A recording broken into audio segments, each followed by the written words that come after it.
And welcome back. It's the Big Exclusive Podcast. We got something super dope and super special for you guys tonight. It is that time of year when we do the takeover. And what I mean by takeover is that time when we let the ladies take over the Big Exclusive Podcast, which means I'm going to do the intro to the ladies. The ladies going to take over the show. I'm just going to get out their way. You might see me pop in and out just to do a little housekeeping, a little work, you know what I mean? Something I may need to get across. But for the most part, I think I got three very talented ladies that's going to come on here and have, and very fun, informative. And y'all know what's going on in the world. And we say every week on the Big Exclusive Podcast that we be needing that feminine energy. But we do have to allow just a little bit of masculinity in the building. So the angry OG is going to join the ladies. He's going to hang around. Me, myself, I'm going to get out the way. So I'm going to take a second to introduce the ladies that's going to take over the Big Exclusive Podcast tonight. And when I tell you all these ladies are primed and ready to go, very, very intelligent women, you guys will not be disappointed. This will be a very fun, like I said, and informative show. Looks like she's still having maybe some technical difficulties, but in any event, the ladies are here. We're gonna get them introduced to the show. Couple quick shouts out though. We got Christine, my sister, on deck early. Hey everyone. Hey bro, I love you. I love you more, sis. We got Jabira in the building. Again, if you have not done so as of yet, make sure you guys share the stream. Share the stream, share the live. If you're watching or listening on Facebook, on YouTube as well, please share the stream. Right now, I'm gonna start introducing, the ladies first because it is ladies' night, and it looks like again the only one who's actually looks like she's ready is I actually remember meeting this young lady, and me and a friend of mine, Kurt, were trying to develop a show around her. She's really that good, very strong opinions, very intelligent, very passionate about what it is that she says and how she feels. She doesn't hold back. She's going to be a great addition to Ladies Night. Let's welcome in DaJavonn Harrison. Hi, Miss Hi. Harrison. Hi, how are you? How are you? I'm doing good. Been doing my mom thing today. So, you know how that goes. Did you hear me? All right, you sound good. You looking Okay. good. You right Trying. on time. I'm I trying to give y'all a appreciate little bit that. of background. My Ganesha wall hanging. I'm trying to give y'all some imagery. Yeah, the art looks great. Shout Little out to Sandra namaste, Mill. just a little something. I appreciate that. Miss Yolanda Shields is in the building. Um, let's introduce the next lady. She comes by way of her own podcast, Down the Rabbit Hole. It's a great show. If you haven't tuned in, make sure you guys follow this young lady on her Facebook page. You can get at her at Bianca Monroe. I'm super excited to have her tonight. She's another lady that's very intelligent, highly opinionated, and just like all the ladies tonight are absolutely stunning. Another beautiful young lady. Let's welcome in Bianca Monroe. Hey, guys, how are you? Uh, uh, uh. Okay, okay. Right. Give them what it need to give. Yeah, I may have to stick around for this. All day. We have another beautiful woman. She's an actress. She has 3 feature films on slate to come out this year. She's having a little bit of technical difficulty. I'm going to get behind the scenes and try to help her out and get her, up and running on camera. But we have Miss LaVeda Davis who will be here. She's having a little difficulty. When I get out of here, you know what I mean? When I get out of here, I'm going to go backstage and I'm going to help her, get her camera and stuff set up, get her right. And she's definitely going to join the ladies. But in the meantime, in between time, what the hell happened to Javon? In the meantime, in between time, we got to have some mediation on the show. Shout out to everybody on the check-in. Dawn, what's up? Tom, what's going on? Keith, what's up, bro? Christine said, Bianca looking sexy. Hell yeah. Catherine Reynolds with the kiss. Jabir loving the outfit. Miss Monroe. Yeah, she didn't come to play tonight. I never come to play. I never do. Say that then. But that, you know, one fella who never comes to play, who always about his business, a regular co-host on the show, my brother from another, my angry OG. What's up, man? Slay girl. Hey, Bianca. Slay girl. Are you ready? You ready for the night, bro? I was born ready. Can you handle all this? What's going on the screen right now? I don't see nothing going on. Ooh. No. Was that a read? Ooh. No, it's just the regular, it's normal. Look like normalcy to me. Excuse me. Look like a normal day. I get it. It's your house. Right, Cat. OG came right in, right at her. All right, so let me let you guys know how it's gonna work tonight. Yo, somebody got a smoke detector going off. Remember that? Remember? You hear it? Classic. I didn't even know that might Big be me. exclusive podcast lore right there. OG is the original smoke detector. I got, you know what? That might be me. I got to get my son to replace the batteries in one of mine. I'm shorter than him. He's 6'2". He do all that. When he coming up. I know black people never change their batteries until it's like It worked though. Like it worked. better. Hey, at least it works. With that being said, what we're gonna do, we're gonna bring the topics on the screen. I asked Miss Bianca Monroe to lead the show tonight. Miss DaJavonn Harrison. We'll be broadcasting from Chester Avenue. From where? Chester Avenue. Oh yeah, we definitely on Chester Avenue tonight. Definitely, facts. Yeah. She confused, like, wait, what? Don't do me that. Don't do me. Don't. I'm getting out of here. Hey. I'm getting out of here. And Javon trying to hide hers. She trying to hide. No, she not. What I'm trying to hide. I listen. I can't hide but so much now. Yeah, Right. Yeah, you from Chester I too. could hide it if I wanted to. Yeah, they couldn't hide them. Where they gonna go? Hide them where at?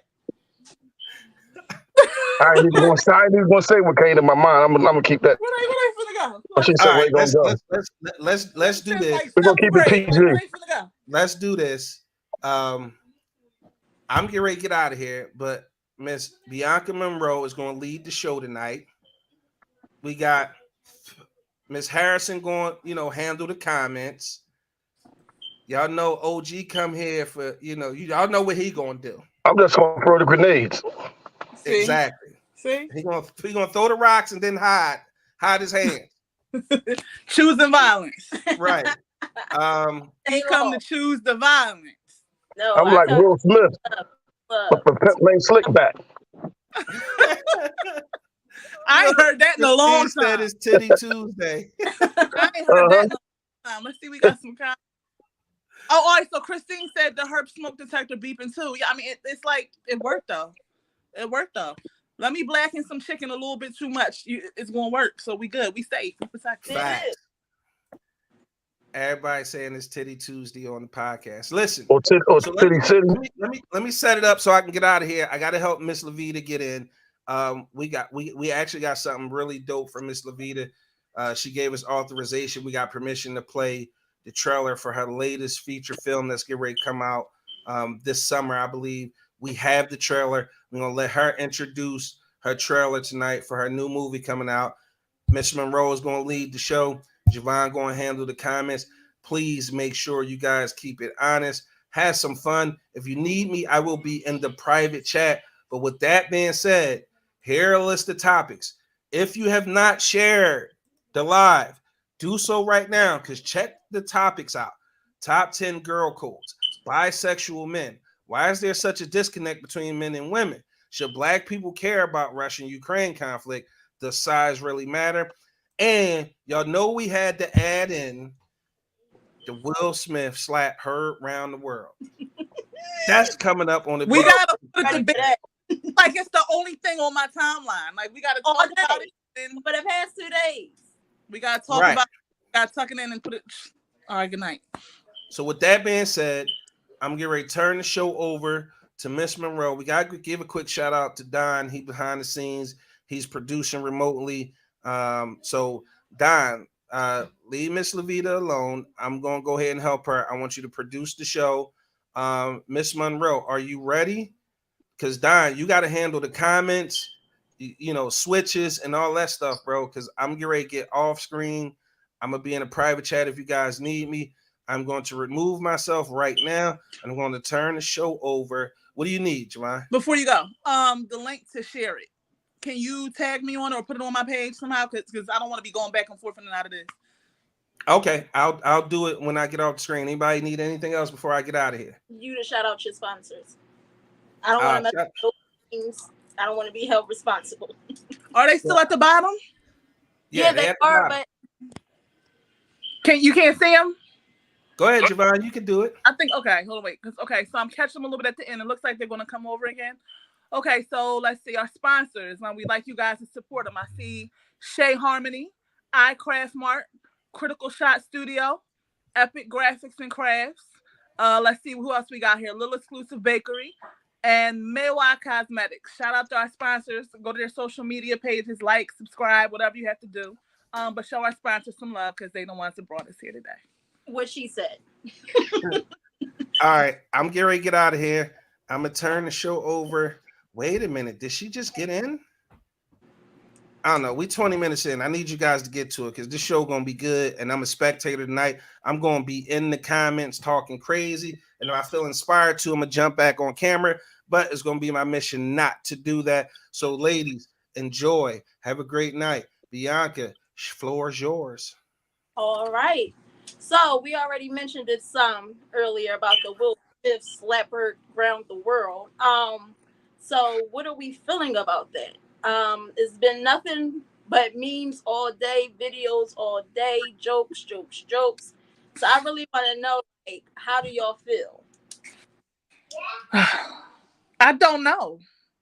I got mixed feelings on it. I got mixed feelings. I do too. Like my first reaction was, well, the guy made a joke about his wife. He protected his wife or whatever.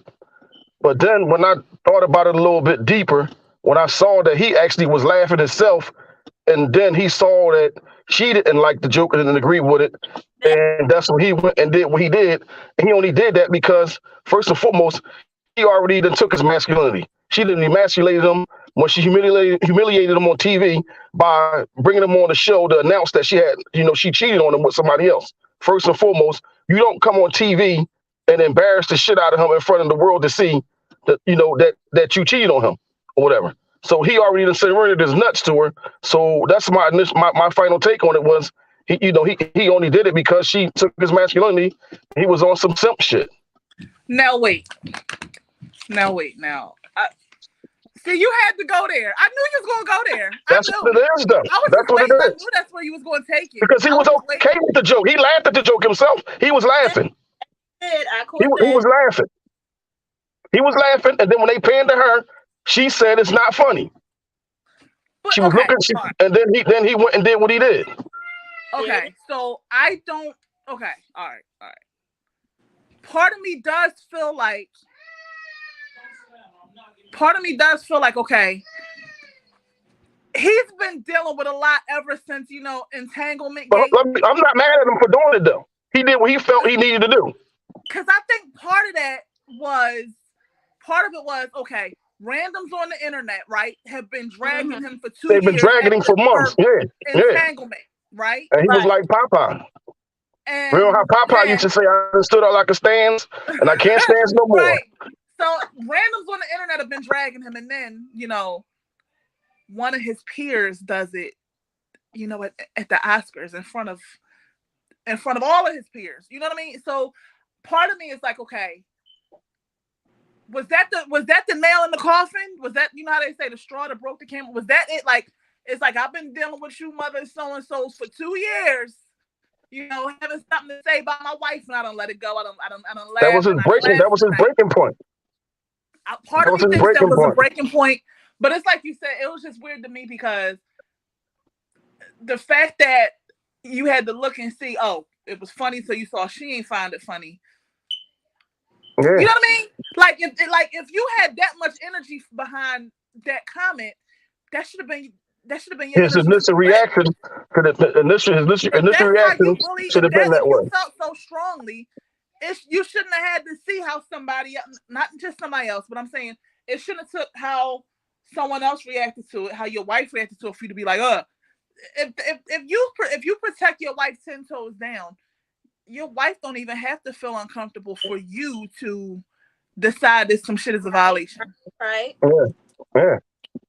You can be, because I'm that type. You know how the memes go, like, I just wanted to tell the waiter that my mashed potatoes was cold, and the men talk about how he was all right, but his girl was like, you gotta come get. If that's your energy, that's your energy, right? Because that's how I am. I'll be madder than somebody for them. I'm good for that, right? So if that was how you reacted to what Chris Rock said, you shouldn't have to look at her to see that she was uncomfortable. And then another part of it is the fact that, like, your wife, your kids, and your mom is off limits when it comes to jokes or whatever. So you can't talk about nobody's wife, they kids. That shit is it's just etched in stone. You can't do that. Like, you don't talk about nobody's kids, no wife, or they mother, or you asking for trouble. I feel like look at the comments here. I feel like he could have shut the shit down from the seat, like when he said, keep my wife's name out your mouth, whatever. He could have shut it down from then. But I feel like he overreacted because it was a joke. The joke wasn't even that funny. It didn't land. It didn't land really well anyway. It wasn't even like he was being, I can see if he was being disrespectful, then I can probably understand it.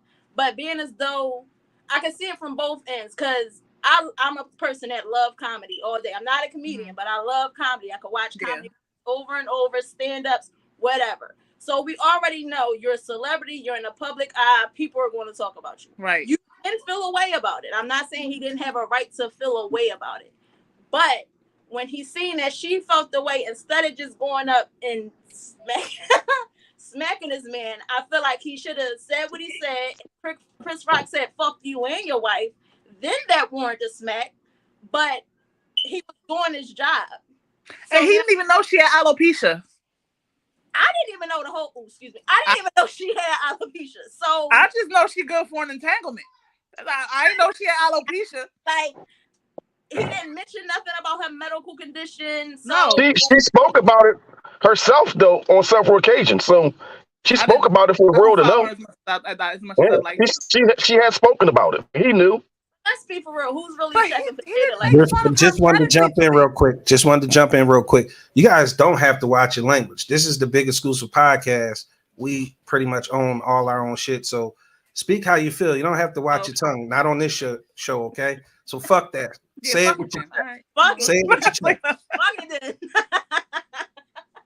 But yeah, like I mean, I do tune into some episodes of the Red Table Talk, but I mean, I didn't pay attention to the fact that she came out and said that she had alopecia. Me either. I'm not checking for Jada interviews to see what's going on. Nobody is. That's why she do what she do. Like, she's done.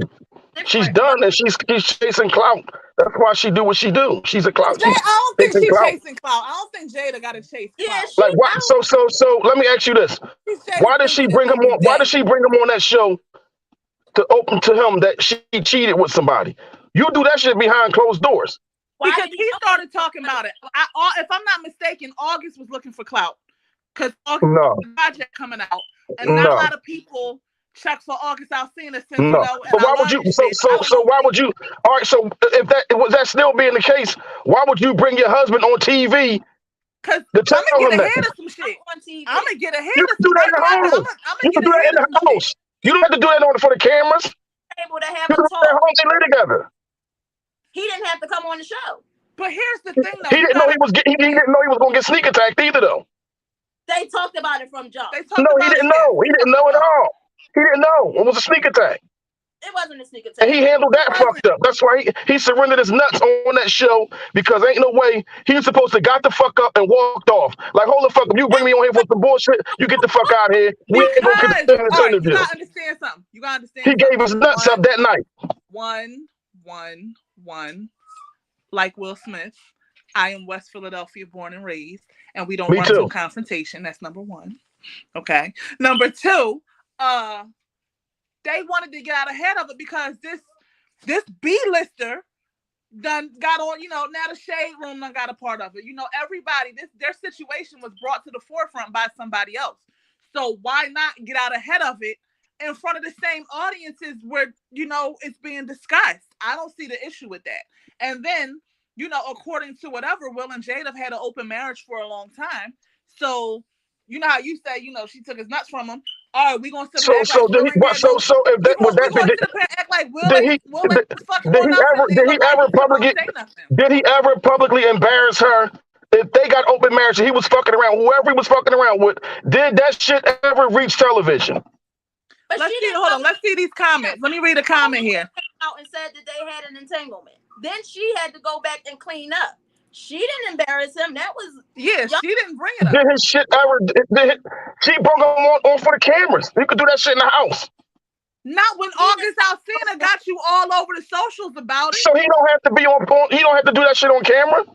He didn't. That You was might not want to, but Will Huh? and Jada might not Any have a problem with dressing any man worth his fucking skin not gonna go on TV to get embarrassed like that. Do you think that he was embarrassed? He was hurt. He was hurt. That's why he cried. He was hurt. But wait a minute though.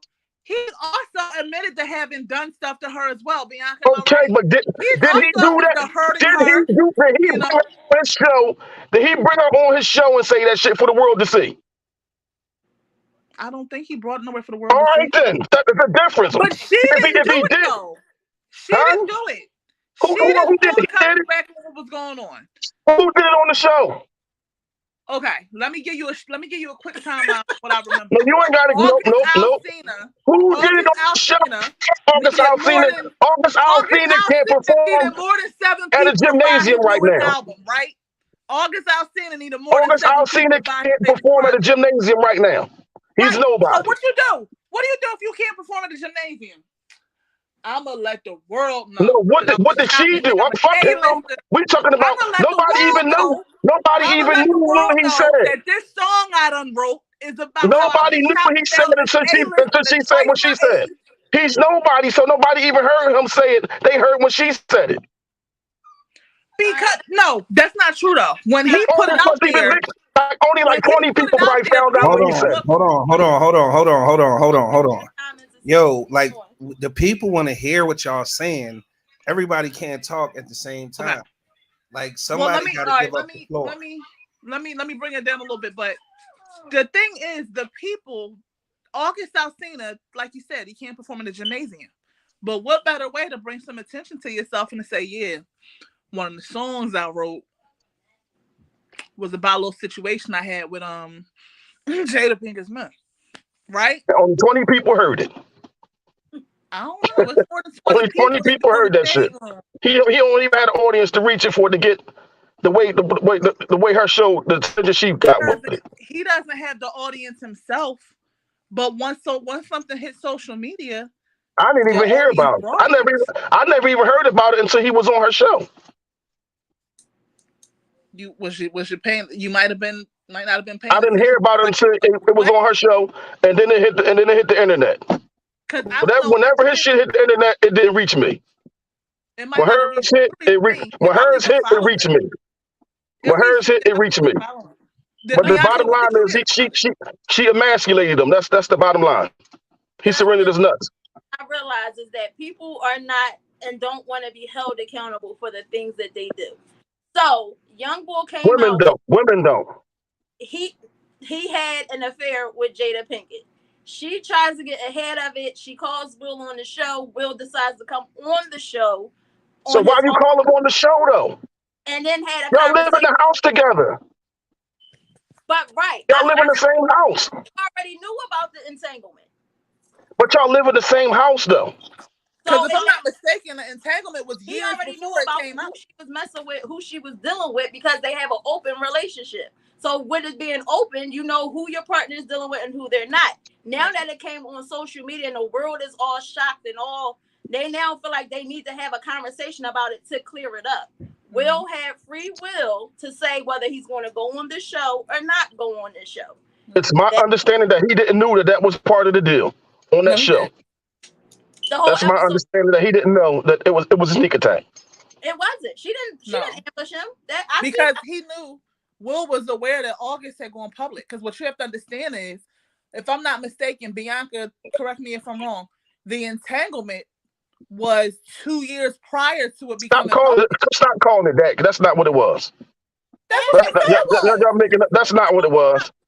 It was her Fuck what they coochie said for it her was. to say it was entangled. If she No, said it her wasn't. coochie was No. entangled, her coochie We was not talking. entangled. We talking about what we call it. We don't call it that. Fuck what If she that's called what she it. want to say, She her coochie cheated. was caught up in. She cheated. She cheated. No, she don't want to. She don't want to use the word. She Jabira said cheated. she didn't know. Jabira said she didn't know about it until it hit the red table. Let me see. Iris said that she doesn't believe that Will Smith was embarrassed. He was more hurt than anything because he's not that type of person. She's still his wife. And she said, how many men or husbands defend their woman or wife anyway? Like I said, it's still her husband. Let me see. Yeah. But the entanglement was over with by the time it became public. The shit had happened 2 years before August Alsina. I think the song was called Kissing on My Tattoos. He wrote about her. And once again, because like how you said, he's not totally popping, right? He decides to pull the covers back on where his inspiration came from. That shit was never supposed to hit TV. That Will just wrote a whole book about his life in their marriage. So that's not. That shit was never supposed to. You never supposed to hit the TV. I mean, that's what their brand is. That they're celebrities. That's what I mean by the whole going back to the Chris Rock. He's still getting gigs. She not. I mean, he had a right to be offended. She had a right to be offended because she's the butt of the joke. I get it. Mm-hmm. I mean, but if he'd have laid the smack down on her, but at the same time, for doing that shit, he would have been wrong. Yeah. Yeah. Because here goes my thing. They have an open marriage. What she did was not necessarily a deal breaker for him. You think they? Of course, it's not because they still together. If it was a deal breaker, they wouldn't be together anymore. That's what they do. They got a weird ass dynamic to their relationship, and that's just that. To you. That's to you. If it worked for them, I got a friend right now that is down with the whole polygamous open relationship shit. She'll tell you straight up, the thought of only being intimate with one person for the rest of my life disgusts me. I'm not set up like that. And this is a woman who said, I ain't set up for monogamy. I ain't set up for that. I know a girl that'll tell you that she doesn't feel as though monogamy is natural for humans. Because we got too much free will and too many options. So to you, you know what I mean? But their dynamic of their relationship, how they carry their relationship. Everybody do it work. Everybody do it work for them. Bottom line. You think that they ain't took down they ain't been on vacation and seen a cute little, bartender and said, listen, you finna all right, go talk to her. Yeah. Go talk to her.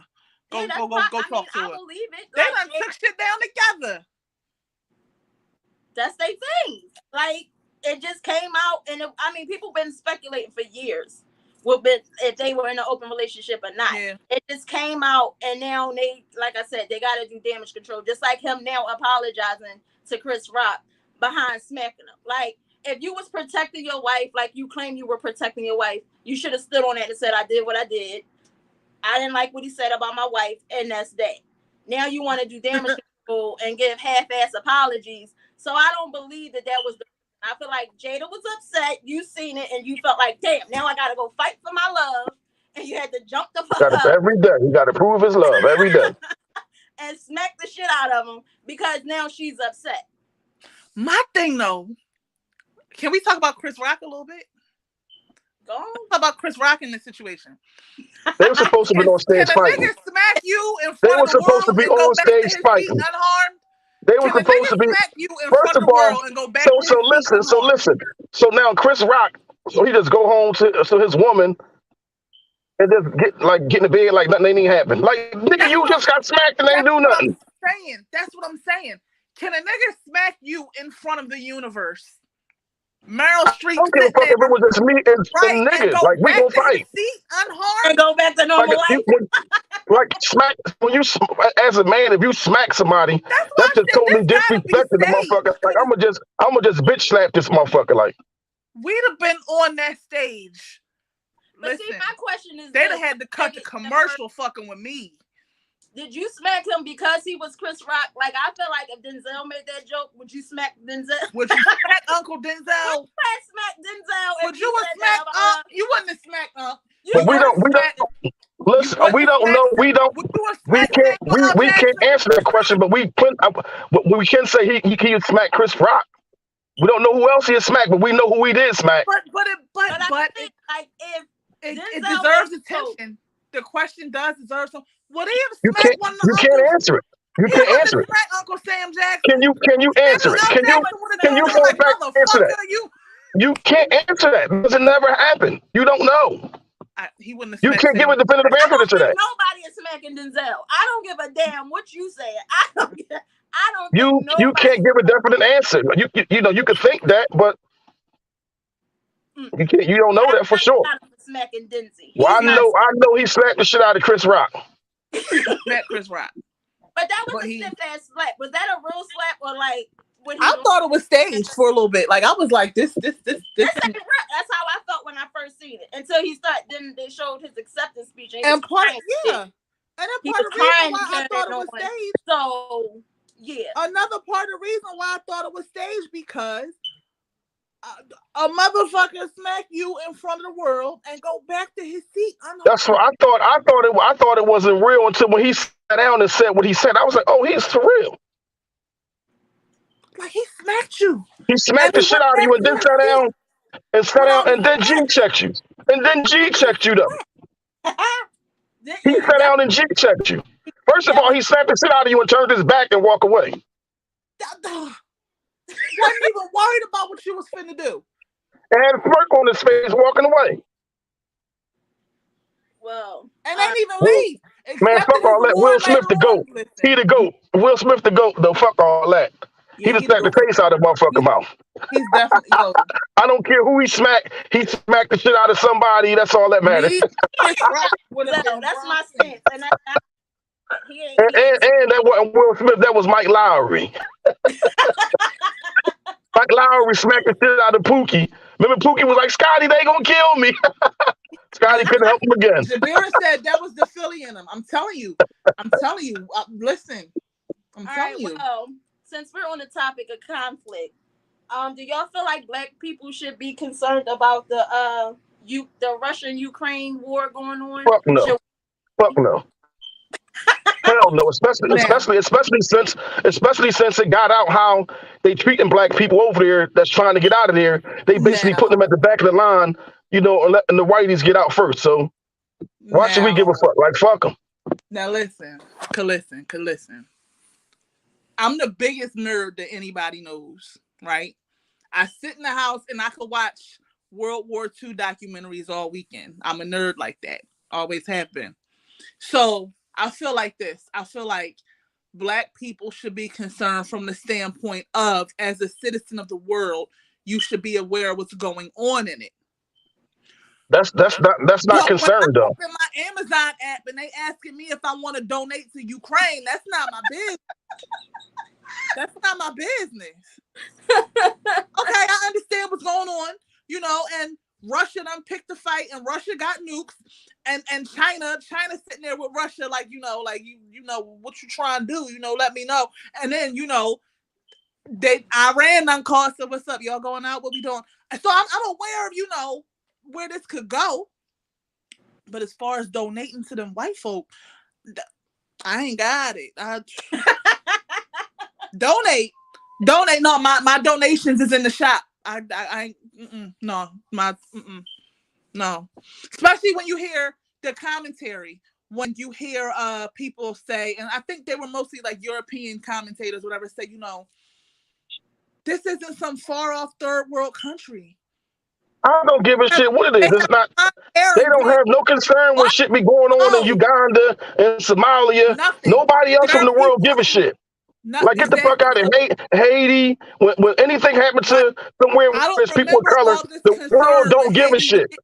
The world do not give a shit when shit happens to people of color. So why should we give a fuck when they fighting each other? That's on them. Let them hash that shit out over there. Here's the thing, though.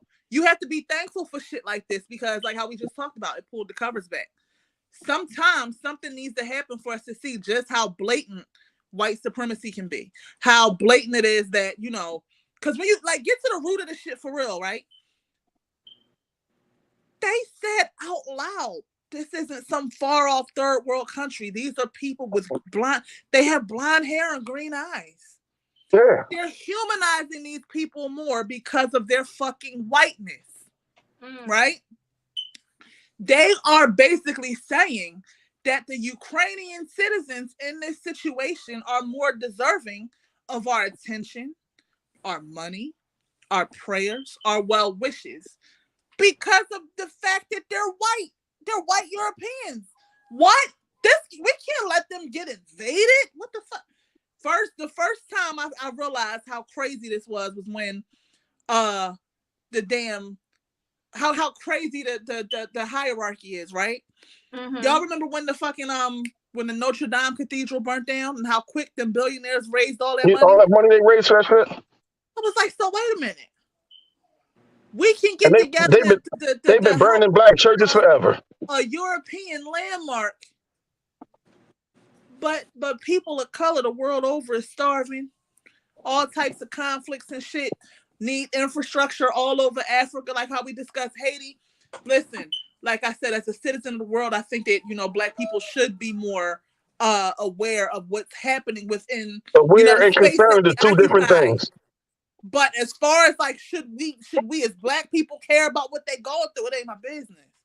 Aware and concerned is two different things. I want to say this. I feel like, like you said, for a matter of knowledge to know what's going on around you, we should know what's going on. But to be concerned about it or feel a way about it, no. Mm-hmm. I don't feel that. The only thing that is really bothering me is that high ass gas price. I just need to see which in and of itself is bullshit because when do we get so we get gas from Ukraine or the Middle East? Where we get our gas from? Russia exports a lot of oil. Not enough for the fucking spike to go up as high as it do. The majority of our oil comes from the Middle East. But it's a lot of things that cause gas. We have more things. The majority of our oil come from the Middle East. Okay, well that I so for it to spike the way it spiked, they just do it because they can. And if there's no they don't regulate. There's no regulations for it, so they do it because they can.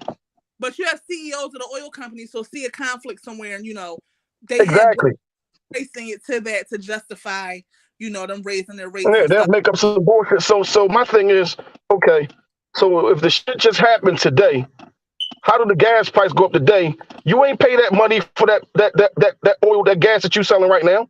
You pay the other price for that shit. So how did that gas go up? Well, I mean, you ain't even buy the shit that cost that after the conflict yet. You got gas that was before that. So how that shit go up? The supply chain, possibly. I don't know about that, but you can't ignore the fact that a major conflict in a major area of the world can affect something economically. Man, when it be going down to Africa, don't nothing happen over here. Well, all I'm saying is like when it be going down to Africa, don't nothing happen over here. Us as a people, we got enough stuff to worry about. Like these government issue crack pipes that they trying to get in here and all this other stuff. Like we got enough to worry about to be worrying about was Russia and Ukraine and all of that. Like I hope they figure it out. The government is talking about giving y'all clean crack pipes. Like first of all, do people still smoke crack? It's the equivalent of them giving out the needles, though. It's the same as them giving out them needles. Right, but that's what I'm like. So this is an issue that and it's like crack came out 40 years ago. Who's smoking crack? That's what I just asked. Is people still smoking crack?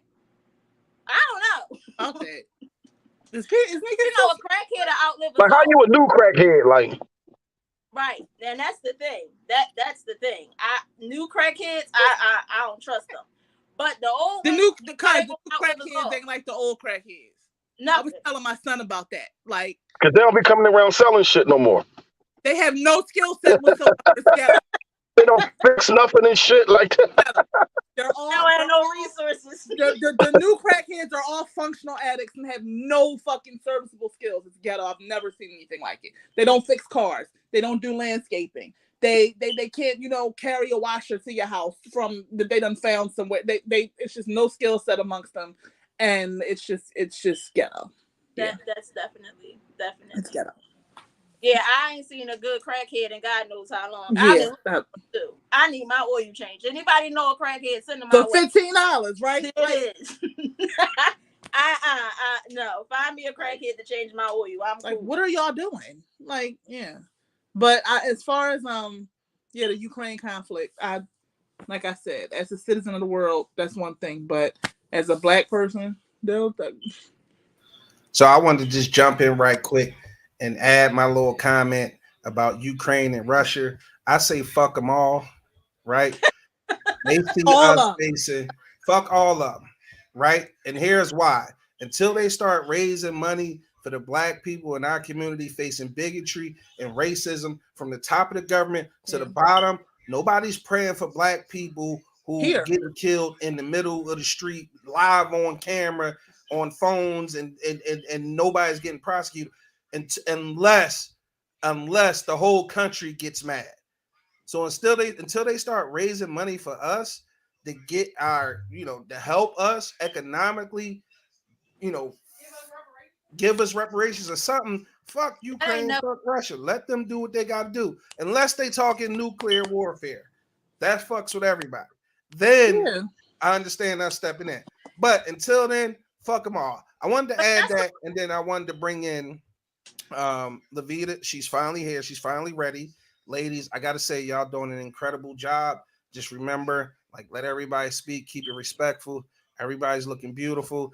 This is the lovely Miss LaVeda Davis. She's finally in. Hi, LaVeda. Real quick. Hi, ladies. I got her trailer queued up, Bianca. So whenever y'all ready to go to it, just let her know y'all ready to go to it. And I'll queue it up for it to be ready to play. But outside of that, y'all crushing it. I appreciate you, ladies. I'm getting back out of here.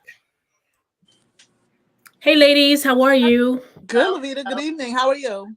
Thanks for your patience. It must be Mercury retrograde or something, because that was a little maddening, but I'm here. Well, good to have you. Thank you. So what's your thoughts on the Russia-Ukraine conflict? That's what we were on. I think I am going to probably piggyback on, I'm sure this was already said before I got here. I have compassion for for everyone going through madness that they did not create all over the world, because it's not just there, it's everywhere. But it is heartbreaking, and we just constantly tired of being taken advantage of. Why are we expected to pray for everyone when everyone else does not pray for us? It's just, we're the bottom of the food chain.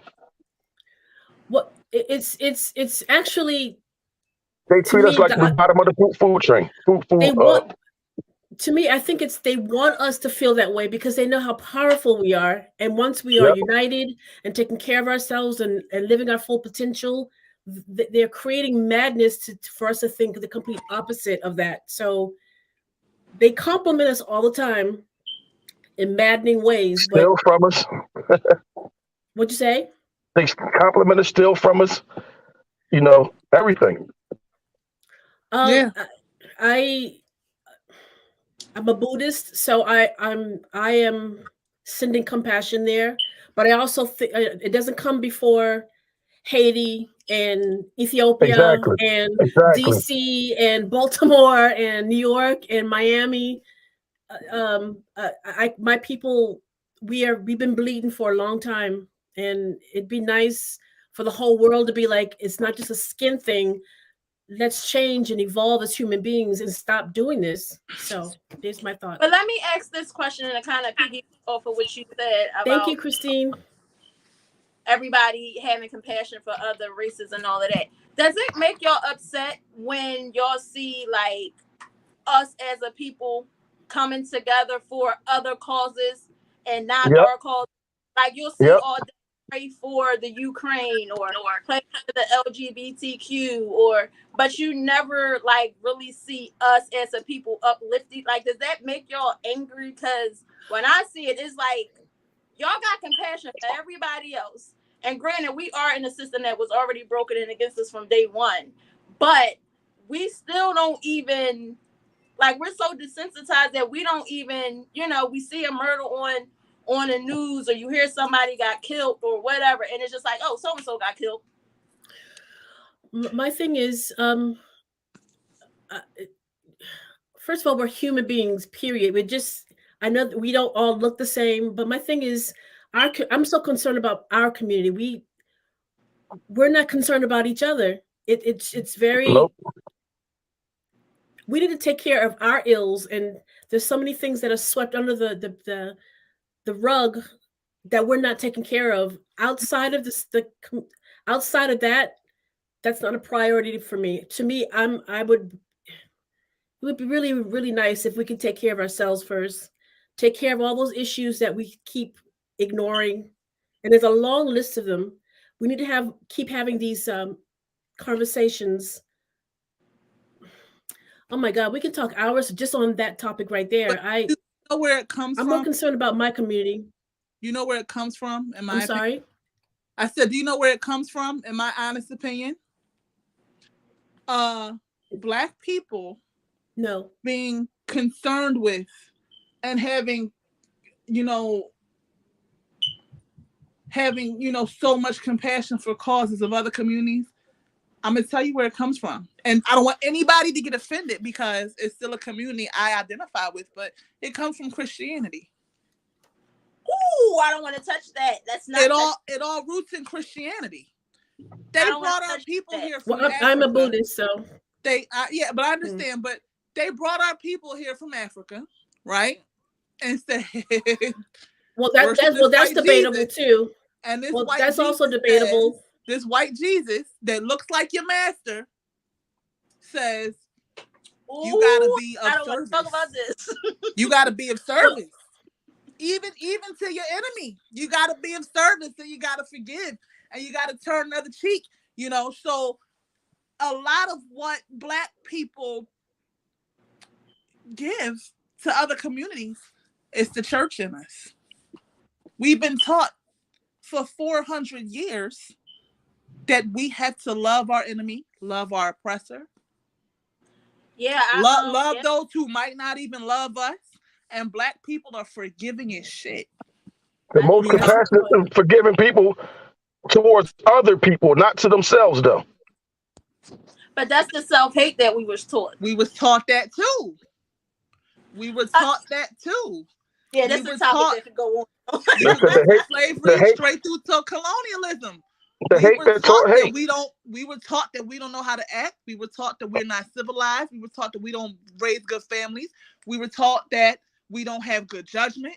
We were taught that we were ugly. We were taught that we were overall bad. So it's like, we're a lot harder on ourselves than we are on other communities because we were taught to be of service. And at the same time, not being of service to ourselves. So like for example, my kids go to Lingelbach Elementary. I feel like no school within the Philadelphia school district where most of the students are good. In a lot of schools, most of the students are Black. Various, places along, the poverty line, whether they're below or just above. Why are y'all asking at PTA meetings if anybody wants to donate to the crisis in Ukraine? What y'all asking me for?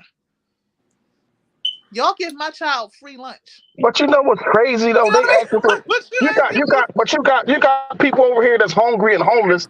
So why the fuck are we giving money to Ukraine?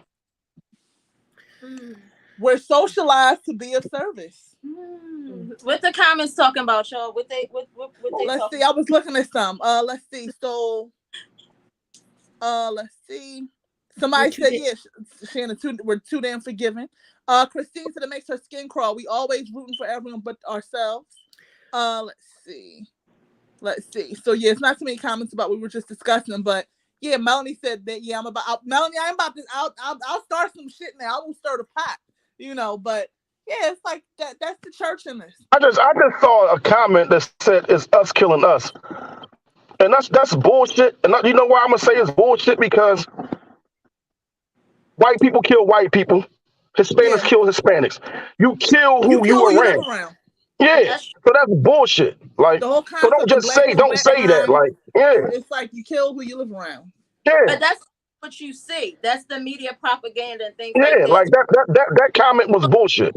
Are desensitized when you hear another young black man was killed either by someone or the police. You're now desensitized because you're automatically going to say, "Well, what did he do?" Versus if it was a white person or someone or another, like, "Oh my God." Like the bullshit term black on black crime. Like, why they don't? Wait. Crystal in the comments, real quick, she said, "So what's the solution?" I asked this to all the like-minded on this call. Rather than being angry at the way things are, what's the solution? Where do we start? Yeah. And when do we start changing the mindset? So instead of asking what's the solution, won't you provide one yourself? But one person isn't an army, But you just provide one and then go from there, though. You can't just ask the question and not have one in mind yourself, though. That's true. She may. Let me see. She can hear. Let's see. Why ask instead of offering your solution? And build on that. Kareem says that's because we're psychologically fucked up. We think about the wrong shit. Yeah, that's true. And Kareem was right. He's right. You have to understand that where it would have to start is more people in the black community have to recognize their power, right? We have to recognize one of the biggest things we have to recognize is our spending power. If you look it up, the average dollar in the Jewish community, like when you go up to Brooklyn to that big ass Hasidic Jewish community, right? You see how long they hold on to their money? It changes hands about 25 times before it goes out their community. They make their Our shit is out the door. You can pay it on Thursday. Your shit is going Thursday night. Us 5. They got their own, like literally their own butchers. They're their own clothing makers. They're their own shoemakers. They're their own doctors. They're their own everything. Us as people we'll go past our own kind to buy the same thing from another race. I know this ain't the topic for tonight, but you know what that comes from. You do have a lot of older black people who will tell you because they want the HBO special to help a brother out special. And if you ain't gonna give it to them, they'll go pay somebody else for it. The black community was like that at one point too, but you have a lot of older people that'll tell you that integration was the worst thing for us because we used to be the same way. The thing that I wanted to say was, y'all say about the Jewish community and everybody else. That's true. Their money circulates within their community because their community is protected. Whereas with us, we are not protected. We are not protected individuals. When you think about Black Wall Street and things like that has happened in the past when there was black people thriving and things like that, the government then came in and like in Tulsa, like what they did in Tulsa, Oklahoma. That's what I'm talking about. So time when we try to take 2 steps forward, we get knocked back 10. So regardless of if we unlearn the traditions that we were taught, if we learn to love ourselves, if we learn to come together as a community, we're going to thrive in all of that. And that'll be perfect, for what we're trying to accomplish. But we always have that hindrance, whereas though we got too much money now for that, though. We can't go by what they did before. If we mobilize and do that right now, they wouldn't be able to do that. What they did back then, they wouldn't be able to do that today. You think? Well, here's the thing: we got too much money and power. Like we just got to realize it, though. We got to refocus because But we can't come together because you get 10 people. You get 10 people together. You get 10 people together to try to do something, but they ain't gonna be able to do it because 7 of them is worried about who's gonna be the chief. This is true, and I'm gonna tell you what I have. I'm gonna tell you what I have to evidence that. I work in go away, WAP. My son unbarged in here. Go that way. What I have to evidence that is this, right?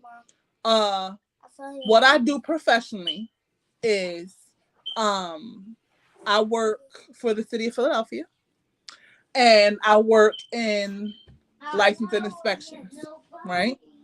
I deal with building permits, right? We have to refocus as a collective, because let me tell you what I see. And I'm telling you, like, when people try to debate me, and it's like, no, I see it. The Chinese community in Philadelphia, they're their own plumbers, HVAC, electricians, contractors, and they give each other their business. But they do good business, right? It's not about I'm gonna head this up and all right, well, you do that. It's about, listen, how are we gonna strengthen this community? They don't think about themselves individually first. They think about the collective first, and that's why they own everything. Well, our community really needs to heal and evolve, and we're still thinking like 1954 on so many topics. We haven't. You have to get rid of stuff that doesn't serve you anymore. But we're still holding on to things that do not serve us, and it's, of course, we're still here. We emotionally react to things that's like we haven't gotten a handle on some things. It's a beautiful topic, but it's like our families are jacked up. Our community is jacked up. We've got, well, she's prettier, and it's like, who decides that? Like, say that again. Who decides that? Like, we so enamored with this European standard of beauty, and we're not European. I don't think we are anymore. But again, we haven't. We're not caught up. We're still holding on to that headspace since 19 whatever or 18 whatever. We haven't, like, we need to get rid of this. We need to let that go. We are beautiful people. We are so stunning. And it's not just for Black History Month. And multiple shades at that, like. But it's not even. But why do we feel like we have to, like, oh, you're pretty, you're not. That's what's getting in our way. My God, everybody is beautiful. We're not a mistake. Universal did not make a mistake on us. And until that's in our heads, like, drilled in. But we're a visual society. So but our parents are not doing this. You know what my mother used to do when I was younger? I would be in the bathroom mirror, and she would come behind me and do this, and she would say, "LaVeda, you would be so much prettier if you would just get your nose done." I mean, I'm about weekly, so it's to the point where I'm so surprised that I can get in front of the camera and take pictures and act. I'm surprised that didn't destroy something in me. It did in other ways, but for whatever reason, I didn't take her suggestion. Mm-hmm. I know she grew up in a very bizarre time, but for whatever reason, we feel like we have to, like, well, I got through it. I'm going to give you the same shit, and let's see what happens to you. For whatever reason, no one wants to heal. And, like, I don't want to give that to my next generation. I don't want to do that to the next generation. You just passing trauma down. But how do you walk the line between not wanting to give it to the next generation? You go and heal yourself. Forgetting? You'll never forget. My God, there's a ton of stuff that has happened to us individually as a group of people that we'll never like forget. You said, we never heal. We never heal from it. But look what's going on. We now have to fight, and it's crazy that this is going on in the media today. But I said this probably before Trump was in office. I think the first time I said this is just something I saw during the Obama administration. I know he was president at the time. You now have this debate about critical race theory and all of that, where you have people who are fighting for shit like slavery, Jim Crow. They don't want none of that taught in these schools because they don't want their lily white children to know that America the Beautiful, because has an ugly past for anybody that doesn't look like them. Because the children that are coming up now have the ability to change that shit. And they don't want them to know it. How do we walk the line between letting go and healing and not having our history erased? Because If Well, if, then what? if we let it go, I say this all the time. If Why we're not careful, 10 years from now, they're going to say slavery never happened and Black people started COVID. So why are you? If we're not careful, that's what they finna say. That's been happening a while now, but why are we not doing this in schools? I mean, not schools, our families. Screw the schools, because clearly they don't have our best interest at heart. The Jewish have no problem. Like, no, we got this. Nobody's going to tell us how we are. Exactly. This is our narrative. Why are we're always so apologetic to the others about us? Yep. And they know that, and that's why they keep doing it. And the cow told to them at the drop of a dime. I think it's because just want to be accepted by him. We'll do anything that look good in their eyes or to gain their acceptance, instead of just saying, fuck them, I'm going to do this, the way it's supposed to be done, regardless if they like it or not. I think that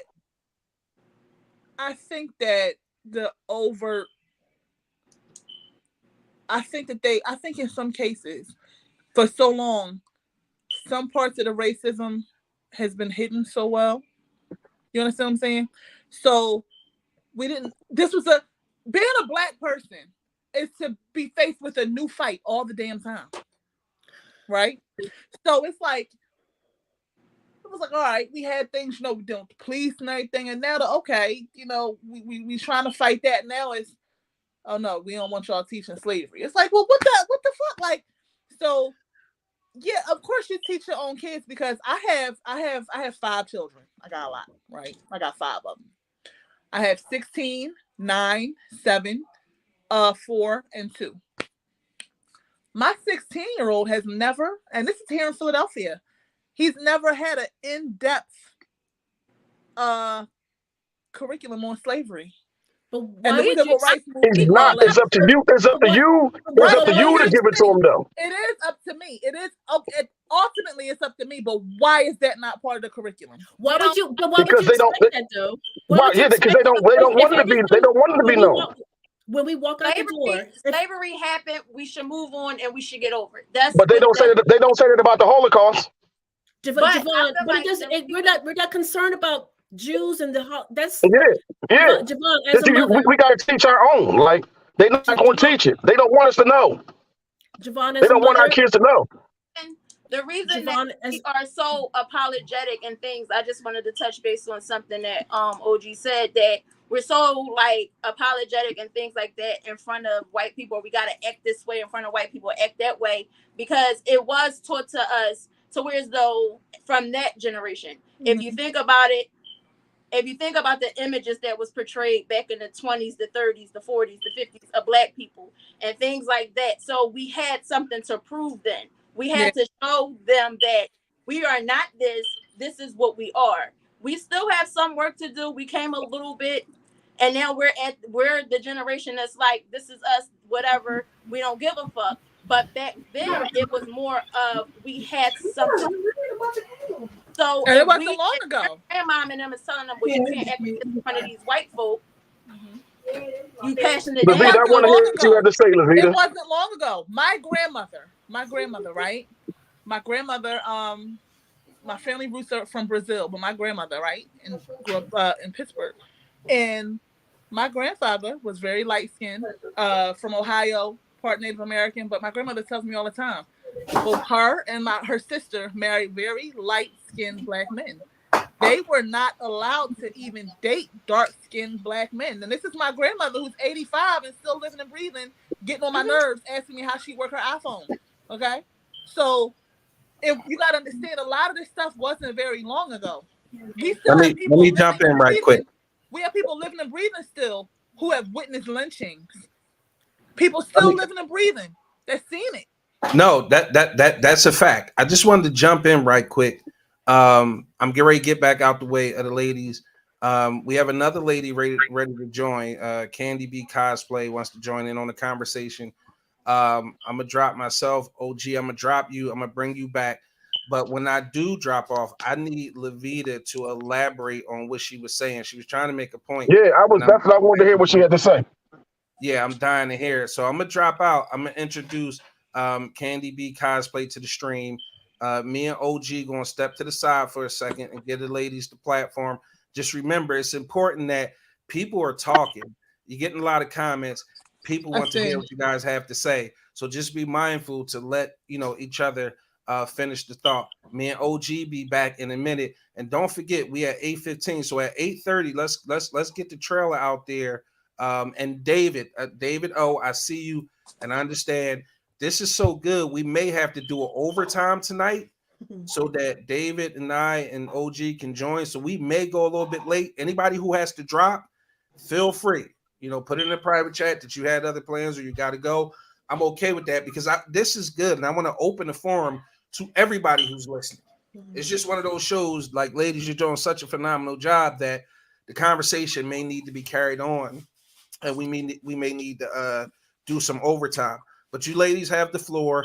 I appreciate you guys. David, stick around because after the show, after 9 o'clock, if you guys still want to go and you have time, I have some notes that I wanted to talk about that you guys touched on that I feel like it's important that we elaborate for this episode, because I think the messages that people will hear later once we stream it or once it goes up as a podcast going to be super important. Okay. So I appreciate you ladies. I'm getting out of here. We're going to let LaVeda lead off, let her finish that thought. And then Bianca, the show's yours. Okay. Gotcha. Real quickly, when you mentioned relatives holding on to trauma, that's part of the problem, because you can't go forward if you're still holding on to, well, this is how we used to do it, and I used to do it this way. And it's like, okay, that's not moving the needle forward in what we have to do for ourselves. We have to heal.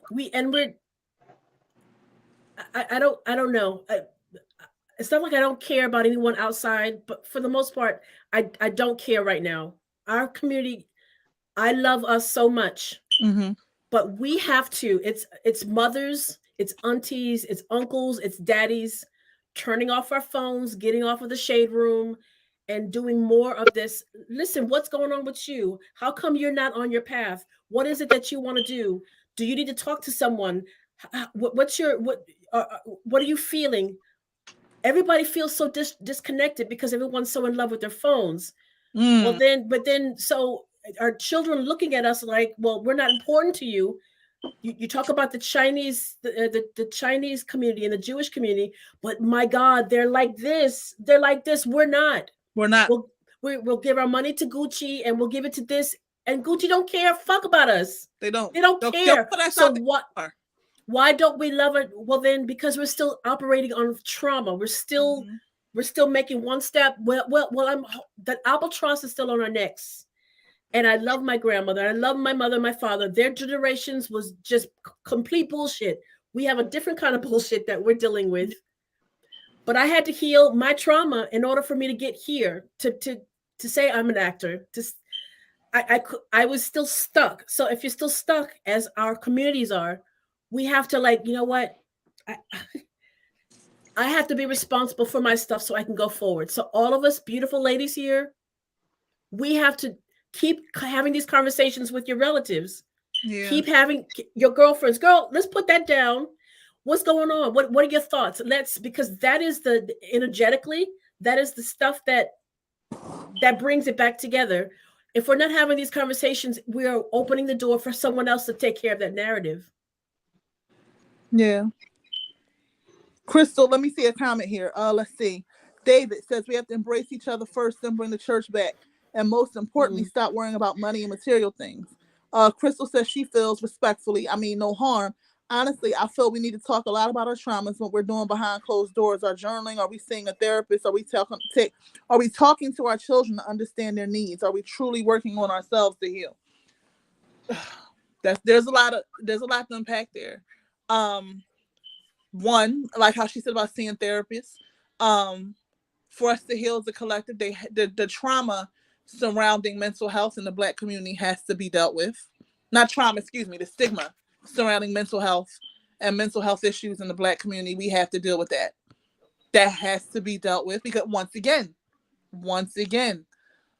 the church in us, No, you don't go see a therapist. What your grandma tell you to do? Pray about it. Right? Pray about it. Open the Bible. You know, that's what we're taught. You don't go talk to somebody, but talk to God. That's your therapist. That's your therapist, your healer, your provider. They run it down, right?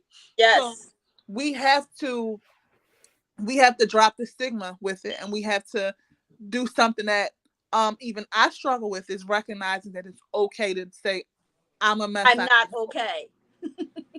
It's a daily struggle for me, asking for help. You know, So and I cannot. Anybody ask me how you doing? I'm good. I keep going. I'm all right. I do not know when to really say I am not okay. Like Black women, we're not supposed to let anybody know when we're not okay. As Black women, we supposed to keep on pushing no matter what.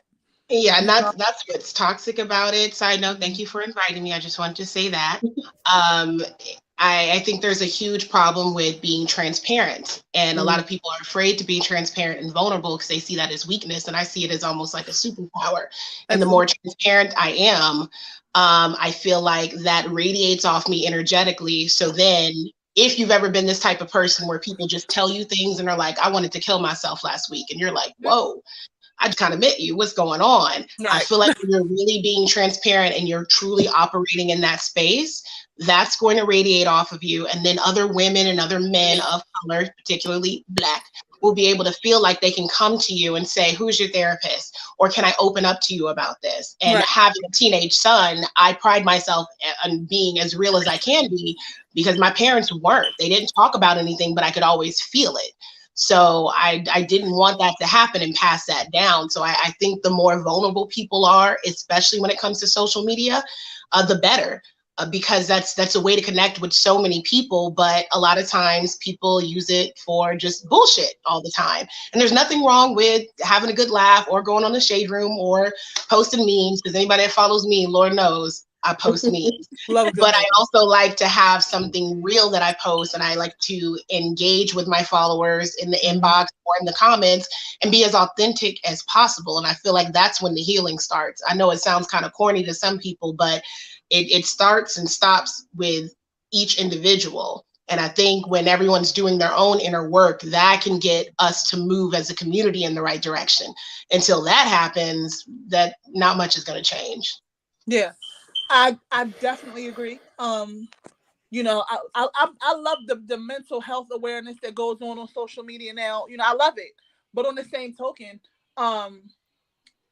what is social media, right? Social media is built on how quickly we need to be entertained with something new, right? So is it difficult to deal with the topic of such substance and such depth on social media when it's designed for you to scroll? Yeah, right? That's true. That is. Well, you're right about that. It is seconds, difficult. It's designed for every 8 seconds for you to be intaking something new. Social media is something that I have the attention span of a net. Like my attention span is this big. Like if you're telling the story, I need you to land the plane and get to the point, because if you take me all over the world, I don't care. I just thought about 50 million things while you're telling, like, you got to grab my attention and you got to grab it immediately. If not, it's just not going to happen for me. Have you all noticed that if you say something's happening on Shade Room and someone writes 2 or 3 paragraphs, and you'll see in the comments, I'm not reading all that. And I'm like, oh yeah, all the time. They're not going to read it. I can't. I don't like that. I don't like that. Me, I'm a nerd, and it's like, what you mean you're not reading all that? No, it's just 2 paragraphs. Debate me. I don't have all that to read this 2-paragraph read. You need to read me and get off. I don't have that. No. Once they notice that there's too many things to 2 paragraphs. Especially if I'm debating on somebody, like you will come to know. I got my own cell down at the Facebook penitentiary. They just be waiting for me every couple weeks. Come on, Dash, you know where to go. DaJavonn Harrison, you know where you go. You know what I mean? So it's like, I don't like seeing that. I'm not reading all that. Well, why ain't you? Because I mean, you ain't gonna miss this point I just made. You not. No, I missed it. I'm sorry. It's difficult for them to read that. You know how it took me to word that. You gonna read it? It's difficult for them to digest it in a paragraph. I notice for pages that I follow for relationship advice or mental health, what they do, the content creators, which I find is genius, they will mess around with colors, they'll mess around with designs, and that catches the creative eye. And then you read it, and it's less than like a minute read, because as you said, your brain, we don't have the capacity like we used to really take in content. It's, but I will say like those 90s and up, they don't. If you were born like before then, maybe we do a little bit more, but they just don't. So for content creators, where if that is your niche, I would definitely say watch the font and the colors, just anything like that to grab somebody's attention, because our mental, spiritual, emotional health is important. And you would hate for something to be missed because you decided to be too wordy, or you decided just not to kind of get with the times. Because as you mentioned, yes, it's difficult for those type of topics to hit home with people because of our attention span, but difficult does not mean impossible. People just have to find a way around that, especially when that is a part of your brand and a part of reaching out and helping people and healing relationships. It's just, you find a way around it. You get comfortable with being uncomfortable and learning something new.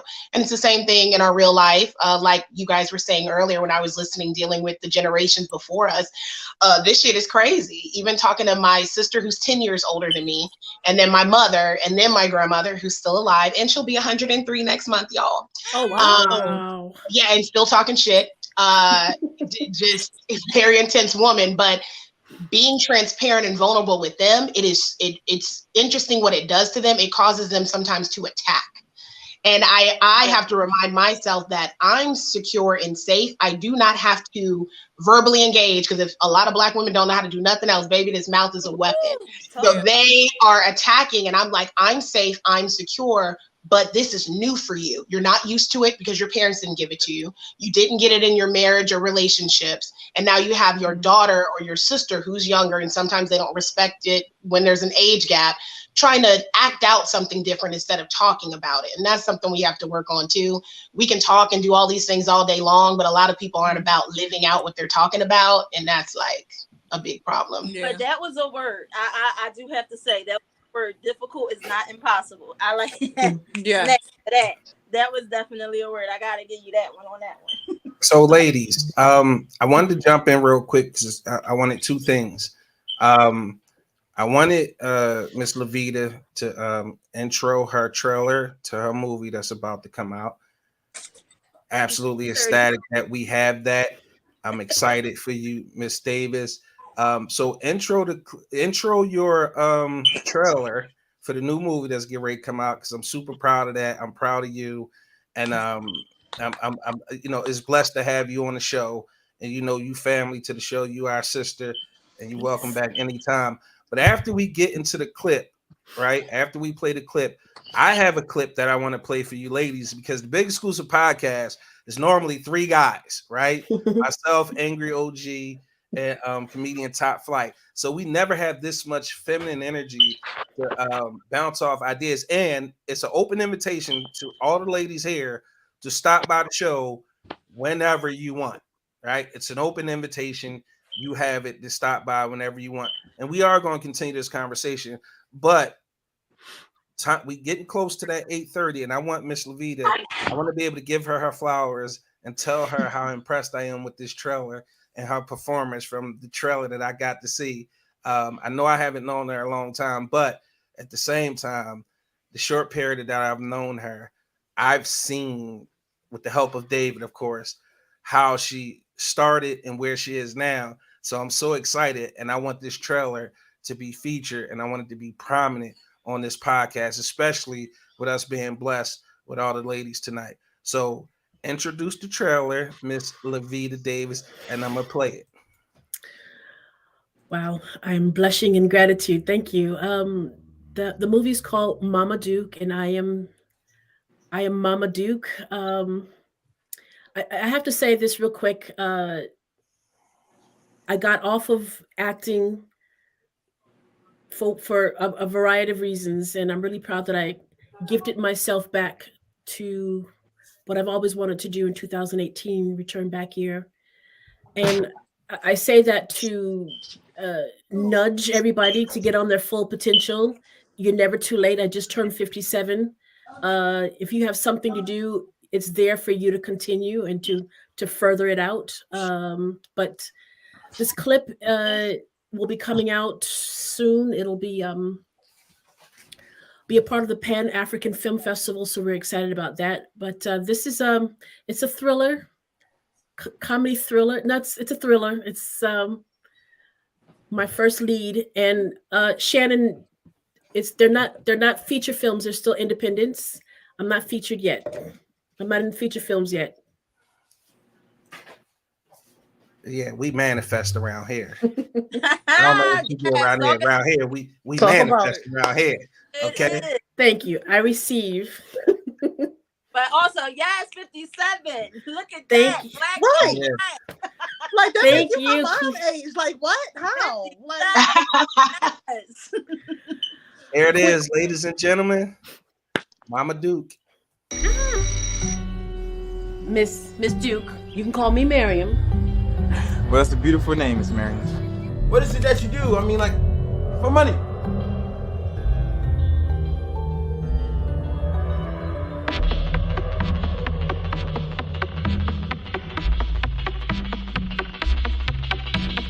There's nothing I wouldn't do for you and your sister.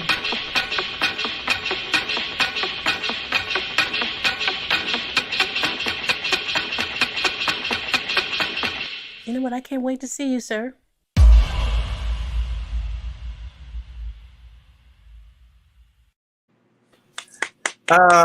It for sure said I'm in. featuring.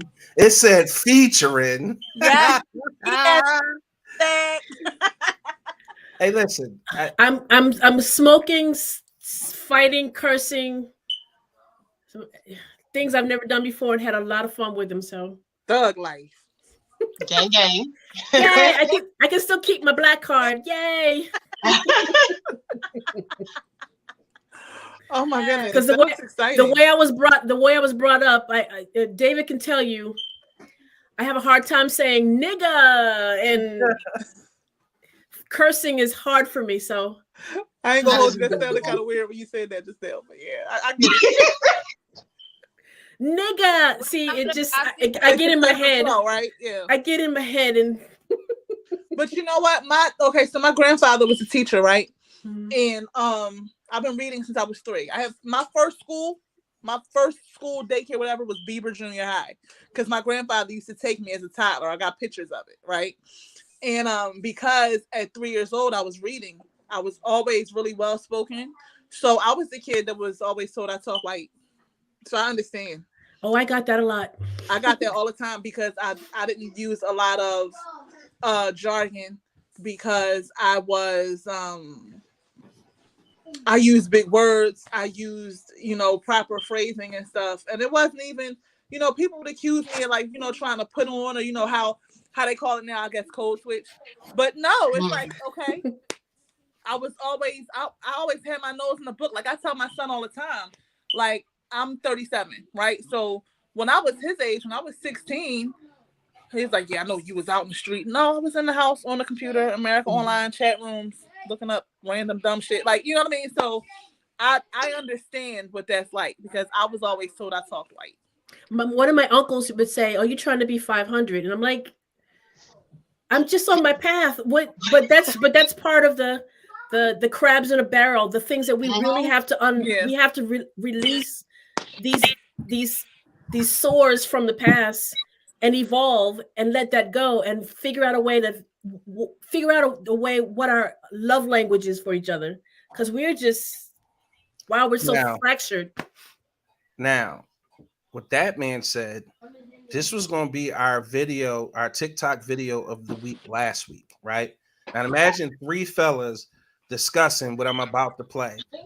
Fortunately, we had the ladies here tonight, so I want you guys to sit back, take a look at this clip, and then I want y'all to speak on it. We're going to come back. We're going to, Candy, you going to go first. Miss Monroe going to follow you, DaJavonn, and then we're going to land with Miss Davis to round it out. But this, I felt like, was a good one for the fellas.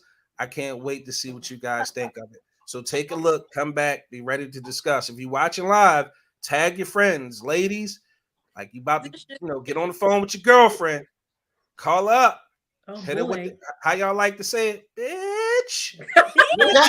Well, not me, because Right. It's about to go down. But this, I found this clip very fascinating for a few reasons.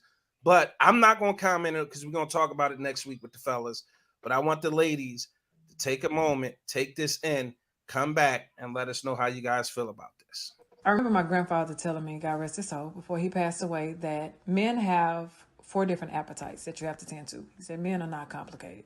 He said, I'm just going to break it down to you. He told me, he said, men have a physical appetite, a visual appetite, a sexual appetite, and an emotional appetite. And for a minute, I really didn't understand it when I was younger, but as I got older, it really started to click. It always stayed with me. He said, physically, you need to make sure that you know how to cook. And if you don't know how to cook, then find out how to cook. And if you can't, then at least have a meal on the stove or in the stove. By the time he get there, that's warm, especially if that man is taking care of the household. He said, it don't take a lot of work. He said, it don't. And I watched my grandmother do it. I watched her do it, so I know that I'm capable. He said, a visual appetite. He said, keep yourself up. He said, if you're the only woman that this man is going to be with, at least keep yourself up. He said, because men still need to be stimulated visually, so that way they can crave you. He said, and yeah, he said, love will still be there. He said, and although your looks will fade, you the one woman that he wants to look at. Give him something, excite him, make him imagine something, tease him, right? And then there's a sexual. My grandfather told me, he said that, yes, visually you can stimulate a man. He said, but don't forget that men are sexual in nature. He said, and so they're going to want to do what they want to do to their woman. You're the only woman that he's sleeping with. You're the only woman that he desired. Take some time out of y'all day. He said, look, if y'all got to share the responsibilities, share the responsibilities. You both do things in the house, so that way when the kids are down, y'all both can bathe and oil each other down and do what y'all need to do. He said, that's going to help y'all connect. And then last one, he said, men do have an emotional appetite. He said, all men want to feel is appreciated, understood, heard. That's it. He said, just listen to him. You don't got to talk much. Just listen. He always told me that men are not that complicated. He's absolutely right. Doctor. Okay. I'm sorry. I'm trying to hide my face. I'm sorry. I'm trying not to show how I feel about that on my face. Hold on, wait a minute. Hold on. I have to rock back and forth. All right. I gotta give like a little, giving brief background for context on why I feel the way I feel. So I'm with somebody now, but I have been married before, and then there was a relationship after that. So I only been with 3 people. Got married like stupid dumb young, like 20 or 21 or something like that. And he was my first everything. So a lot of what she was saying, I was like 10,000% with, because I didn't learn anything about relationships from my parents other than if you want to stay married a certain amount of time, you just kind of take anything. That's what I thought. Thought wrong, definitely got that divorce. And then the second relationship was still a bit of a mess because I didn't do my work in healing. So some of the things that she was mentioning was hard to do because I had already conditioned and hardened myself to believe men don't feel shit. And that was because of my limited worldview and relationships. So if you've only been with so many men and they've all treated you a certain way, meaning that's what you attracted and that's also what you entertained for whatever your reasons are, you're not really going to be super sensitive to a man's emotional needs. You're going to kind of go into relationships and dating and defense and attack mode. So the last part of what she was talking about, I think it's going to be hard for a lot of women to digest because a lot of us don't view you almost, I think, as human. And that's like a whole nother conversation I'll get into. But now that I've grown and done my inner work, I don't feel like there's an issue with anything she said. But to be fair, I did my work and I'm in something now where I'm being treated properly. So when I'm being treated properly, and by properly, I'm meaning like 80% of the time you on your shit. There's not a problem with cooking for you because I can actually cook. There's not a problem sucking and fucking and looking cute because I do that anyway. And there's not a problem hearing you out because I feel mutually loved and respected. So I feel like I automatically give birth to what you're giving me. And I think it's a little easier when you're being treated well to do those things. When you're not being treated well, you're going to have a woman that's not really wanting to do any of that shit. She's not going to want to touch you. She ain't going to hear shit you talking about. She's going to want to cook you food, but probably poison it. So that's something for, I think, men to think about on the other side, because it all sounds great, but it's like you kind of got to think about how you're treating somebody, and are you going to be worth what you're saying that you want? Did you already put in the work to like earn that? I think that's important to think about. Okay, so I know he gave an order of how this was supposed to go. I need the gist of what she said because I couldn't hear what she was saying. She was saying that basically women should know how to cook a little something, and that we should look like something, definitely cater to a man's sexual needs and listen to him. And basically kind of laying that out pretty simple, like it's not that hard to do, and men are pretty simple. Oh, okay, that's easy. I'm gonna say I agree with that. I feel like at a certain age, I mean we're well, and I believe everybody, on his live is a little bit older, probably in their 30s or whatever. By a certain age, you should know how to cook. And you don't have to be gourmet. You don't have to be in there, mixing it like that. But you should at least have at least 3 or 4 go-to meals that you cook well. In regards to looking well, men are visual creatures. So by a man being visual, you have to somehow provide the fantasy. Me, I changed my hair like I changed my drawers. You see me in locks this week, you may see me with a red long 30-inch down my back the next week. Like, that's just what I do. So, and it's not really just for a man, but you have to realize that you have to be attractive to him. Like, when he met you, he felt like you was attractive. I'm not saying you got to keep it up, but you have to look like something. Like, you can't let yourself go. As far as a man being listening to him, I'm going to kind of piggyback off of what you say. As long as you're being treated right and you feel like everything in the relationship is going the way it should be going 70%, 80% of the time, I don't see no problem with being his piece. If he comes home from a long day of work, hey, babe, how was your day? You need anything? Whatever. But that goes hand in hand. It's one hand washes the other. If you give a fuck about me, I'll give a fuck about you. You don't give a fuck about me, I don't give a fuck about you. So I just feel like that's more so like it has to be a give and take thing. Like, as long as my needs are being met, then so are yours. I have no problem with it. I'm not objecting to it in any way, form, or fashion, but I go off of energy. So whatever your energy is for that day is going to be my energy for that day. And that's it. Giving honor to God.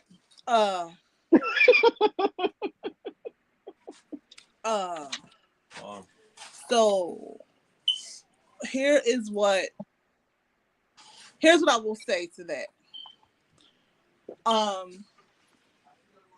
I want to speak a little bit more liberally on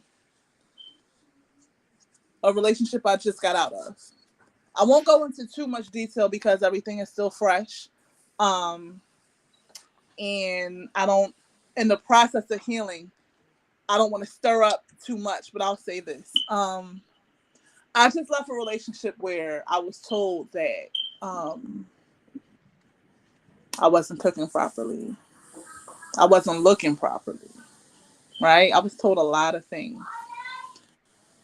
And what a man has to sit back and look at is, like how you guys were saying, are you pouring the way you want to be filled? Right? There was no concern sometimes for my mental health. There was no concern for the fact that I was a mother who bore the majority of the responsibility with upkeep and upbringing of our children. So while I understand that yes, men are visual creatures and men have needs and stuff like that, I can attest to the fact that a lot of times, and this is something like how she said what her granddaddy said. My grandmother tell you that men, and there a lot of men aren't going to agree with this, but men are inherently more self-centered than women are. Women are nurturers, period. That's what we do. Now, when you say advice from her granddaddy, you kind of got to take that as a grain of salt, because that's also that same generation who had them outside kids because they was making all the money, and women couldn't even have their own bank account. So it's like, they wanted what they wanted, and a lot of times they didn't give back. And it's so funny because my same grandmother, who, like I said, is 85 now, used to brag about how she was the consummate housewife and all these other things, right? And it used to be her whole fucking personality. And then one day, maybe 6 months ago, we were having a conversation, and guess what my grandma said? My grandma said it all. My grandfather died, when I was like 3. He had cancer, but my grandmother said, yo, I was the best wife and how homemaker, cook, everything. But guess what? Your grandfather still cheated. Your grandfather still had girlfriends outside the home, paid for, half of an apartment with a bitch, because, that's how they would do back in the day. So my grandmother said, all that is fine and good, that from that generation. But looking back now, 85 years old, she was like, yo, put yourself first. She was that woman that girl's grandfather was describing. And now at 85 years old, looking back, she said, no, put yourself first. So that's my thoughts on what she had to say. That's my thoughts on it.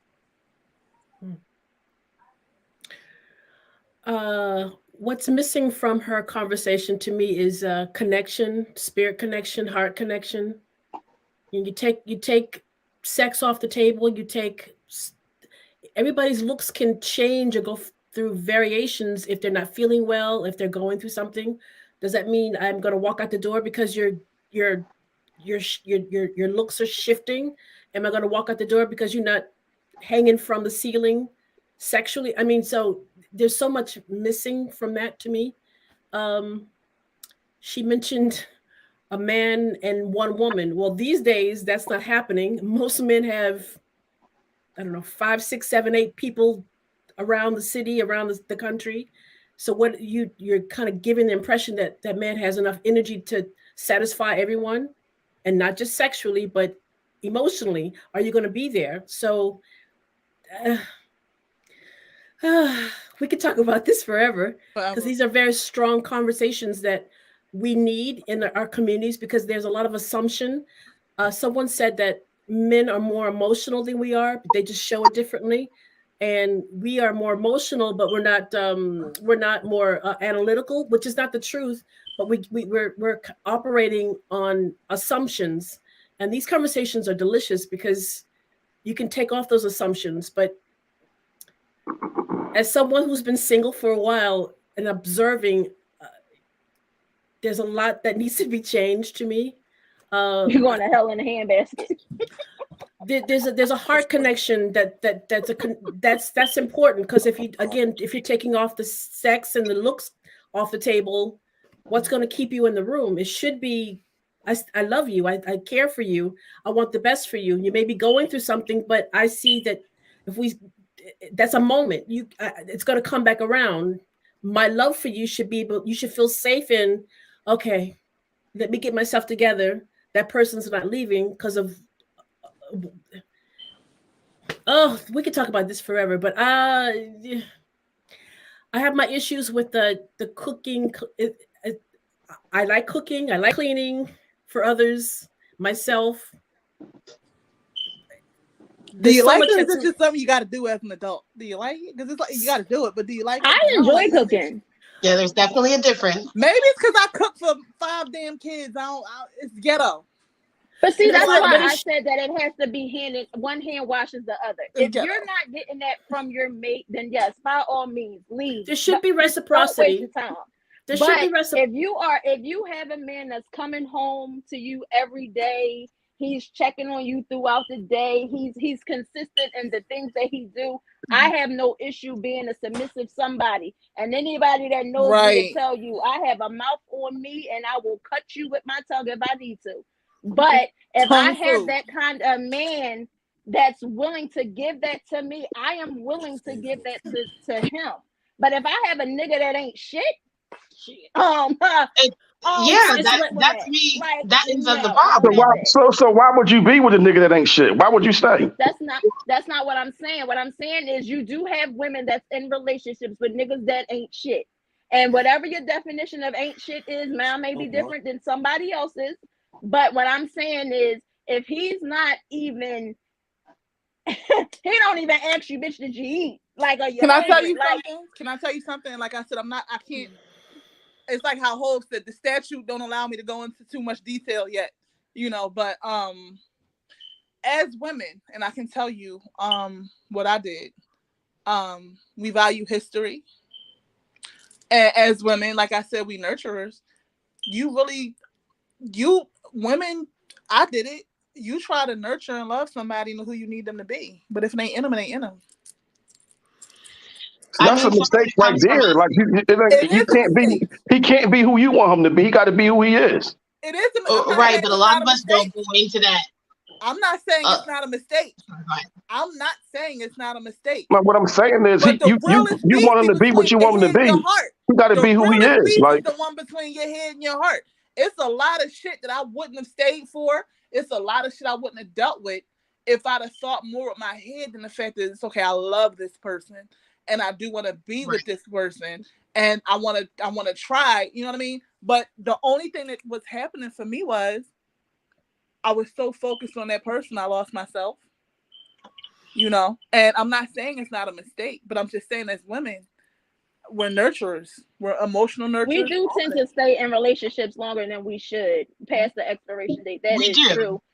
But that's based off of what you said. I mean, like, if you put your love, your trust, and your heart, and like you want this person to be better. I see the potential. That's where we fall short as women. We fall in love with potential versus what we see. If I see that you have potential and you may give a fuck about me a little bit or whatever, I'm willing to stay in the build and show you and nurture you into the man that I may want you to be. But yes, we do as women have to be but you can't mold a man into being a man. You're not a man. Right. That's like, what I'm can't saying. do that. Like that's not what we do as women. That's not how we're wired. If I see somebody and I'm talking to somebody and okay, he may not have everything on the list that I want, but he has some of the things and maybe I can help him achieve the other things, then I may be booked in.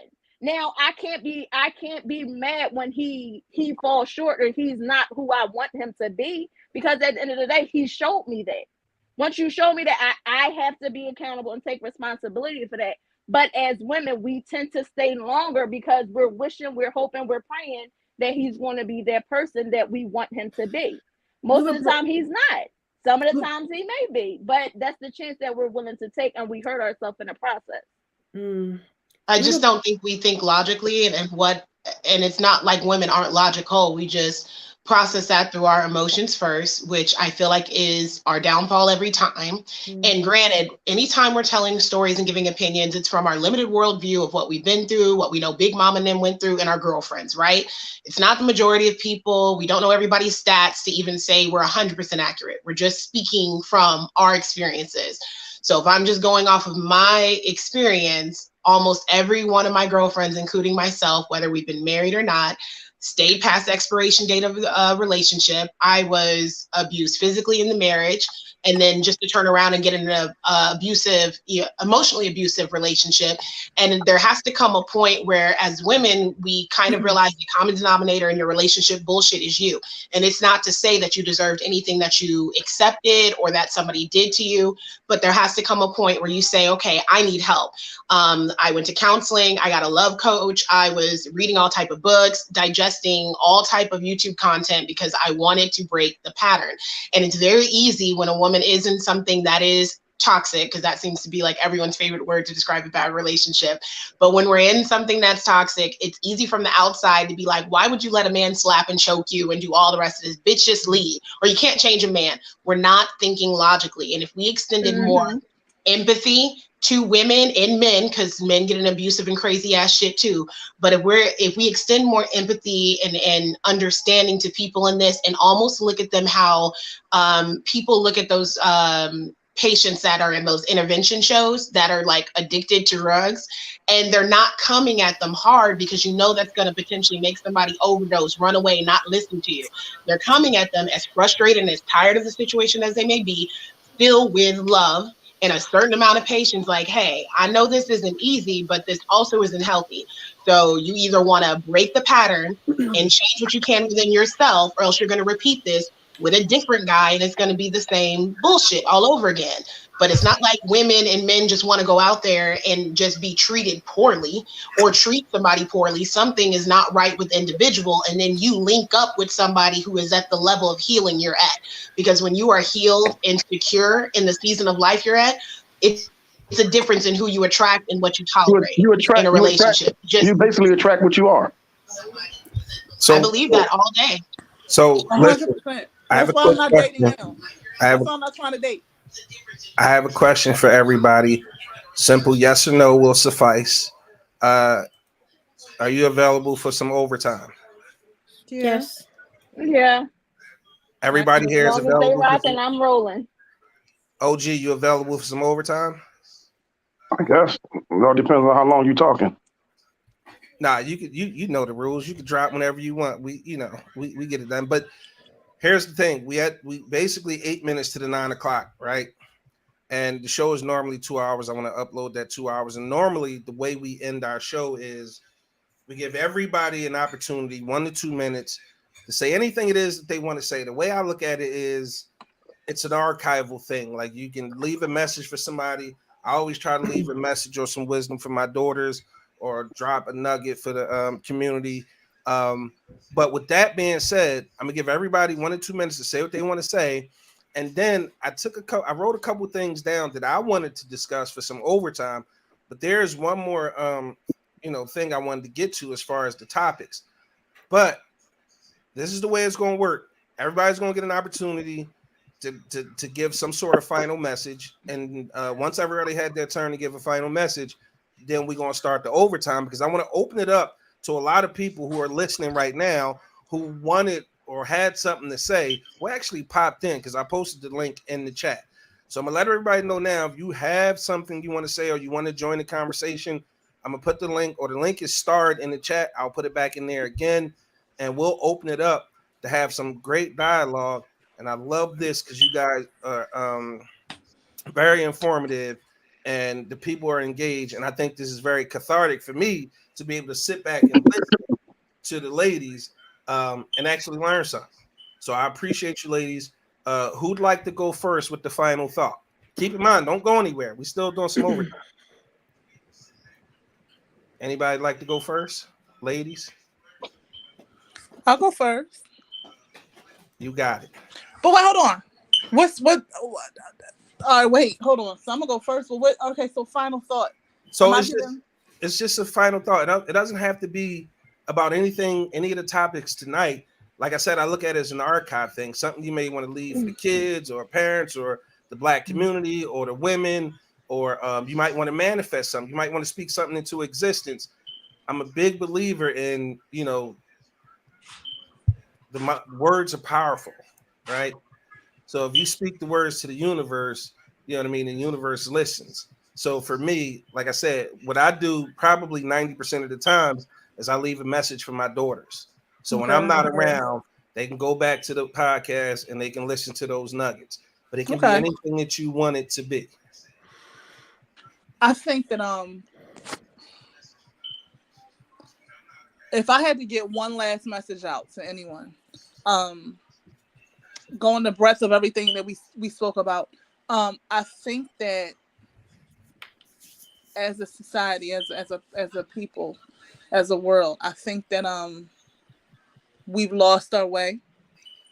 And I think that if we just went back to treating your fellow person the way that you would want somebody to treat you. We are so for self. It has clouded our judgment in so many ways. We have become so self-absorbed as a society, in and out the Black community, even within our own families. I think that everything could move just so much better if we just focus more on developing understanding of each other, and getting back to just that golden rule: do unto others as you want them to do unto you. You know what I mean? We've lost sight of that, and it's my greatest hope that one day we could get back to that, because we're suffering from having departed from it. That's just my hope for everybody.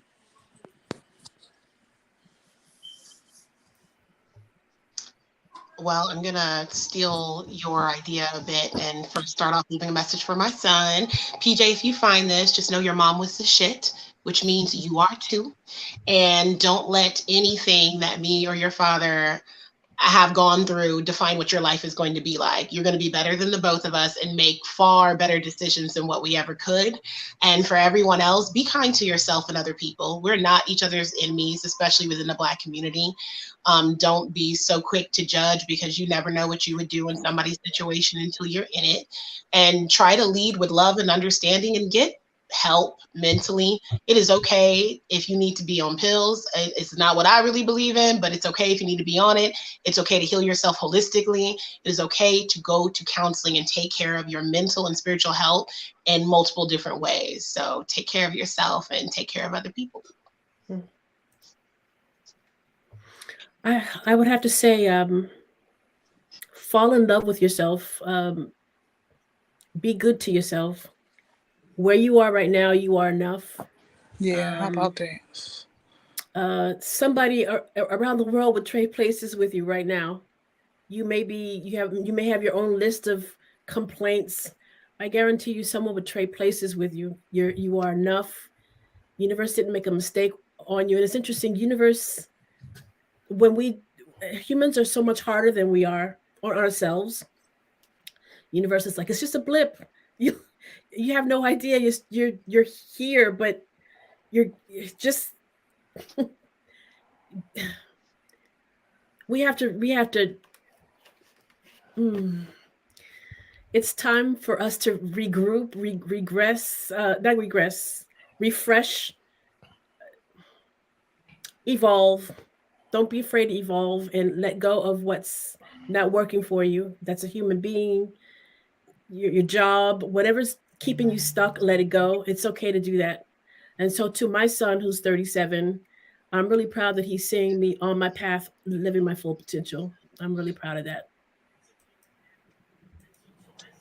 Oh, so I guess I'll wrap it up. So I'm going to piggyback off a little bit of what everybody said to my nieces and nephews, because I don't have any children. Just let you guys know that you are beautiful, you are unique, you are supposed to be here. You are enough. Every day that you step foot on the ground, you wake up and say, I am the shit, and I'm ready to conquer anything that comes my way. I love you guys. Always lead with peace. Always lead with love. And that's it. All right, so I wanted to jump in there and say something right quick as a final thought. First and foremost, I appreciate the ladies who showed up tonight. You guys have done a phenomenal job. My sister in the comments said, ladies, y'all did the damn thing tonight. Such beautiful, talented, educated, uplifting women. This was a really great show, hands down. And I'm going to echo that sentiment and, just give you guys your flowers and say, this was an incredible show. I appreciate you guys. And the last thing I want to leave people with is don't wait. There's never a perfect time to really do anything. There's no handbook on how to live life. Do what makes you happy. Nobody else is responsible for your happiness. You got to make yourself happy. You got to do what makes you happy. If you need that vacation, don't wait. Take that vacation. If you're waiting on the perfect moment to start a business, there's no perfect moment to start a business. The time to start is now. I think the proverb says the journey of 1,000 steps starts with one. And it's as simple as that. Please don't wait for anybody or anything for you to get out there and live your true inspired self. Your inspired self. Don't fucking believe certain things that society would have you believe that you need to have in place before you can do anything. The most successful people on the planet have one thing in common. they didn't wait. They knew what they wanted, and they took those actions, and they took that first step to get it, and they didn't take no for an answer. Believe in yourself, bet on yourself, and speak it into existence. Words are extremely powerful. I manifest every day that my daughters are successful, that they are healthy, that they live their life and their dreams, and they're doing that at 8 and 10. I couldn't be more proud of my daughters. I couldn't be more proud of the women that I sit in front of right now, the brothers that I associate with, and the community that I'm trying to build. You guys are beautiful, talented, uplifting, and you inspire me. And last thing, to Black women. Without you women, I would have no modicum of success whatsoever. So I appreciate you more than anything, because I'm trying to raise 2 Black women. And without you guys, inspiration, leadership, advice, it wouldn't be possible. So that's my message for the evening. We going into overtime now, because I'm ready. I'm piped. I'm amped. It's hard to have a podcast. Bianca, you can attest this. It's hard to have a podcast and then sit on the sidelines, and keep it. Yeah. Oh God. Since we doing overtime, I know y'all saw me go out the camera. Since we going overtime, all that cooking we was just talking about, I ain't do none of that tonight. I'm door dashing some McDonald's for these damn kids. So yeah, I'm here. Let's do it. Crystal, we appreciate that show time. We appreciate that. Women Rock on the podcast. So I'm gonna say it again, because we got some fellas waiting in the wings. You ladies are invited to the podcast anytime you want. I love having people take over the podcast because it brings in a new audience. It brings in a fresh, new perspective. And we don't have a lot of feminine energy all the time. And I welcome that. I welcome that because, again, it's needed. Not that we be on the show women bash or anything like that. But at the end of the day, we're all men. We don't have y'all prettier. That's it. Hey, listen, ain't no help for me, but you're absolutely right. So I want to bring in some fellas, and I want to spark a conversation. Since we got ladies, we played this clip before, and it was just a lot of women in the comments. They were really scared to come on camera. But since we have men and women here, I want to talk about this. So let's welcome back the Angry OG. Let's welcome back actor. He's been on everything. I don't have time to read his list of accolades, but David the O is in the building. Okay. And then this guy is new. He's been listening to the show. He's been commenting. Keith, I appreciate you joining. Here's the rules, okay? I know we're all grown. We're going to keep it respectful. We're going to make sure everybody able to get their point across. And we always going to allow the ladies to go first. Is that acceptable, fellas? Yes. It's their show, Bubba. That exactly. So here it is. OG, if you watch the show, you know what clip I'm about to play. OG, I can't wait to hear the ladies' opinion because we played it before and we didn't get a lot of feedback from the ladies. They was kind of gun shy, but they on right now. They on right now, so they got to respond to this because I feel like it's hilarious. Oh, Crystal, welcome. The more the merrier. The link is in the description. Let's get into this clip because it's one of my favorites. Husband store? What is this? Hello, you may visit the store only once. There are 6 floors and the value of the husband increases as the shopper ascends the flights. The shopper may choose any man for a particular floor or may choose to go up a floor, but cannot go back down except to exit building. These men have jobs. Going up. These men have jobs and love kids. Keep it going. These men have jobs, love kids, and are good looking. Wow. I gotta keep going. These men have jobs, love kids, drop dead gorgeous, and help with housework. Oh, God. I can hardly stand it. Gotta go. These men possess same qualities as 4th floor, plus good lovers. To the top, baby. There are no men on this floor. This floor exists solely as proof that women are hard to please. Thanks for stopping by.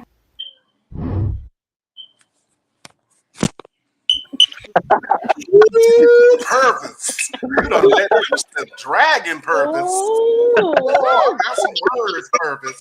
I got some words. That wasn't even right. That wasn't even right. That wasn't even That's what it is, though. I ain't come on here to be treated like that.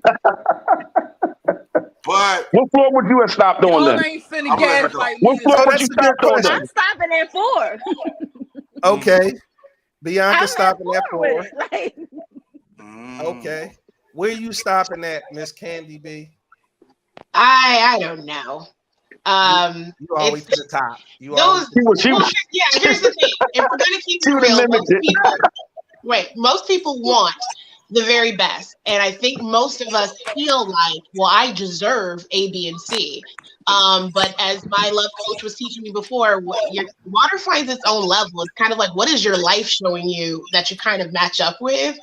So the video's cute and everything. I don't feel like women are hard to please. I feel like some women are hard to please. And I feel like the men that really get on videos like that and start going hard in the comments, they typically want women that are out of their league. And they're those type of men that figure, well, because I like you, I should have you.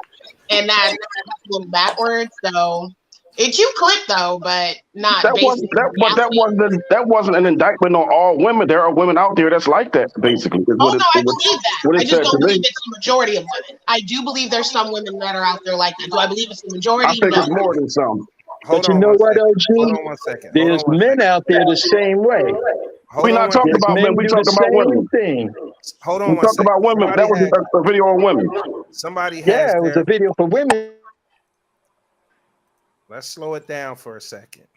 Somebody has the show playing in the background and is giving a lot of feedback.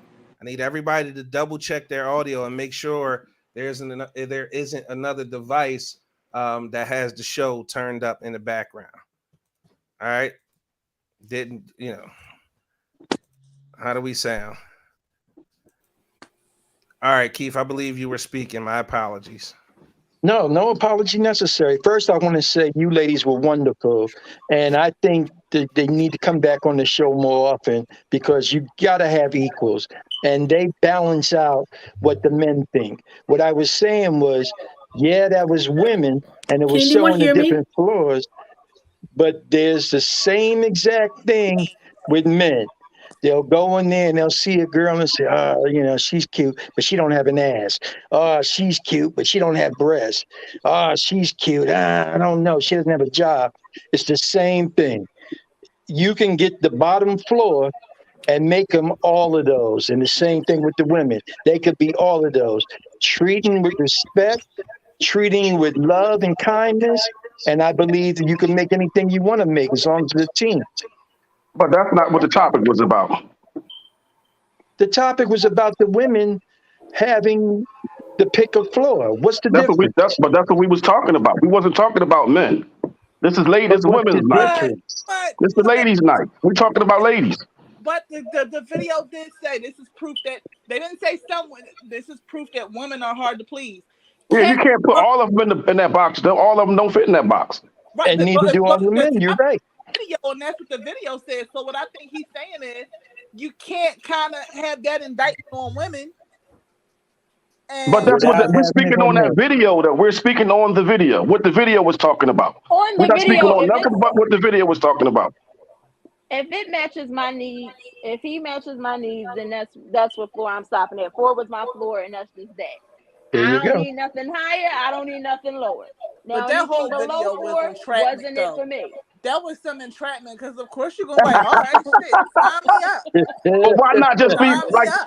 So as a woman, you know what you want in the man. So if you saw that on the second floor, everything you wanted in the man on the second floor, why not stop on the second floor? If you saw everything that you wanted. No. See, but you listen what I'm saying. No, just listen. What I said was, if everything you wanted in the man was on the second floor, why not stop on the second floor? Because if that was everything that I wanted, then that's where I'm stopping. That's what I'm okay then. No, because listen to her. When I go to Target, I know I done came for cat food, toilet paper, paper towel, cleaning supplies. But guess what? I done walked through the damn makeup aisle. Like, you know what? I think I could use a new concealer or 3. And I wasn't thinking about that. You gonna get to the floor that don't got no men. Right. This She's might gonna have be the been one without a target man. men. This She might have gonna be been the one target. that don't get no man. If this Or depending on it, she may get one. If Because this- sometimes, it works out. Like if if I'm at a this restaurant and order something, and then the waiter or waitress is like, oh, well, do you know this comes with blue cheese crumbles? I love blue cheese crumbles. Let's add that on. I didn't know it was an option. Sometimes if you don't know it's an option, you're like, okay, well, now there's an option. Let me be a little greedy. But Let you me had, take it. but When you can really build that. everything you wanted in the man was on a certain floor. No, So here's the thing. it's no other Everything you options think included. you wanted. Everything you think you wanted. My point is, if I can lay out what I want, but I you can know say what I you know what want I though. want. And then Yo. somebody says, well, did you think about this? And it's like, damn, I didn't think about that. And that could be good for me. You're right. I do want someone to eat my ass every Thursday. You may if not I have ask thought you- about that before. And now it's on the table. And now you want that, so you go to the 4th floor. There's nothing wrong with So if I ask you, what's your most important qualities in the man that a man has to have in order for you to deal with him? Your most important qualities. You gonna name exactly what you're looking for and what you want. And if all of that is on one floor, why you got to keep going? If it's offered, it's not a matter of it keep going, because the video was like, hey, I know you stopped here, but did you know blah blah blah? No, and the just video like when didn't people are say that. playing game The shows, video people do the didn't same say. thing. The video just said it was certain amount of floors. It didn't say. It just said, and then it named what was on the floor as you got to that floor. It didn't say anything about, the value of the man was going up once you got higher. It didn't say that. You only found that out after you went up there. After Can I every jump in? time she got the one floor, Can I every jump in? time she got the one floor, it was somebody up on the next level looking over the balcony like, get down, do you? Yeah, Right? he gonna go to that floor that don't have no like more men. that. Like, come on. He gonna go to the floor. Oh, sorry, there's no more men left. So, all right. So if you find everything you want in a woman, if you know everything you feel like you want in a woman, and then boom, you meet somebody that has another awesome quality that wasn't even on your mind or wasn't even something on your radar, you're gonna be like, no, because you know what? Her over there, she got everything I knew I wanted, so I'm gonna stick in my safe zone. No, listen. If I'm once again, this was Target. This was men Target. This was Target. She knew what she wanted when she came in there, but you get to walking around a little bit. Next thing you know, you caught up in the matrix and I spent $300. Yep, and you'll be on the floor with no men. But it's Target. Yeah, you will be at Walmart. You'll be on the floor with no men. You're gonna keep going, and there ain't gonna be no men for you. Are you, as a man, saying that certain type of men don't exist out here in these streets? I can't say that because I don't because it's a top for every pot. Yes, it is. So Can you hear me okay? Mm-hmm. Okay, sorry, I'm on my phone. I wasn't sure if it was working. I know David's been trying to cut in for like 5, maybe 35 minutes, but David, I'm gonna just talk and I'm gonna pause because I saw you over there. But what I think DaJavonn, lady, by the way, great show tonight, seriously. It was a parent. You guys ever heard of a parent? Crystal, do you have another device on? No. Why is it bad? Yeah. She's getting notifications on her phone. It's messing up the audio. Oh, I wonder if I have Facebook on my phone. Hold on, let me see. all right, David, if you could speak. Yeah, Dave, go. Can we actually say what the video was saying, people? If y'all really pay attention, it was for a young girl who is searching for something. I'm back. Right? Who believed that she would see something more on each floor. So to Javon's point, yes, she was searching, was listening, but what I saw, and I guess because I write, the subtext that I saw was a young girl who's still on her young girl shit, who gets to the top floor with this great anticipation and has found that what she was looking for, which is the perfect man, is non-existent. And she should work her way back to where, quote unquote, she herself fits. Not so much what the man is doing, but where she fits in. Because the one floor that caught my attention was when he loved kids, taking care of house, and loving her and being a good lover. I was getting ready to say that goes back to the point that we made earlier. Now that should have been on the top floor. Say again? He should have been on the top floor. No, because here's the thing. If she goes where she fits versus what she wants from him, like you said a minute ago, if you know who you are as an individual, and this goes back to the other clip with the girl and the grandfather conversation, the one thing that was really missing that the women didn't get a chance to really touch on is that the old school vibe wins. It's universal no matter where you go in the world. Because I talk to people from different countries and it's all the same thing from different generations. But the one thing that's a common thread is the partnership. And that's something that we eliminate when we have these conversations. And LaVeda alluded to it a little bit. And so did JaVonn when she tried to explain her recent situation. And I'm telling you, as a man who lives in DC that runs into a lot of women who have a lot of children or have children, period, I find out from a lot of these women, their man that was there, they didn't have an equal partnership. He chose to be that typical dude as if he was still operating with a single woman. When you deal with women with children, you got to have a partnership because the kids come first. The kittens come with the cat. Say again? The kittens come with the cat. Right. And then in this case with this video here, the reason why I said the subtext was young girl shit. Because all these women are like, what, 30, 40, and we just had somebody say 57. They not there in this mentality. So it's the wrong video for them, period, as a female. Because this was probably when y'all was in your teens and your 20s where you thought you had to keep going up. But y'all know, like Candy said, you know who you are now. You're secure as who you are as a woman. So you could have stopped on the first, second, or third floor if it so chooses to fit who you are, not what he has to bring. What you need to complement you is there. You just pick which floor works for you. And if going to the top floor is there for perfect universal man, like the perfect universal remote that we know don't exist. Exactly. Okay. Then that's fine. That's not what you want to do. Because I met women who were there. They keep going there. They're going there. And I've known them since college. And they keep going through these men for that same thing. Go ahead. Say what you got to say. But if we going to touch on what Candy said, Candy, my thoughts be on my face. Candy brought up some real shit. And Yes. going touching on what you said, tying back into Candy. These men ain't settling. And these men be sitting on the internet. These men be sitting on President Rihanna Fenty's internet and be reading women for filth every goddamn day. And Not Rihanna's internet. Can I when say you something? see that please? picture, it'd be like, But can I address your Can I point? Are you talking about interject social real media? quick? so it's Okay, like, good. I just want to ask her real quick. and then She's in the talking about days social in media. Go Kevin ahead. Samuels, women posted just Can I no, interject? But take me to I'm the top saying, like Libby before we want go to any go. further, can I ask you a quick question? Are we talking about social media or real life? I just want to be clear. Exactly. Yeah, get to So that. people on Alright, social alright. media are real people. Social media is not real life. Hold on, OG. That's Let not me their say life this. either. Hold on, It's OG. not their Let me life. say this real quick. Hold on, OG. Let me just say this to you.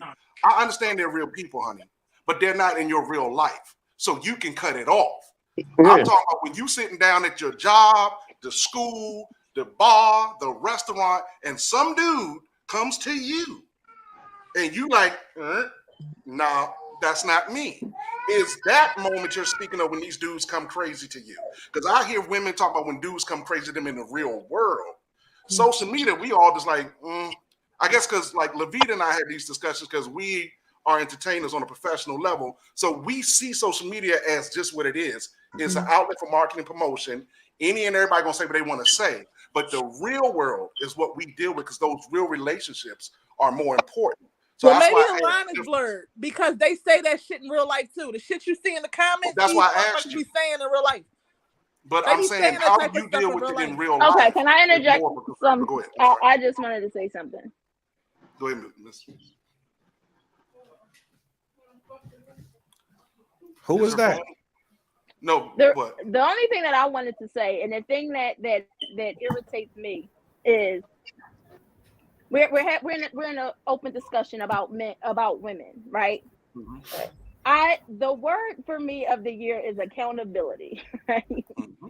As far as women is concerned, as far as men is concerned, this is a little bit off topic, but the video was about a woman, and I realized as women what we tend to do is once they say something about us women, we automatically got to jump into, well, men do, well, what about with the men? But we're not talking about the men right now. We're talking about the video is about a woman. The woman did this, so let's stay on what the woman did. Yes, men have their faults. We have our faults. But my thing is, my New Year's resolution for 2022 was I am no longer co-signing bullshit.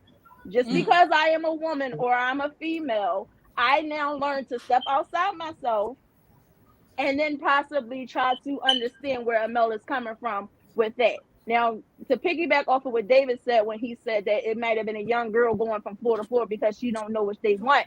Me personally, if the man on the second floor was everything on my list, I'm stopping at the second floor. I don't give a damn what's on the third floor, fourth floor, fifth floor. Yep. At the end of the day, this is That's what what I I was want. This saying. is who he is, and this is what this is. It wouldn't leave any opening or desire for me to think about, oh, well, maybe this man has on brown boots. So because he has on brown boots and I'm tired of my man wearing black boots, I'm now going to see what he's about. Like, no, like that's not how life is supposed to be. So if you're settled and you're secure with whatever man that you're secure with as a woman, you shouldn't be worried about what the next man is doing. Keep your eyes on your own paper. If you're satisfied, exactly. If you're satisfied, you satisfied. It don't matter what he got and what he don't got. He's satisfactory to you. Can Like I he might not work. more? He might not work for somebody else, but he works for you. Exactly. I agree. I'm sorry, my mic was messed up, but I want to just chime in right quick. I think the real important thing here that I believe all the women was trying to make the point by saying it was a parody. I can never say that word. You guys know what a parody is, right? We all grew up in Saturday Night Live generation, I believe, and I think that's the point that the ladies were initially trying to and I'm not trying to speak for you all, but that's what I thought I heard. It was an exaggeration of what yes may exist out there, right? And I think it was meant to be funny, but it was also meant to be a comical exaggeration from my perspective of a type of woman that does exist. And I think one of the ladies, if not, I don't want to name incorrectly, but one of the ladies mentioned that this does not stand for all women. And the reason why I want to pause there is because I oftentimes get in this conversation where it feels, I want to speak for myself and my experience. It feels that because that woman exists, we do see that woman. We see her mainstream media. We see her on social media. We see her on the Bad Girls Club. We see her all over the place, right? Because that image is very popular and visible, I feel that I end up in conversations with everyday men about these women who are not the women that they're dealing with, and they're not me, they're not my friends, I don't know these women, and I personally have never met these women. And I'll pause to say, before we argue against that, what's very interesting, what I observed when I first hopped on the call was there were you have DaJavonn, you have Candy B, you have LaVeda, you have B More, you had 4 women, myself making the 5th, that proceeded to give you their response to it and explain that this is not me. And then this debate started. And so I will pause and stop here and ask the question and actually almost beg a request that more men stop, pause, and ask more questions and listen to what women are saying about who they are versus making assumptions about who you think they are. And First of all, we never accused nobody on this panel of being that woman. It was just a statement. It wasn't factual, and no statement that you could make about anything can be 100% true. I think I said I feel it from my 100% factual. I want to make sure I say this is not me pointing the blame to Keith, David, or Beloved, or Big E. Like, this is me simply saying from my experience as a woman, and I beg this ask for you all in the room, because from my experience, this conversation comes up a lot, that I personally don't identify with this woman, although she does exist. I don't know anyone who acts like her. So again, that's just me. That's just me. So can I just make one quick point to what she just said? And it's really quick, real quick. Go ahead, Dave. I love the fact that you brought up parody, because that's perfectly to what I was saying, getting ready to say. This must have been a woman who sat around a bunch of dudes who told her their truth about how certain women dejected them or rejected them, and she made this for those guys. Because that's what I took from it. Because I was like, yo, she hitting on what we say as men, like how we view ourselves, and then we get these certain chicks that we like, oh, she's so perfect. Why she don't see me? And the question is, why she don't see me? I'm right here. We have 3 hour conversations. We friends. I know her family. I know her coworkers. Mm-hmm. Where do we miss each other? And I believe, now this is just me, my take from it, was she did this parody for those conversations with men. Either she had those conversations with guys who tried to come at her, or male friends or family members that told her what they see when they see these women. That's why when you said it was so perfect, because I was like, that's what I took from it. I thought that she just had a parody of a conversation. Hilarious. That's why I was laughing. Hilarious. I don't think it's a parody. Well, again, I believe it's a parody in the context of it being the TikTok video of the week. Right. But I personally think that's every woman, period. And that's, I'm gonna shut up. I'm Period. I'm gonna shut up. But if a woman wanting the best for herself, is that a problem?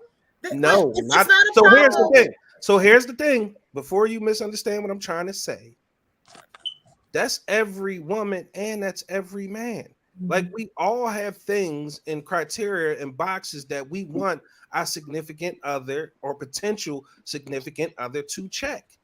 It's not a bad thing. I don't think it's wrong to even want what you want at all. I want what I want. At the end of the day, I'm not willing to settle either. So I believe it's parody in the sense that it's true for every person walking the planet. Now, is that an exaggerated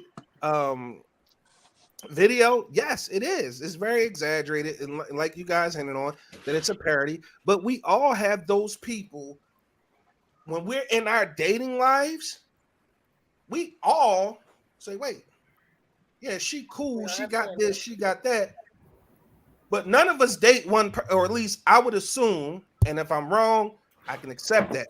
But when we're in that dating phase, everybody dates more than one person. I would think, as a Not all of us. Not all of us. Not everybody does do that, but I would definitely suggest it. Especially for women, and I understand why a lot of women don't, because we're also up against the societal pressure of almost seeming like virgins, but not. And you can't let a nigga know you talking to other niggas because he need to think the pussy is his, even if he ain't tasted yet. So there's whole game and dance, but I'm like, you need to know what you want and go to the highest bidder for what you want. I made the mistake of going into dating multiple men, and then I was letting each nigga know, not like in the way I'm about to tell it to y'all, but it was basically like, look, free agent, I'm going to what's going on. And that's how I was going about it.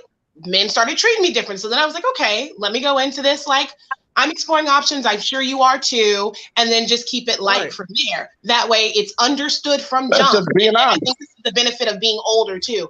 I don't have time for games. I'm fucking tired. I'm divorced. I had a little break. I'm tired. So let me just all this shit up front, not about the games. I know what I want.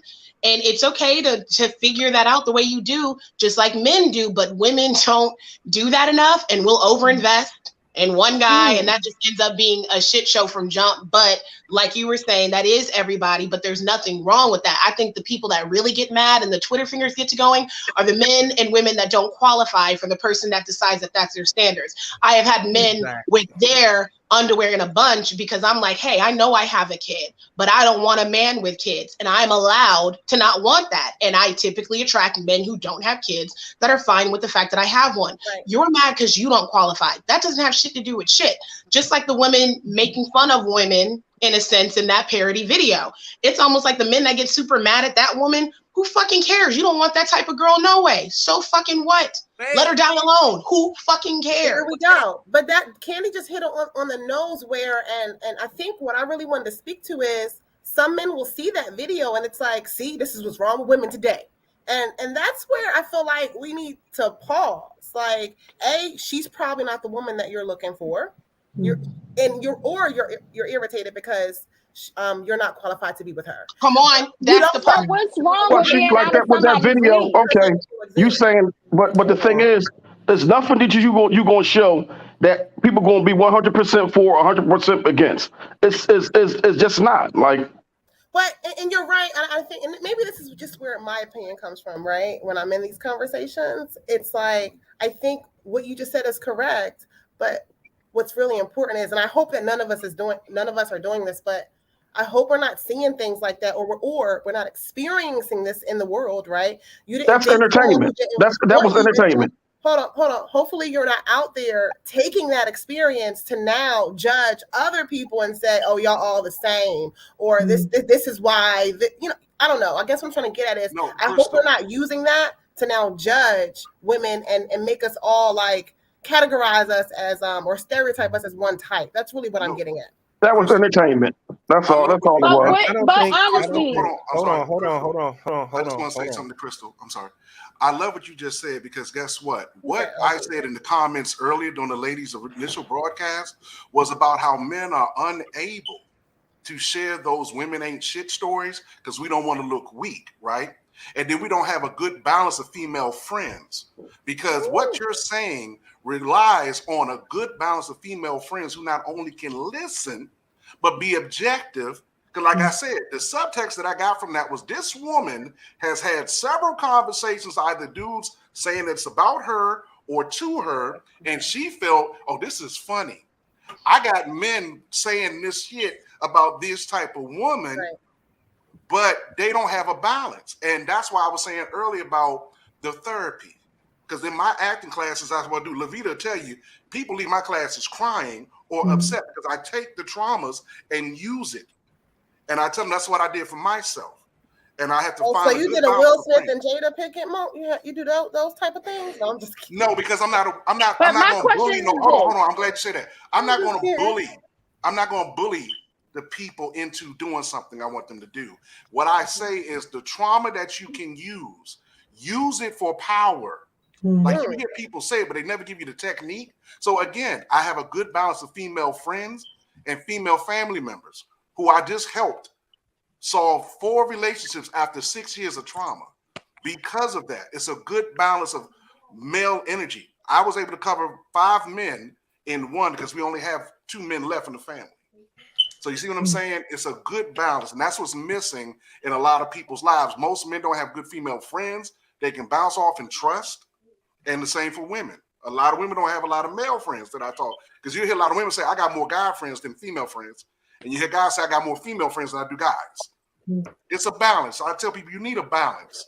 If you don't got that balance, you're going to be off. Go ahead. I agree. But I want to go back to something that Candy touched on, because Candy be coming with the topic, and I'll be like, yeah.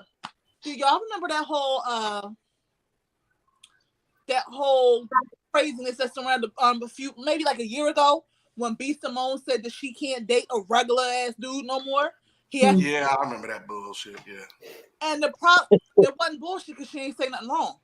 What's a regular ass dude though? Finish. And I'm gonna let you finish. I'm just saying why I said bullshit. Because my ladies is going to back me up here. I'm gonna tell you what happened there.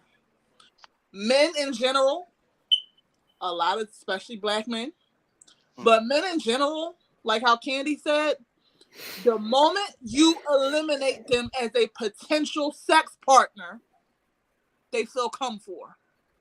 That's all that was. I'm sorry. The moment a motherfucker no longer qualifies to a woman who he feels as though for whatever reason he should have access to her body, he attacked and he's rolling on the floor, kicking and screaming, "Why, Lord, why?" And that's what happens a lot of times. Them nice guys, like how Kenny said, you talk about. I wish you see how the nice guys act in your inbox when you say you're not interested. I know how they act. The nice guys. I know how they act. Right? How did the night ladies? How many times have you had a nice guy approach you and his rap was right the way he approached you? There was no problem. You just weren't interested and you gracefully said so. And next thing you know, you was a bitch or whatever. So I can't speak on that because that's something that I wouldn't do. But obviously it happens. But I can't. It's nothing. I can't speak to that. That's just whoever. If you resort to those kind of tactics, you don't know how to handle. You just don't know how to handle rejection. I'm not saying the men here would do it, but what I'm saying is, like on that thing, like, and how she might have been listening to men and them saying what happens with them. A lot of times, And it don't even have to be a woman who is on the level of B. Simone. All B. Simone was saying was, look, if I can't say to you, you got to be your own boss, because I might be like, hey, I'm shooting LA next week. You want to come? Why would she deal with somebody to say, I got to see how much PTO I got left? And I think that DaJavonn is kind of addressing what Big Exclusive. But I don't see nothing wrong with that though, because there's nothing wrong with that. Like, he got to get somebody that match what she's doing. That's all. And you have common sense. You have common sense. There were thousands of men going off because a lot of men that hit dog gonna holler. What'd you say? A hit dog gonna holler.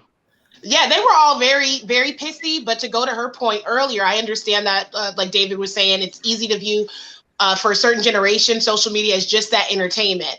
But a lot of people, especially the younger we get, that is their life on and offline, and they take and process what they see and they act that out in real life. And we are saying, hey, that's not real. You shouldn't probably go with that. You shouldn't just look at a viral video and decide that's all men, all women. And a lot of them just don't have the skill set to separate it. So then that ends up what's out there and what some people end up having to deal with. And it's not, at least in my, again, limited worldview, it's just not a lot of people that can take the time to process and be like, hold up, that's not coming from a place of reality, or you're operating off of hurt right now because what you're saying doesn't even make sense. Most people aren't acting like that. And then this is what we're left with as far as getting videos like this and making fun of, maybe a woman's standards being too high, or B. Simone's opinion about who she wants to date. It all gets really ridiculous very quickly. And let me explain why I said bullshit. David, hold on one second. My point. David, I'm sorry. Hold on one second.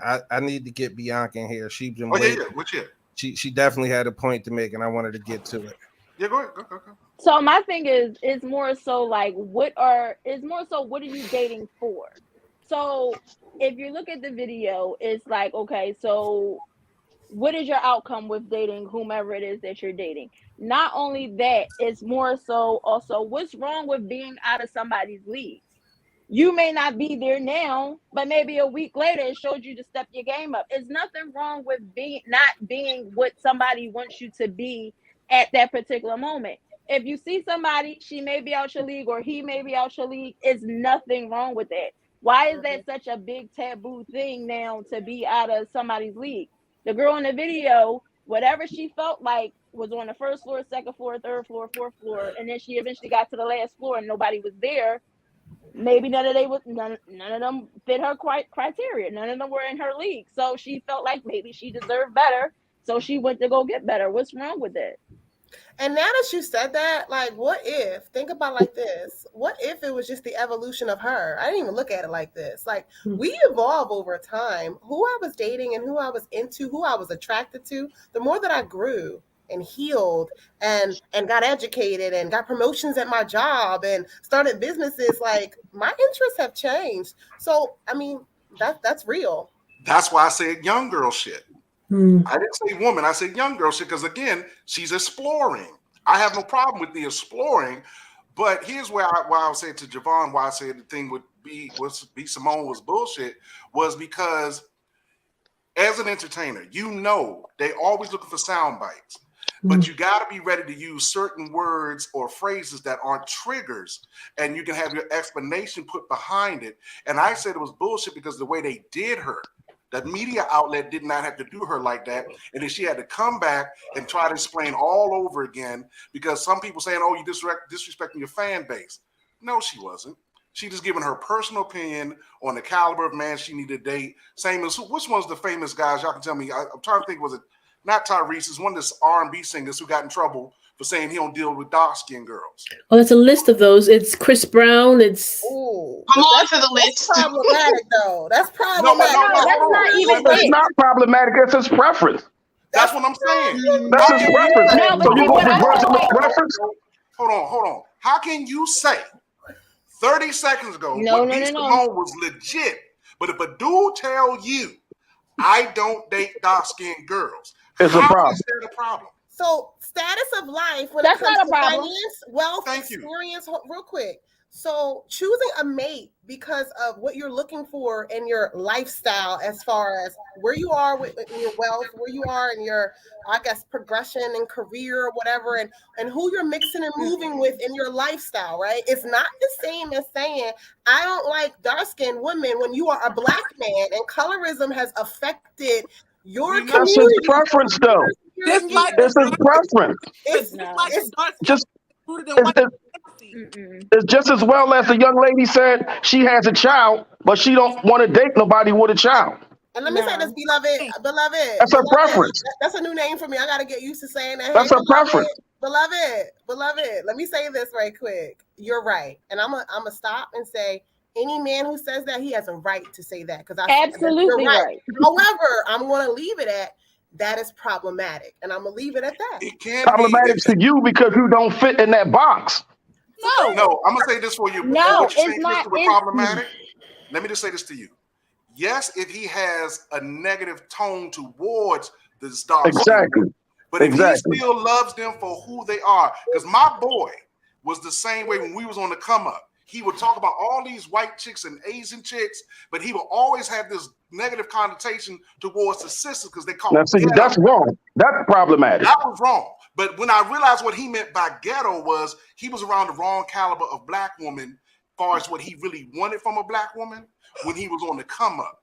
And that was his fault because he kept putting himself in funky situations. And I told him that.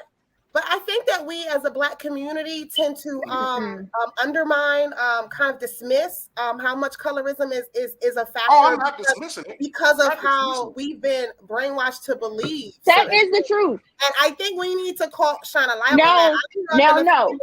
Light skin. Listen, I'm the darkest person in my family, right? That's a whole different subject, though. But I'm the darkest person in my family. Let me tell you, when I tell y'all I've been bullied and picked on because of my nappy hair and my dark skin. Okay, my light-skinned aunties with the long, pretty hair used to bully my mom because she came to Philadelphia from the South and married a black man. And you know what they would call us? Blackies. So when you're coming from a community of people where that is deep-rooted, I'm not gonna lie, that one is just a tough one. It's a tough one. That's a whole different subject, though. Thank you. I mean, at the end of the day, it's a you can't knock nobody for his preference. That's his preference. Like, I feel as though I would like dark. I think everybody has a preference when it comes to dating. When Brown said whatever he said, I was not offended by it. I'm a brown-skinned girl. However, that's his preference. I prefer a darker-skinned guy than a light-skinned guy. That's my preference. So should the light-skinned guy be offended? But I prefer a darker-skinned man because that's what I'm naturally attracted to. So let me step in for a second. I was still. That's your preference. Hold on. I'm not X'd out about it, but bro. Let me step in for a second. Her thing is moving slow. That's all. Finish your thought, Bianca. Now with B. Simone, that's also a preference that she has. A preference is a preference. You can't be mad at what somebody wants or whatever somebody desires or whatever. Like I said, it's not a thing. If that's what he likes, if that's what he wants, fine. You just not the nigga for me. Cool. Go ahead about your business. Now, as it being deep-seated and rooted, maybe with the European standards and the colorism and all the things that we, were ingrained by. But at the end of the day, that's unfortunately our trauma that we have to deal with on our own. That's what that man wants. That's what he wants. That's his preference. I'm not upset about it at all. A preference is a preference. Now let me shift gears for a second because a lot of us wasn't here at the beginning of the show when the conversation was had. So I'm gonna play something for y'all and we're gonna come back and talk about it. It's important that we have time. It's important that we all have an opportunity to speak about this. It's everybody's been talking about it, but in the context of everybody on the show wasn't here when the show first started, I want to give everybody an opportunity to get their opinions on this. Oh, wow. Will Smith just smacked the shit out of me. ウィル・スミスにやられました。 Wow, dude. It was a G.I. Jane joke. G.I. ジェーンのジョークだったんです。I'm going to, okay? Okay. That was a greatest night in the history of television. テレビ史上最高の場面でしょうか。 So we are here to give a documentary out, to give an Oscar out. Punk ass shit. Punk ass shit. And I dare motherfucker to question it, because Man, he would have had to whip my ass on stage that night. fuck yeah, nigga, because how the fuck you a cockhold motherfucker? I'm sorry, dude. My aunt asked me this question about 2 hours ago, and I said, Aunt, I ain't gonna get into it because I'm not about that bullshit.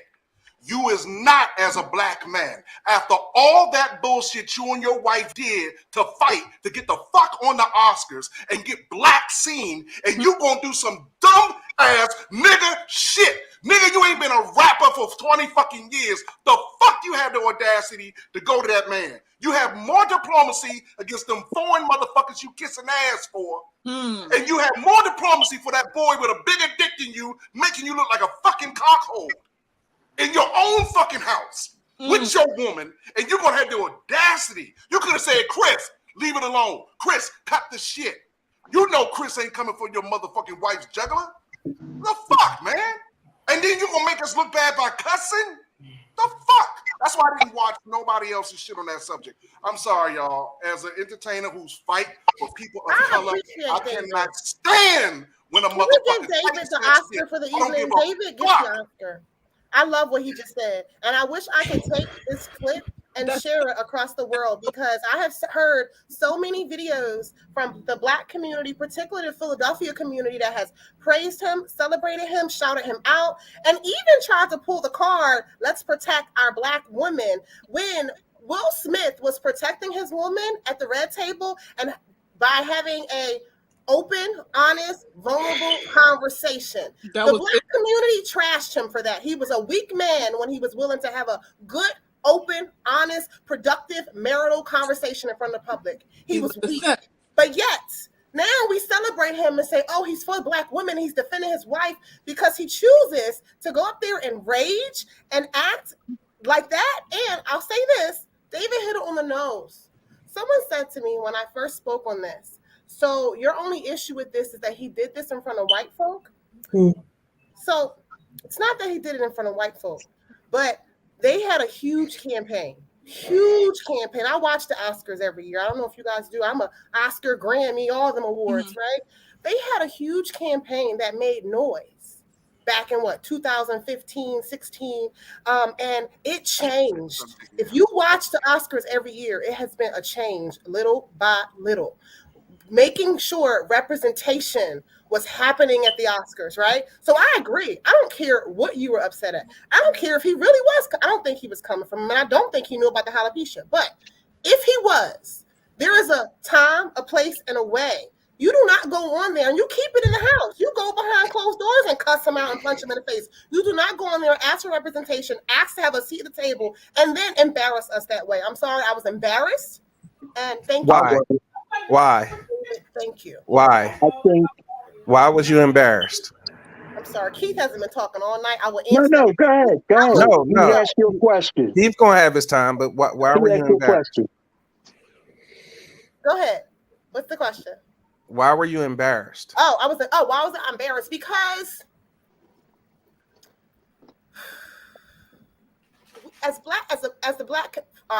an advocate for representation for Black people in media, right?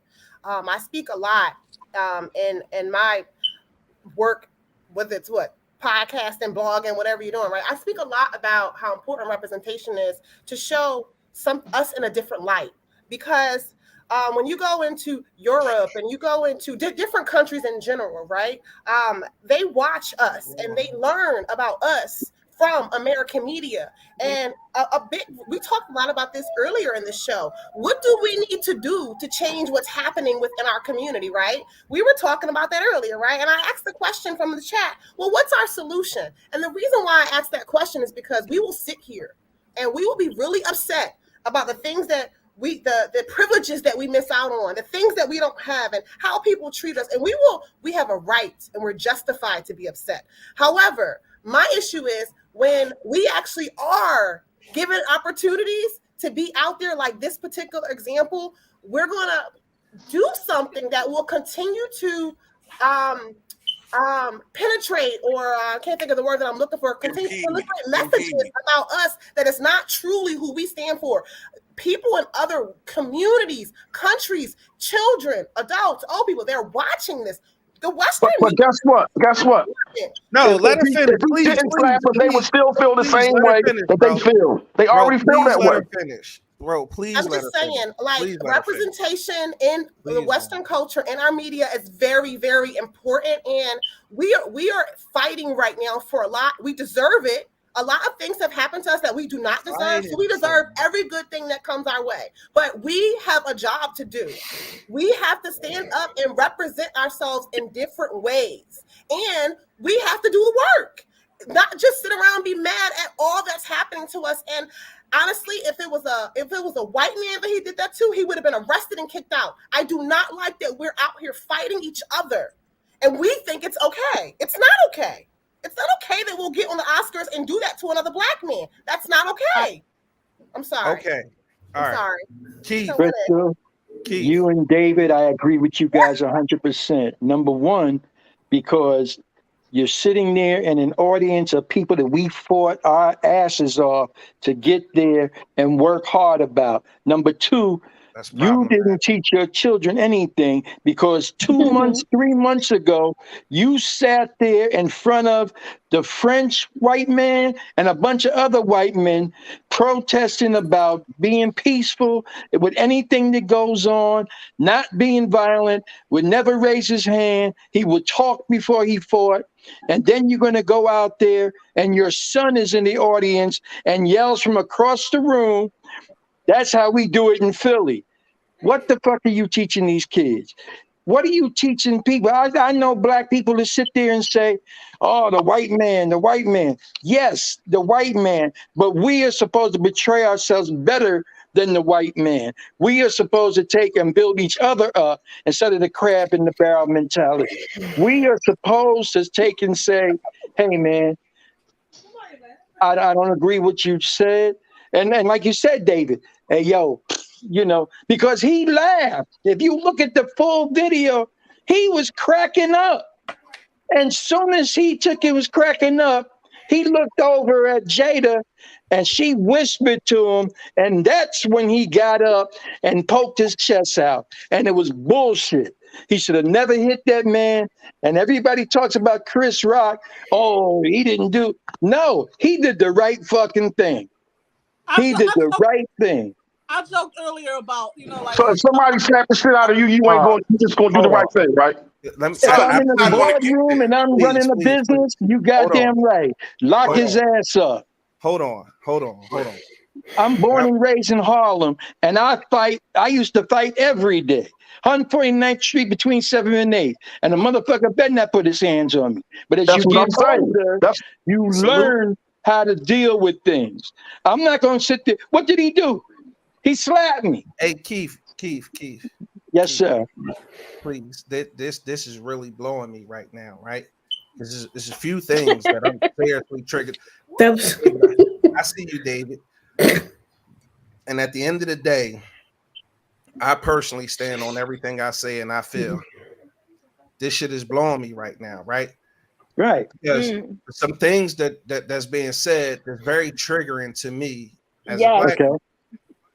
Now, I'm going to start with the fact that this notion that we got to keep fighting and we got to keep fucking tap dancing to get on their stages that they don't need to be on their stage. No. We're not saying that, bro. Hold We're on. not saying that that, is man. exactly what's being said, bro. You just said it. We didn't say that we had to tap dance. We said that there's certain decor that we should have used. Go ahead. I'm sorry. Go ahead. As long as you allow me to report. Yeah, because don't misinterpret what we're saying. That's not fair. That's what I'm saying. What Nobody said that he fought for that. Granted, the man fought for it. And I give him credit for him and his wife fighting for it. That was their desire. Just like Monique said in her interview, nobody respects the NAACP award as much as they do the Oscar that she got. I respect both because I respect the work. But my thing was not about their stage. It's just the point that you fought for it. Why would you disrupt it off of something that you could have just taken the time and just said, yo, man, cut this shit? If he'd have just said something to him, I would have been okay. But to do the physical action, you're causing problems. And can I add to it, Big, and then I'm going to stop? I honestly probably wouldn't have gave a damn if it was a white man. If it was a white man, I wouldn't have cared. I just don't like that we do that to our people in a public setting. Like, but it goes back to like reality TV, right? Yo, it's weird to me because if every woman on this stage right now was married, right? And at the end of the day, you feel disrespected. I don't give a fuck if it's a black, white, Asian, Jew, or whatever color they is. If as a black woman you feel disrespected, and it's my job as a man, as your man, or your husband, or as your protector, your protector.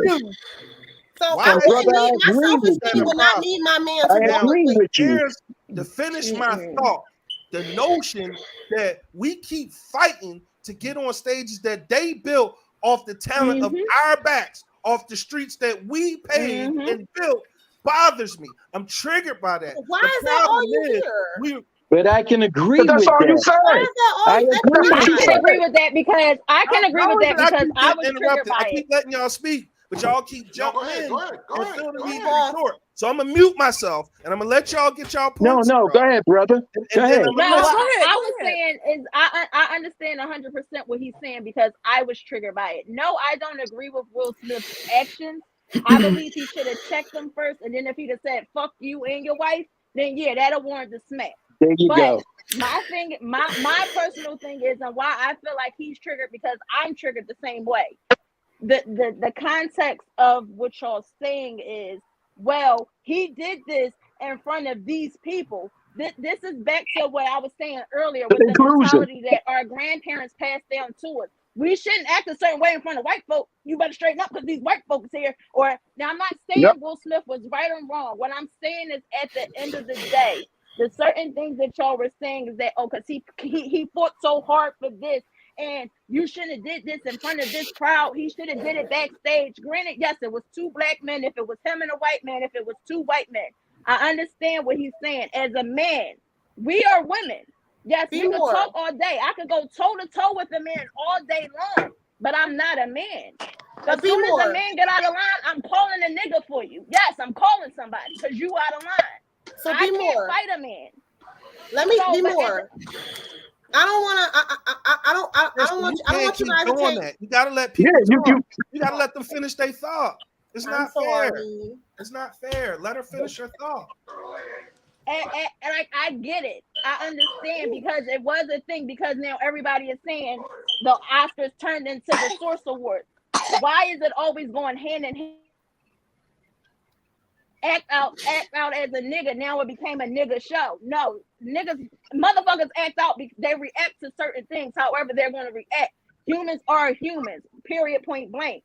But when y'all say that we fought so hard and he came in and then he disrupted it. First of all, why is the whole black community on this one man's back? Like I said, I don't agree with what he did at all. But now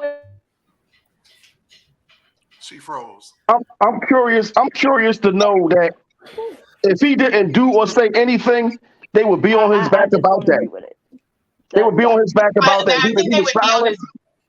They'd probably be on his back about it if they heard Jada was upset and then he didn't do anything. But I feel like there's just so many layers to this that people aren't talking about in the sense of, I think it's the who even more so than the race because of how people have deified like Will Smith and they call him the Willy Llama and all this stuff. And then we've already created this narrative. First of all, we don't fucking know for sure Will and Jada shit.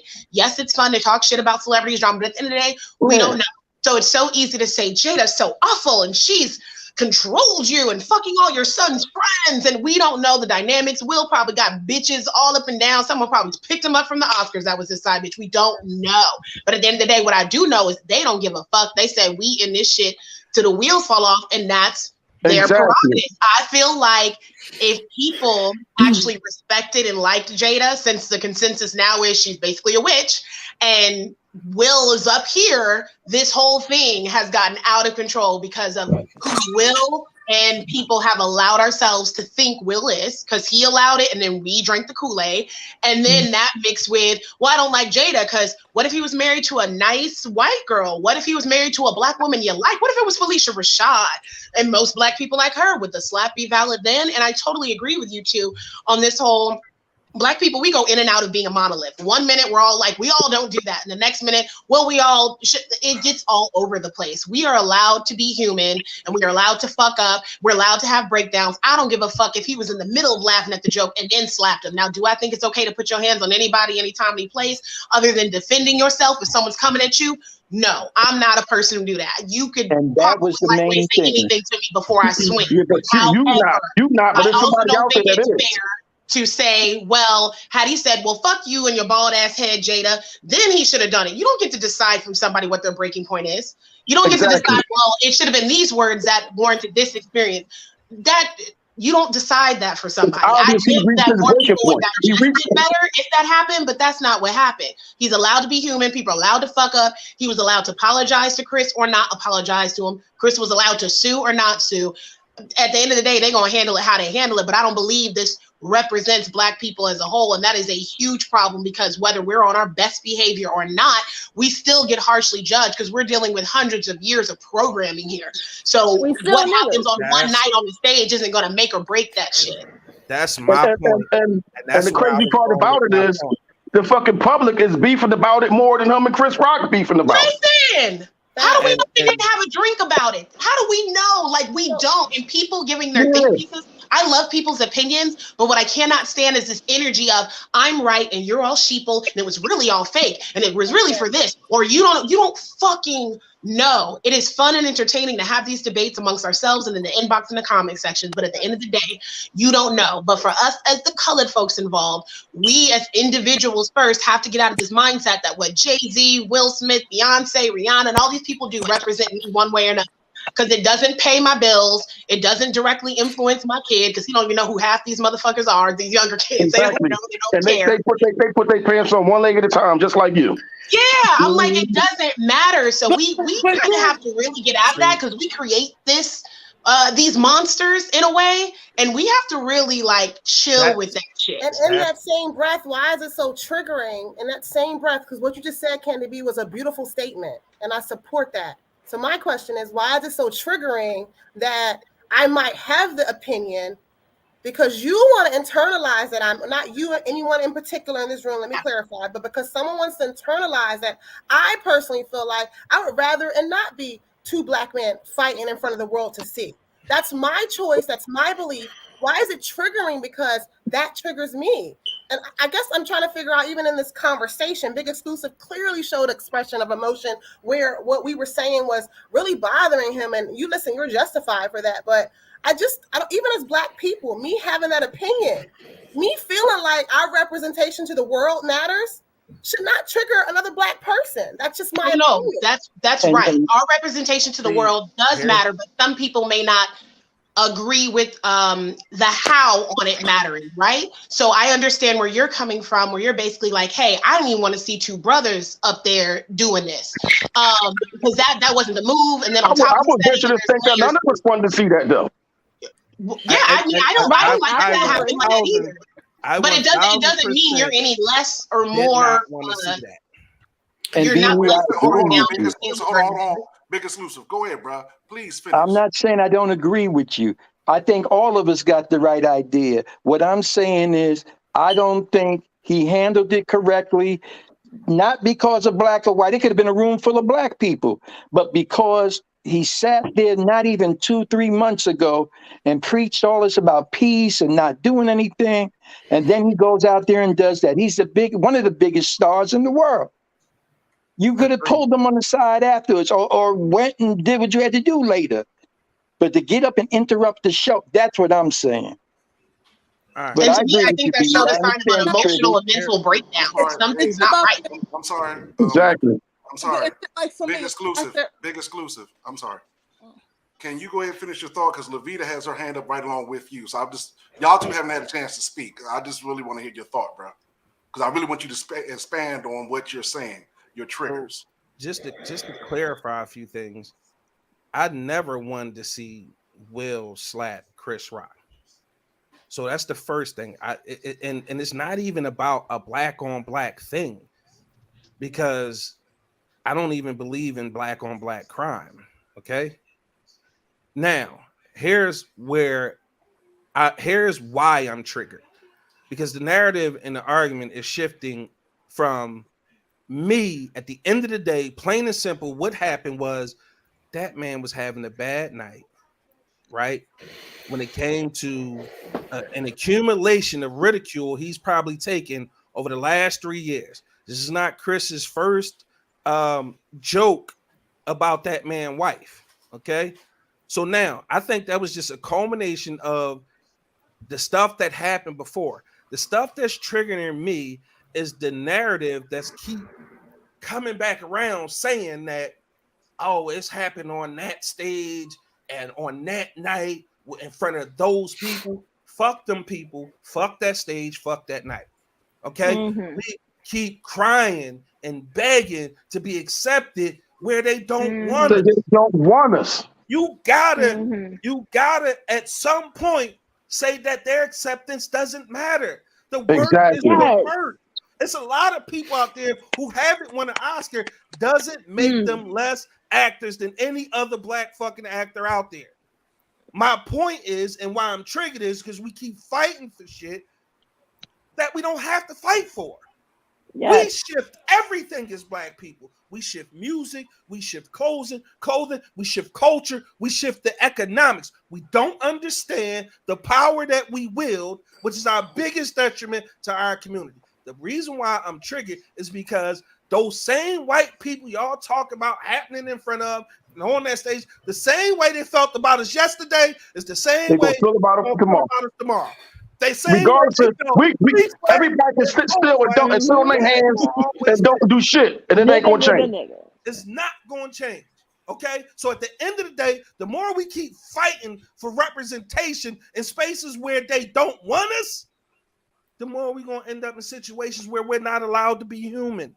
Remember 3/5 of a human? Remember that? That wasn't that long ago. Right. That wasn't that long ago. Now, can I make it clear that, and I may not be speaking for Crystal and Keith, because you said we said, but let me be clear. I didn't mean you guys specifically, David. I was saying no. I just want to be clear enough for your audience. I want to be clear because I know some people have been jamming that thought in, and I've been seeing it on people's comments too, bro. I was triggered by that as well. But my thing was the reason why I prefaced it with that, like what Keith is saying. We're looking at what Will Smith, like Candy was saying, put out his mouth and the Kool-Aid that we drank from Will.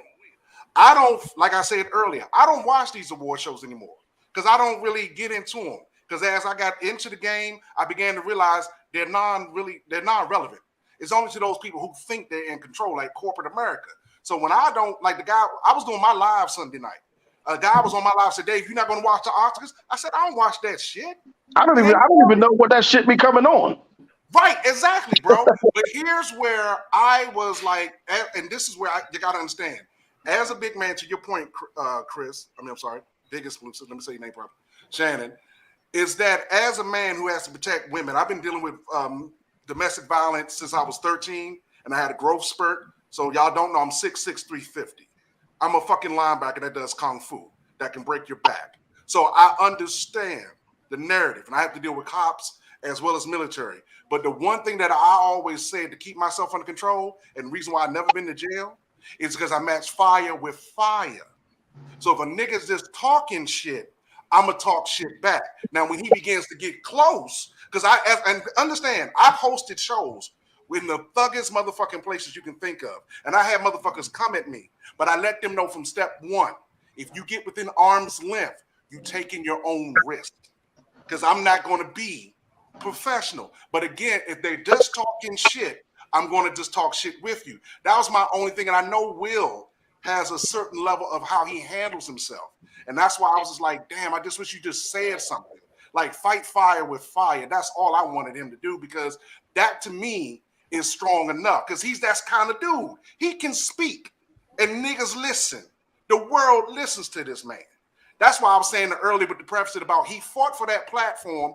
And like everybody said, you don't need to be there. I agree. He don't need to be at the motherfucking Oscars. Will Smith can buy the motherfucking Oscars over and over. He don't need it.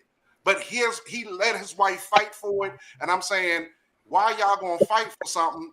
And you know, are you taking control of it? Are you producing it? What are we doing? What's the fight for? You want them to accept you when we got the NAACP awards and all these other Black Excellence Award over here? I don't never see them at the BET Awards. I fucking love the BET Awards. As ghetto as it looks, I love it. And as an entertainer, I would love to get on BET versus the Oscars. Why? Because that's me. I grew up on BET, BET After Dark, all that shit. I love that shit. The Oscars was never me. The Grammys, never me. American Music Awards, definitely. Why? Because that represented everybody and it was fair. And as a person who was part of the Grammy community, nigga, all of y'all can nominate yourselves as fucking Grammy Award-winning artists right now. And my take, I got a take on the joke part of it or whatever. Where I come from, your mother, your wife, and your children are off limits when it comes to talking shit.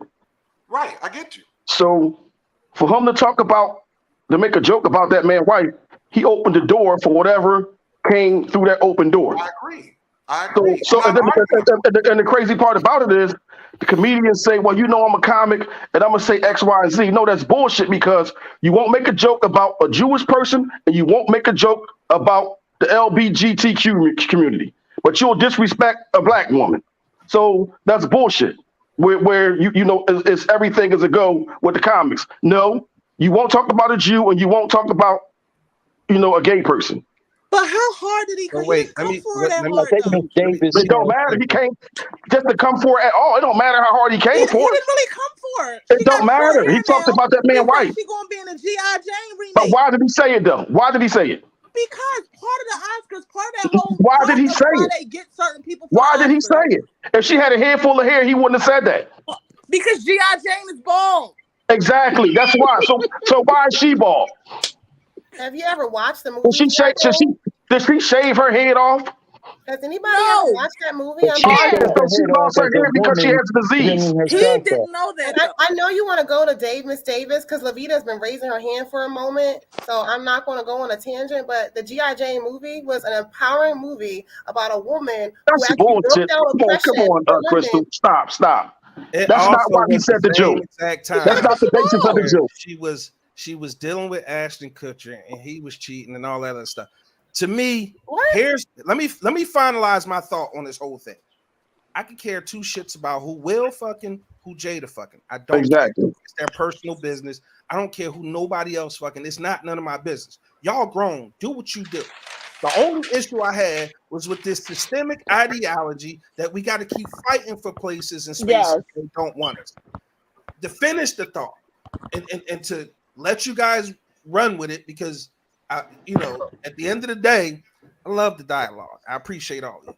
But for me to finish my thought and to bring it back around for me, like I said, I don't care who they mess with on a personal level. It's none of my business. I don't care if they have a closed marriage, open marriage, poly marriage. None of that matters to me. Like I said, people who have the ideology that Black people is perpetuating stereotypes, ultimately you believe the stereotype in order for you to think that they perpetuate them. Okay, I feel like at the end of the day, we need to take ownership of everything across the board. We can have whatever parallel or what the antithesis is to the Oscar. We can have the Jeffries or whatever the fuck ever. Yeah. Right. We don't need the Grammys. People keep fighting for these stages, and systemically they keep showing you. They keep putting it in your face. They keep telling you to your face. We don't. They fight for it. They fight for it, right? And struggle to get nominated for shit. We and don't be winning when they're supposed to. They make billions off of Black entertainers, and the Black entertainers don't see but a minute portion of that. Yet we keep fighting to be accepted in the system that won't even pay us fairly, whether it be music, whether it be movies, whether it be television. Now, I'm not knocking nobody whose dream it is to be a performer. The powers that be, the people in position, or we start creating leaders and putting them in positions to create the things that we need and we want that we can respect. So now that they're knocking on our door, one of the greatest examples of that to me personally is Rihanna and what she did with Fenty. Okay. L'Oreal and all these other fucking makeup lines kept telling us, we ain't got nothing for y'all. What we do, we keep experimenting, making our own shit. Now, there are other black lines out there, but most notably to me, because I'm not into makeup, that's not what I follow. I'm just saying, she's built an empire with makeup for our people. Somebody just said in the comments, Kanye did the same thing. They wanted to keep fucking on. Now, he still has a partnership with the majors, but he's made himself a billionaire off that. For every I understand you, brother. opportunity. I agree with you for every trigger. Opportunity that we keep begging for, why won't we just create? I don't want to kiss their ass to do nothing. Y'all started off the show. Y'all wasn't cussing. I said to y'all, no, speak your mind. We own everything. Okay? I don't have to answer to nobody. I don't have to protect no political connects or none of that. If I want to curse, I'll curse. If y'all want to curse, y'all gonna curse. They can take it down off of YouTube. I don't own YouTube. They can take it down off Facebook. I don't own Facebook. But guess where it can go? On the website that I own. Just join us over there. I'm not gonna kiss YouTube ass. I'm not gonna kiss Facebook ass, Twitter, Instagram. That's why I be saying what the fuck I want to say. I'm gonna create. I just do what my I need to Facebook create. I say what I want to say on this motherfucker every week. Every week. I got you, little brother. People keep talking like he say all type of crazy shit about the Gooch. We ain't been. They might not know who the Gooch is though. They might not know who the Gooch is. That's okay, but I'm making. I know who it is. Please, if you don't take anything away from what I'm saying, I know I'm charged, and I don't mean no harm. I love all of you. I just met you. I understand, brother. I understand the trigger. But stop fighting for places that they don't fucking want us. Let's create our own places. And like somebody said earlier, the Jews can do it because they protect it. We tried it, we got blown up. But at the end of the day, that was done. That don't mean you stop. We can do. They can't do that today. What they did back then, they can't do today. Exactly. They do it. They do it. Let Miss Davis talk, bro. They can't do it. Well, it's just. I'm going to turn it over. I got you. Wells Fargo has been denying the majority of their black small business loan applicants in comparison to the white ones. So everybody goes. Every black person go through Wells Fargo. They definitely do it in other ways. Every black person go through Wells Fargo. I didn't say that. I said so they can't stop it then. Ways. You can't stop it. You can't. They can't drop bombs on shit no more. But they can definitely block the generational wealth in some ways. Dash, listen. Here. You want to know how we keep talking about what can we do? What can we do? We as black people can make the shit go viral. How many black people you know, if they applying there, they doing business with Wells Fargo. Just talk about that goddamn chicken sandwich. Take them out. The same energy. Take your money out of Wells Fargo. I like them Popeye sandwiches. The same energy that went behind that Popeye's chicken shit. Tread lightly. I like that sandwich. Hold on, Miss LaVeda. I apologize if you know, but you've been patient, and I appreciate you, and I want to give you the floor. Believe it or not, that was the first time I saw that footage. I had not seen it yet. I was kind of avoiding it. I'm sorry. No, it's quite all right. It's quite all right. I was gonna see it at some point. It was a lot to unpack. The past couple of weeks, I've been really enjoying the cast of King Richard's interviews. His focus on the young ladies who played Venus and Serena, and this surrounding light of protecting them and loving on them. The whole cast was just extraordinary. I'm not sure if you all have seen the movie yet.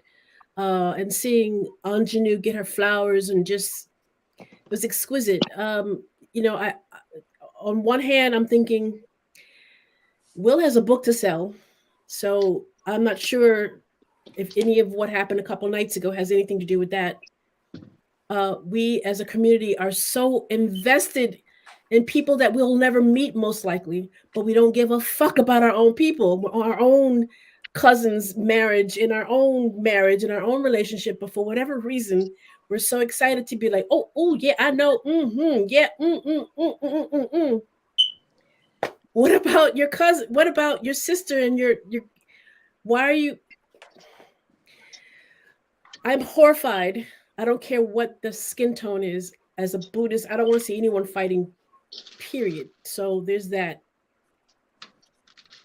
I saw a clip of him enjoying his Oscar at a party, and he was like it never happened. He was really into it. So again, I'm not sure if we're being manipulated again, because that's what media does, gets us in a froth, and it's happened. We're in a froth, and everyone's landing where they are. Their marriage, again, no one knows. They've always had an understanding between the two of them for years, and it works for them. But again, for whatever reason, we're interjecting and we're making these comments about something that we will never be a part of. And again, we're ignoring people who are right in front of us that we ignore, and we do it all the time. Beyonce is not important to me. She's an entity that I respect. She's done things that there's a couple movies I'm like, wow, that was, as an actor, I'm like, good choices, that was great. I'm most likely not going to meet these people, and I also know when I'm being manipulated in a way. You have to be careful of that. We all have to be careful of media manipulation when we're being bamboozled into something. I'm horrified. I'm so disappointed. And I'm thinking of the young ladies, Sinai, and I forgot the other young lady's name. They looked up to this man, Mr. Will. Every interview is just Mr. Will. It's such a pleasure to be a part of this project and to meet Serena, and then we're not even talking about that family, because they created this project that everybody around the world was like, oh my goodness, this is good stuff. I'm learning something, even though I knew the outcome of their careers. I had no idea their mother was actually the one that we should have been congratulating all this time. I'm wondering if they've had a conversation and how those two young ladies are looking at him. Their parents are looking at him. We need to all take a couple steps back. Why are celebrities become this? Why are we putting this stuff on them? They're creative, and they have regular people problems. We're feeding into that, and somehow individually we need to make sure we stop doing that, because it's not helpful as a global reach. It's not helpful for our community at all. The damage it's doing to our community is just, the BBLs, how we see ourselves. I need to change something that was already beautiful, that other communities are already taking from us. We feel like we have to completely destroy what's already there. It's because we're not doing this. This is when you get together at Christmas and Thanksgiving, and what we're not doing this. Usually somebody is on their phone. No, cuz what's going on with you? Didn't you want to do this when you were little? How come you're not on your path? What's going on? What can I do to help you? Why are we not pushing each other? My father used to say, at the end of the week, you should be getting closer and closer to what you want. If you're not doing that, what you reevaluate your beginning of your week. I want to be an actor. I'm actively doing that. So at the end of the week, I should be like looking back, like, okay, I did these auditions. I'm in a class. Bada boom, bada bing. How come we're not talking about each other, talking to each other? Like, no one. I know you. We could this. Oh my goodness, I've been bald. I don't have alopecia. That was a choice. I can't speak for Jada. I can't speak for Will. I can't speak for Chris. It doesn't matter this. I'm horrified that it happened, period. We all have to, energetically, we're all distorted. I don't know if they're doing something with the 5G. I don't know. We're not what we used to be. And somehow individually we're gonna have to take our we have to do our best, pick up the phone. You all right? I love you. How many times I haven't heard those words in years. You all right? And I haven't had a hug. Those things that's affecting. I don't know what's going on in that house because they're very separate. You can have all the money in the world. So desensitized when it comes to that kind of stuff, though. Like, it's crazy. You can have all the money in the world. You could be beautiful, and Beyonce's been cheated on. And so what do we? There's a distortion. This is going to go away. What do you have next? We can't fuck ourselves to happiness. We can't. Nope. We're not even saying making love. Because if you could, you wouldn't be fucking around. Why are we not talking about? I want to be made love to. I don't want to be fucked. I don't want that energy. I just don't. So I know I'm tap dancing, but it's just You're good. I am spot on, Miss Davis. I really, when we leave here, put the phones down and walk towards our other human beings that we interact with. It's up to us right now to start having these conversations. Cuz, what you doing? What's going on with you? I mean, for real, Mama. You brought me up differently from this. Why is this much more important to you? They can be mad at you, but we're not doing our part. We're not covering each other. I don't understand it. I'm an only child, and I have to say this. I live in a house with white folks. So over the past couple of years, it's been very profound. There's been no issues. What I am glad I have been able to do is share my shit from Trump and there's never been any I don't feel comfortable. And that's new. I wanted to be in Brooklyn, but I'm in Long Island, and it's been fine. I have to say this before the election. When I moved here, I was definitely on edge. Like, okay, this is okay. I was walking to the train to go into the city, and there's a parking lot. And what do you call those things? Like not a car show, but men get together and kind of show off their cars. Yeah. I don't know if there's a name for it. I'm sorry, I'm not able to say that what that is. So I'm crossing the street, and my whole body, like, LaVeda, just gather yourself, and your objective is to get on that train. I had to walk through about 200 white men. And I was just like, universe, please, please.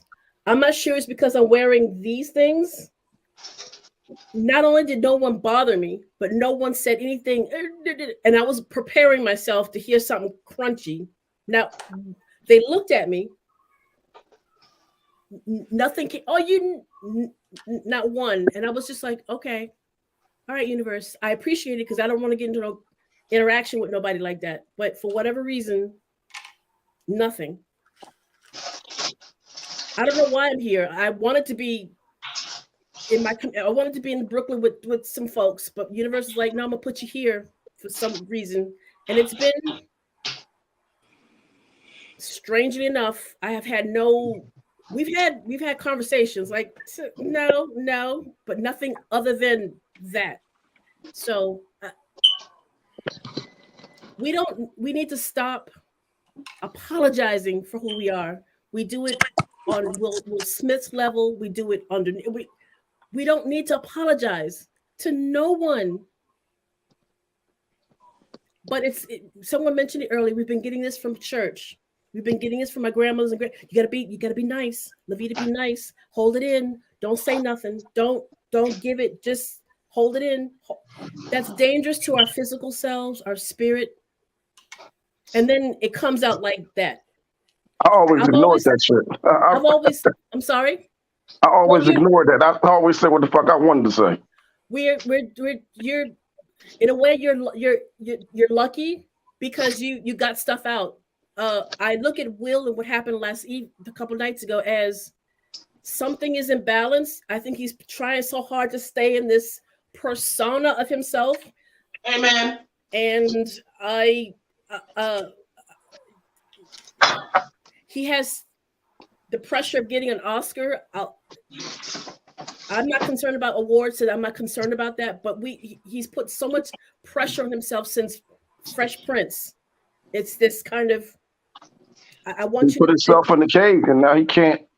It's hard for him to live in that cage. But again, to your point, he has a LaVeda, book. He has a book to sell. So I don't know. not to cut you off, LaVeda, but that's right there where I wanted Shannon to hear what you just said. Because when I prefaced everything with, as a person who builds Black content creators, I back people. I've put up money behind people for the last 10 years. So as I said to you, brother, I'm with you. I don't believe fight for that. But I want to say the LaVeda's thing about being manipulated. That's why I avoided everybody's conversation with it. That's why I told my aunt it was just some fake bullshit to me, but it's still bullying. It shouldn't have been done. But what got me, and you just talked about the King Richard movie. Did you watch The Breakfast Club with the lady that played the mother? You said her name. What's her name? Ingenue Ellis. Did you see what she said about Will? Today or recently? I just saw it. What's the day? Tuesday? I saw it yesterday when I came home from the doctor's office. She said in a small clip on Solomon the God's page, Will is putting out the narrative that he purposely paid everybody extra on the crew. She said and she made a face. And they said, what's the face? And she said, well, you know what? If that's how he wants to package it, that's how he can package it. But I'm going to tell you, as a Black woman who has to fight to get equal pay, he did not do that. I had to send him a letter and let him know how I felt. And then he did something. But if that's how he wants to pack it, and I said, you know what? That's something that a lot of people believe in, what we give these celebrities the power for when they do something that we view as nice, but we don't know, like Candy said, the backstory. That's why I preface everything with, it was just some bullshit to me. It shouldn't have even been viewed. It shouldn't have just not happened at all. Both parties are at fault. That's why I just say to anybody, when you fight for something, why you self-destruct? Whatever we believe is that if this is the platform that they want, Shannon, or they don't need it, we can say, well, it's not necessary. But if it's important, like I tell all the artists I work with right now, I'm designing the whole festival, and I just found out from them what's important to them may not be important to me. But I say, what's universal as entertainers? We're putting on a show. First and foremost, you cannot walk away from that. That is your job. You're putting on a show. And as a person who's done reality shows, I'm telling you, you don't get on, okay, if you don't do it. They set you up and you can always say no. What's your question, JaVonn? You know something? I'm just realizing something I heard while I was just cleaning up downstairs earlier today. Mm-hmm. You know, she said Will got a book that he got coming out. Mm-hmm. It's already out. Okay. Chris Rock apparently is going on tour or is on tour. Mm-hmm. And guess what? While Chris Rock hasn't issued a statement, his people have let it slip that for whatever he's doing, they sold their tickets overnight from the night of the concert they had from the previous months. Sold out everywhere. He's going to manipulation. I want to say New Zealand, Australia. He's torn. But that's what I'm saying, bro. See, to what you're saying is what I said about the Kanye thing when he went against what's his name, Big Sean, when he got on Drink Champs. He didn't have to put that business out there about Big Sean because again, it's in-house discussions, man. Just like when Monique went off on Netflix and everybody like, Dave, what are your thoughts? I said she's correct. It's just the delivery is kind of leaving the average person like, what you complaining about?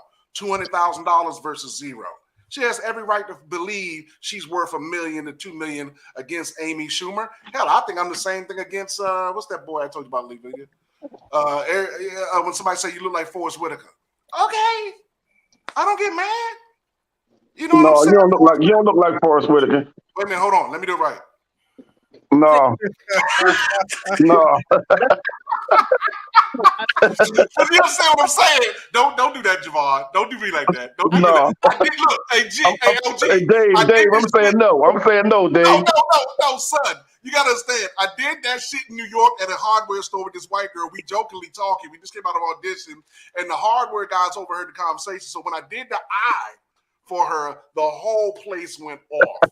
And I said, fuck, it's either Luther Vandross, what's the coach of the Georgetown Hoyas? John Thompson. I could go for John Thompson. Okay. I'll go with John Thompson. Or my man that I really love when I was on the come up, Luther Vandross. Skinny, but then he got it was Skinny Luther though. I was going to say, which one? Not Big Luther. So listen, let's shift gears a little bit, right? And it's almost that time. We're not going to take it much longer. I know you guys got stuff going on. You have lives. Hey, right B, now, before you say anything, I just want to say I understand where you're coming from. I'm sorry about the trigger. You misconstrued what I was saying, but I agree with you. And I picked up what you're saying, brother. I love you. It's all cool. Keith, I love you too. No worries. We do. Crystal, OG, I'll tell you, this is what we do. Bianca will tell you too. She is a podcast. She understands. This is what happens on these type of platforms, bro. It gets heated, it gets emotional. But the bottom line is, but you respect everybody's opinion, though. Like their opinion. Exactly. We maintain respect. I will never intentionally disrespect anybody that would. Now, I might say some crazy shit, but now he definitely gonna say some crazy shit. But the point I ain't gonna disrespect nobody. The point is, it's never our intent to disrespect. It gets heated, it gets passionate. Doesn't mean that you're not invited back, or it's not personal, is what I'm trying to say. And I appreciate you. But ladies and gentlemen, this is the last thing we're gonna do. We're gonna have some fun before we get out of here. I ain't paid Dave no money to do nothing. But I'm gonna use him and I'm gonna abuse him because that's my friend. Dave is an actor. He has the list of accolades. And last time I interviewed David, we did some acting live. We did some improv. And you was ass. I was ass. Okay, I'm learning. I can accept that. You know, I can accept that. No, wait. Did you see him on the Drew Barrymore show though? I was so fucking happy when he did that motherfucking interview, nigga. I was in this bitch crying. I'm like, now you told me, yo, King, this shit had me in tears, King. Fuck that shit. Man to man, nigga. That was respect. When you treated that baby, let that baby talk, and Drew Barrymore all like, and she eat that cookie, that shit was, you know, I'm like, yeah, bitch, eat that cookie. You know a black man raised a beautiful black queen to make that goddamn cookie.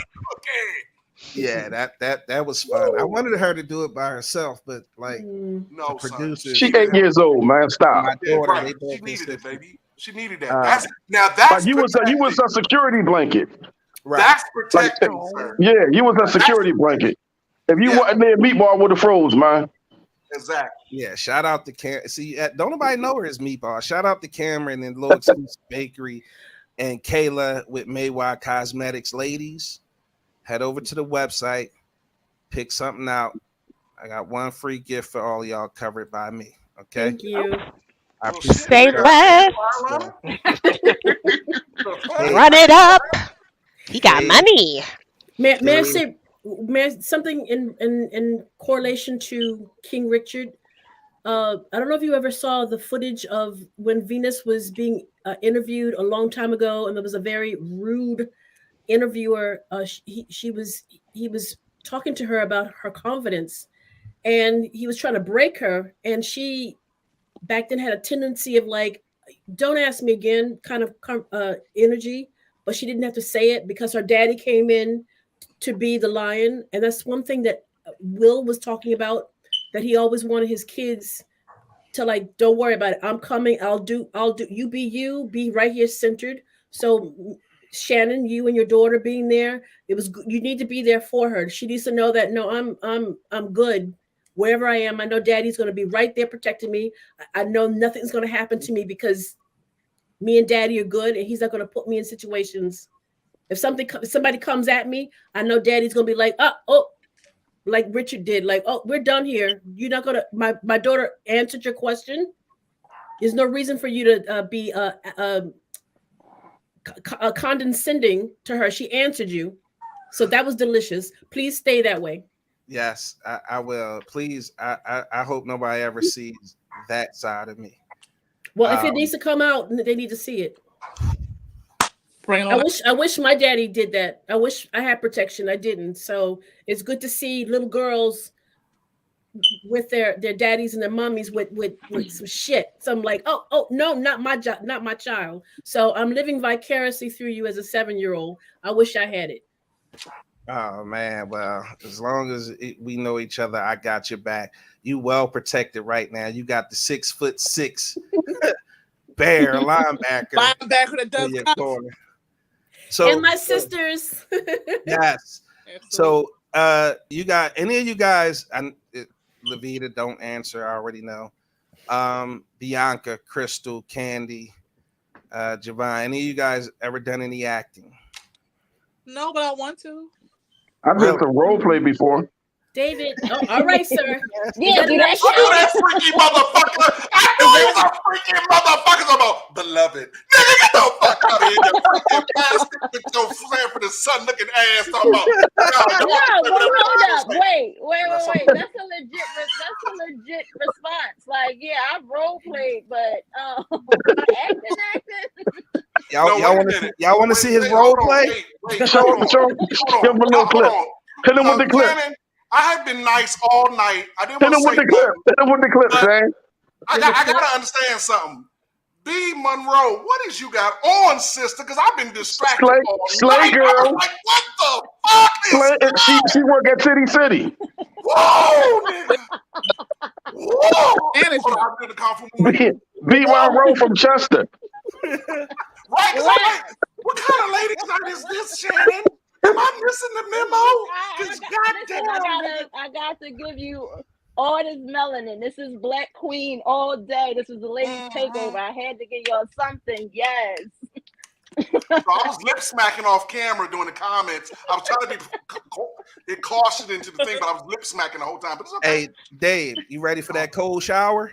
Oh, brother. I even did my medication right now. I'm trying to get my medication right. You ready? Cold shower. Low blood. Oh, wait a minute. God damn, boy. Did you have to put it out like that? God damn. God damn, boy. Well, all right. Woo, right in my mouth. Right in my mouth. I'm going to show you something with D. Monroe. I'm like, what are you going to show me? What are you going to Hey, I got to say, you put it in David, my mouth. I'm sorry, Papa. David, I'm super fortunate in the fact that I'm always capable of getting some very beautiful, intelligent women to come, hang out at the show, man. I'm super blessed that way. But I want to end the show. I want to do something fun. Javon would love to do some acting. Okay. Beloved talks so much shit about my acting. Oh no. So he's gonna get his opportunity tonight. No, he's not. No, he's not. Yes, he is. So you signed up for this shit. I'm not. Like, you gotta give it a shot. But you bro. know what? I don't gotta give anything. No, it's improv. I want you to do improv. Improv. I don't care what you want to do. It's what I want to do, and I don't want to do. That's what I'm saying. You're going to comment, regardless or not, you're going to comment, and your comment is going to play into the scenario that we're going to build. Not involved. You ever done any acting? Not involved. Trust me. Then you have to stay silent for the rest of the exercise. I will. Okay. I don't believe you, but I'll see. Okay. Keith, you ever done any acting? Yes. Okay. And to let David know, I'm 6'6", 360. I played live at the semi-pro and college. My man. Chris, done any acting? So the women are well covered between me and you. Yes, sir. Yes, sir. Well, let me not say that because I know my mind is after 10 o'clock. My mind just went somewhere else. When you said that child's outfit and Javon's outfit, then Crystal with that hair, and then LaVeda with her hair. I got to think for style, bro. I got to think for style. That's me. I'm 100 with that. I ain't got no problem telling the woman she good looking and she got her shit together. Bianca, you done any acting? I told you role playing, if that count. You and OG got some shit with y'all, but I'm all right with it. I ain't complaining. I like this. This is a nice words. There it is. Okay, she ain't got no safe words. Okay, All then right, where's the whip? So listen, we're gonna have some fun before we get out of here. Last time, Dave and LaVeda put together, a scenario, and myself. As a matter of fact, me and LaVeda got to play off each other. I ain't took the class yet, but since we have guests, I want you guys to take advantage of these world-class actors we have. And David teaches acting too. If you guys ever want to sign up for his class, and if you come from Big Exclusive Podcast, he definitely will give you a discount on the classes. He's been in everything from Gotham, reality shows. The funny thing is, when I played the clip from him in Gotham, I'm like, Dave look big as hell. He talking about, yeah, I'm 6'6". I'm like, oh shit, I'm gonna go ahead and tuck my little 6'4" in. I thought I was tall. But yeah, we're gonna do some acting tonight. Dave gonna set up a scenario. If I pull you off, like you guys set it up, I'm gonna pull everybody off screen. Everybody's gonna get an opportunity to do something, and that's how we gonna end the show. Everybody good with that? Good. Cool. Mm-hmm. All right, who wants to Only go ask first? for one thing. Okay. Y'all should know this. When people leave my classes, they leave, and LaVeda will tell you, they leave crying, frustrated, or like bewildered, because I like to pull from the traumas and use them as power. So I say that to reference what I'm about to do to DaJavonn. Am I saying right? DaJavonn? Nobody ever says it right. How am I supposed to say love? DaJavonn, but everybody calls me Daj. Daj. Okay, DaJavonn. Because I'm gonna use you as my template. Okay. This is gonna be, and that's why I said in my comments earlier, my class is like therapy. So I've been telling my casting coach, these are therapy sessions, and that's why I want OG to say something, and I definitely want Crystal, because I was watching Crystal's all of her comments as we were going along. So like I tell people, I'm always watching and world building. So I always had something. So my only question mark is Brother Keith and of course B Monroe, but I already got something for them now. Thanks to her and OG, I got something for them. I like so that. am I going first? Well, we're going to build it first. We're going to build it first. It's called world building. We're going to build the world for you first, and then allow you to. With improv, you know where you start, and then you know where you finish, but it's the journey. That's why comedy has become so crazy lately, because people don't know how to do it, and it's always edgy, and it's like you don't have to be edgy. You can just be smart and witty. And I work with a lot of comics, and actually one of my other students works alongside Godfrey, and she was saying the same thing when she got done with my class. Now she just wants to be a writer and director. I changed her. I don't know why. And then to his point earlier about L'Oreal, my other student was the only Black woman that was featured in L'Oreal, Janine Green. She was one of my students first.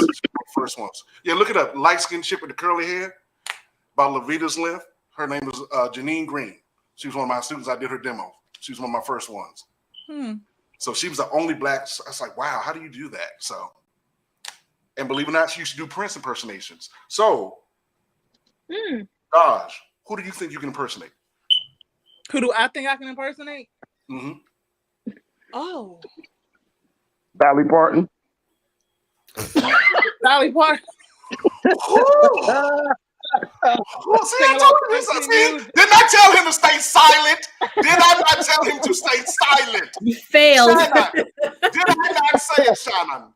I hear him talking like the newest white woman. Shannon, did I not tell him to stay silent? Did I know this dude was going to speak? Come on, man. Impersonate. But look, hold on. Let me give you the tip. Free tip. Whenever you're on stage, you only have two things: real life and your imagination. The further they are apart, you're acting. The closer they are, you're performing. When they're intertwined, you're becoming. So you can actually be yourself, as I tell a lot of my students. Even though you're playing a character that somebody else wrote, what makes us have longevity to all of us is that that person put some of themselves in it. So when I ask you the question, use your imagination. If you had a chance to be or do this particular scenario or person, who would it be or what would it be? I can't say. Give me somebody. Give me. I don't know. Give me a thought. Give me a throw something at me, and then All right, I'm gonna come back at you. Okay. B-Mo, who you got? Oh, man, I knew it. Who can I act like? My sister said that I act like Nicole Byer. Y'all know who she is? Yeah, the comedian. Yes. Yeah, she said I act like her. Okay. Yeah, she hosts that Can't Cook show. Yeah, I know that. Yeah. Okay. And Candy interviewed with me before, so she knows what's coming. Hey, Candy, did Chris and DC tell you what we got? Because of you guys, we have new T-shirts. A party got a party. Inspired by You really did it? Yeah, I'm about to make them for this event. I gotta do it. Yep. A party got a I'm not party. mad at that. I told you how I do now. So now, That's pretty you cool. say she can be Nicole Byer, this girl that hosts a cook show. You're going to be a chef, but you're going to be from Zimbabwe. So I just want your craziest African accent as possible, right? Then I'm going to have OG back there as, what's that chef name? Chef Gordon, the one that's always talking shit about everybody's food. Oh, that's right. G Gordon. G Gordon. Right. So I'm going to have you do your best thing with him, like you critiquing the food, right? And then I'm going to have Crystal, and like she's from the Dominican Republic, right? And she's trying to make enchiladas. Yeah, that's the whole point of the exercise. Then Keith's going to come in as the third judge, but he's going to be like Randy from American Idol. He's going to have all these little, what's up, dog? Yeah, dog. And then Daj is going to be the chef that's on the chopping block, and then Shannon's going to be her competition. Wait a Right? He think he a bullshit cook anyway. So y'all got it. I got Zimbabwe. I feel like someone just explained a board game to me. Right. So look, do your best like you're gonna be like you from Zimbabwe, but you're making some pork rinds, right? Keith's a judge. He's like Randy from American Idol. OG to play into his character, he's gonna be G Gordon, so he's gonna be the asshole. He's gonna come hard. And then Dodge is gonna be the top chef that everybody wants to knock down, and Shannon is her competition. But Crystal is from the Dominican Republic, so she's spicy, but she can't cook enchiladas worth of shit, right? And then B More is going to be the top Monroe. judge. I'm sorry, you got to remember I'm in DC. It comes in short. It comes in B More. So Baltimore. Right. I'm sorry. You want to say B Monroe? Yes. Or B. Sorry, Just we call from me B. DC. Just say B. No, because we in DC, we say Baltimore. We say B More for Baltimore. That's why I'm coming up short. Mm-hmm. No, Just I'm let just you know. saying. You could just say B. Just say B. Okay, my bad. So B is going to be the other judge. So I got B as a judge, OG is a judge, and Keith is a judge. But you're going to be the host. You're going to be Nicole regulating the conversation, right? Okay. So once again, Dodge is the top chef, right? Shannon's going to try to trump her up because he got the better cake.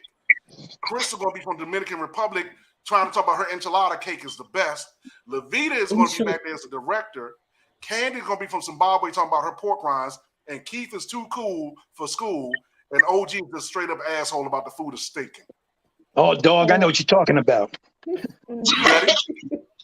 We're going to start it off like this. Let me build up the scenario. Here we go. We're at the table. We have our three judges. We got Keith G, Beloved, and B. They're waiting on the host to get ready to do what they got to do. So B, being the host, says to the top chef, Daj, what are you ready to do? But Shannon, lurking over to the side, is like, no, I'm not number 2. I'm number 1. And then Candy's like, no, I got to come in. I got to come in with my pork rinds, And then Crystal got to come in with her funky enchiladas. And then LaVeda's the director, like, talking to B, like, B, get him under control. Y'all ready? First person up is the host, B. Let's go. Introduce your contestants. Go. Hello, welcome to Cook Off. I am B Monroe, and I'm here with our contestants today, and we're trying to see what they're cooking up. So let's go to Dodge first. Dodge, what do you have? My usual greatness. I mean, what are we talking about? Trash.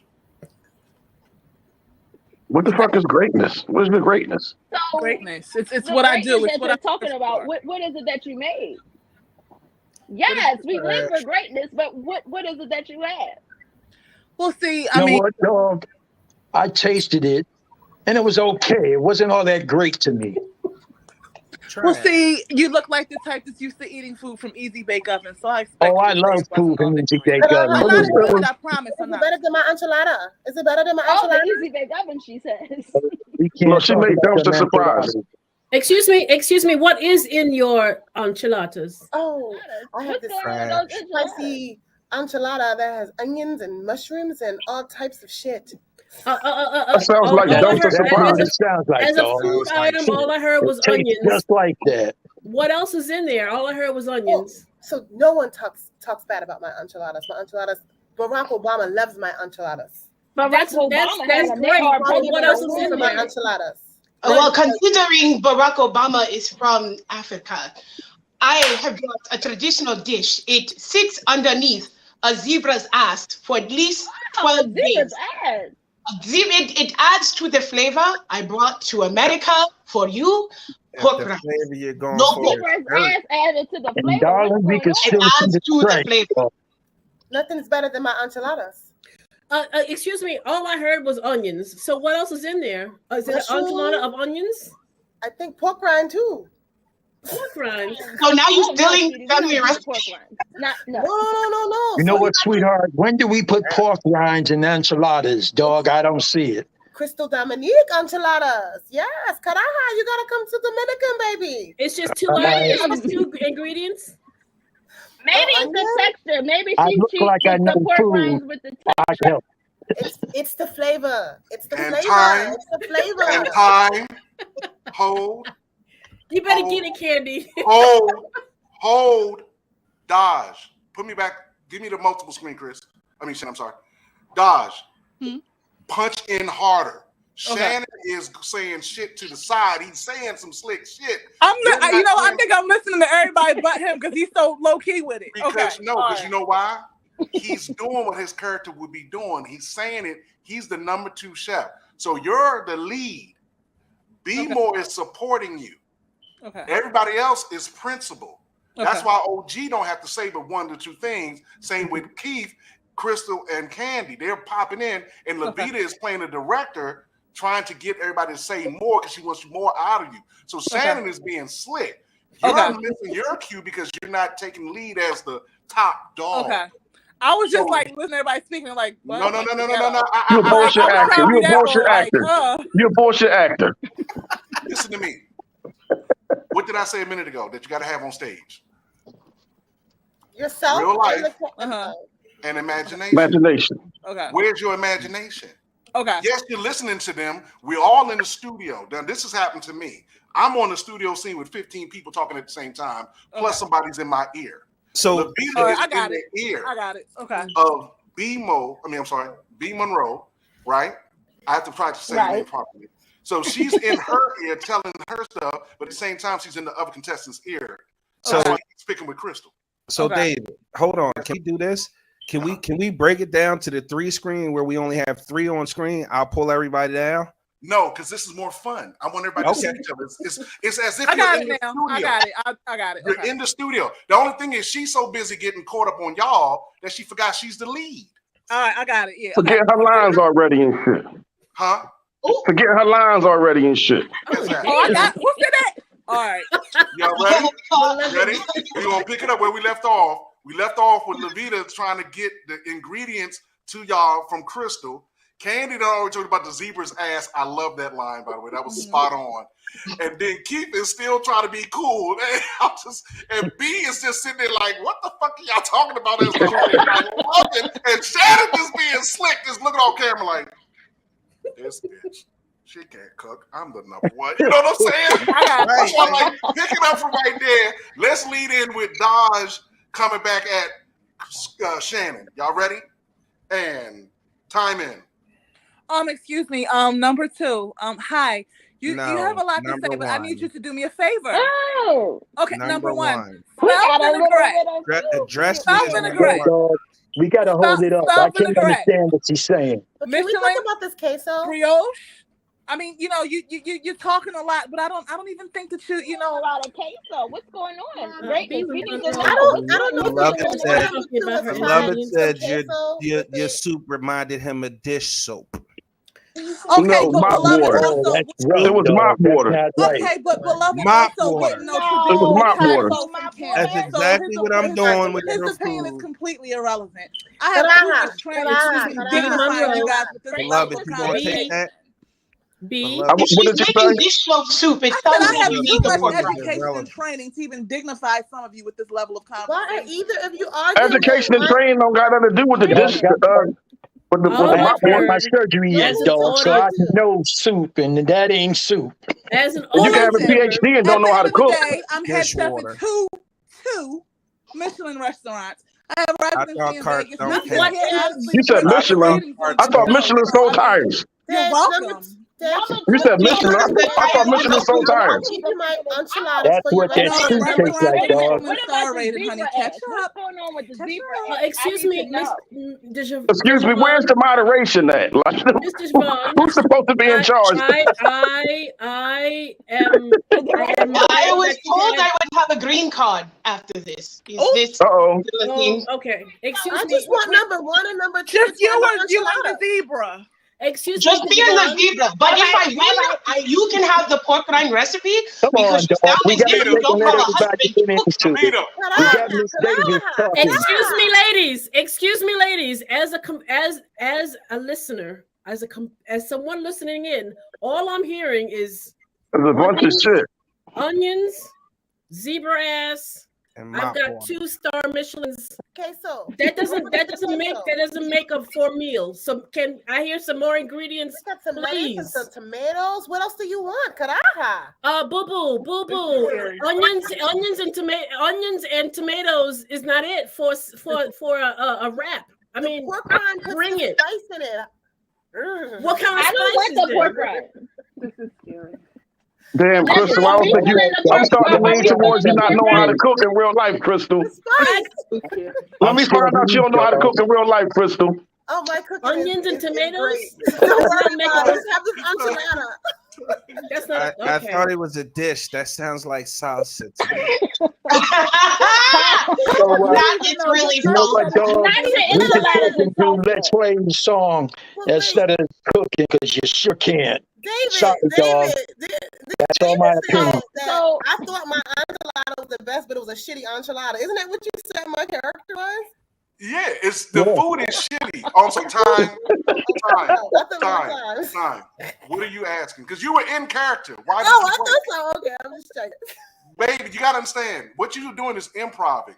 We Right. just had the same level of energy in the conversation just now as we did about the Will Smith thing. Yeah. You all just changed the dynamic. That's why I didn't want Shannon to go 3-1 punch in because you guys don't do that professionally. And doing it via Zoom or StreamYard doesn't give you that energy. Seeing each other makes a difference. So you can actually see how you fall back by mistake. For great example, as much as B. Monroe and Dodge was up there, they fell back. That was a surprise. And even though you and Candy were principal characters, let me give you the hierarchy. It's star, lead, support, principal, and under 5 and extras. So none of you were extras, right? Even though Beloved didn't have to say nothing, his character was more like a star character because all he has to do is say 1 or 2 things and he changes the energy, right? So he's doing something. So he's principal. The lead was B. Monroe. The star was Dodge. Support was LaVeda and Keith and Shannon. You and Candy were principal. If she's a star, she's falling. She fell. Damn. Savage. Ew, I snorted. Savage. And you see why? And you see why I said I don't believe shit. He said he ain't gonna say nothing with his face. You see I why wasn't keeping all the wait. shit Shannon was saying on the low. But that's what I'm saying. But see, here's where and this is where I would tell y'all. Just let me give y'all the positives, and then I'm gonna get to the negatives, and you're gonna realize the negatives ain't that great in comparison to the positive. B handled herself, but she forgot to stay on top. So she was handling herself like a host. She's very bubbly, very energetic. So I see what your sister means, right? And I see it in your face, and I see it in your energy and your body language. And then, of course, Dodge, you're too caught up. You got a lot of stuff going on right now in your space. right? Here. And it was coming through your performance. So again, You're bullshit acting. your energy can come into it. When it's come to improv, because we weren't acting. Let me be distinctive. We weren't acting. Her improvisation is bullshit then. No. She don't have improvisational skills. I'm sorry, I forgot. He doesn't know Shannon, does he? When I talk like this, I'm very serious. Because I want people to learn. Improving is no different than comedy. It is who you are on a journey. I'm just telling you where to start and where to finish. The beautiful thing about it is when the person takes on their own energy, it makes the other people responsive. That's why I made you the lead, because for therapy's sake, because what you talked about earlier, what you're going through, I wanted you to have some fun, which is what Shannon said. So the objective was to make you have the most fun at this point and let OG be a true asshole so he can have fun talking shit. So you two were who I focused on the most to be my most powerful people. B, I wanted her to just be smooth and seductive and just come out with the energy. And I thought LaVeda was going to do the same with her thing as being aggressive, because she said she just got to that new plateau, allowing Candy to be funny as hell and enjoy the show alongside Crystal, who Crystal was stuck on stupid when I said, now act like you're from the Dominican Republic. But I looked up accents and everything. But that's the thing. You took the effort. You understood the Hey, assignment. my phone about to die, so I guess I have to catch y'all another time. All right, and I don't have a charger. The charger in the car. You're a bullshit actor. Guess who got a charger? The bullshit actress. Hey, bro, enjoy finally meeting you, man. Enjoy finally meeting you. And you finna take me to Target one day. You trying to ask me out on a date? Okay. She just trying to ask me out on a date. No, because you talked all that shit about when we was talking about the girl going up from one, and I was like, it could be Target. You gonna see how? Yeah, you gonna come out with no man. Like you don't know. You gonna be the one to come out with no man. Well, just pick him up. Fine by me these days. But she'll get her cat food and tissues. And leave. He gonna be I cat got it lady. now though. I got it now though. He said cat food and tissue. Oh God. That was fun. Oh, that was so sad. He said cat food tissue. But yeah, y'all did a great job, man. This was just too funny. I love that everybody didn't know what to do and everybody's laughing at each other. That's the good way about doing the improv, because that's something that a lot of people don't do in these classes. And I just had to take a class with a casting director to learn as an instructor that I'm doing everything at 95%. Only reason why she said 5, not 100, was because I didn't take the initial choice for a particular thing because I was doing something else and I got distracted.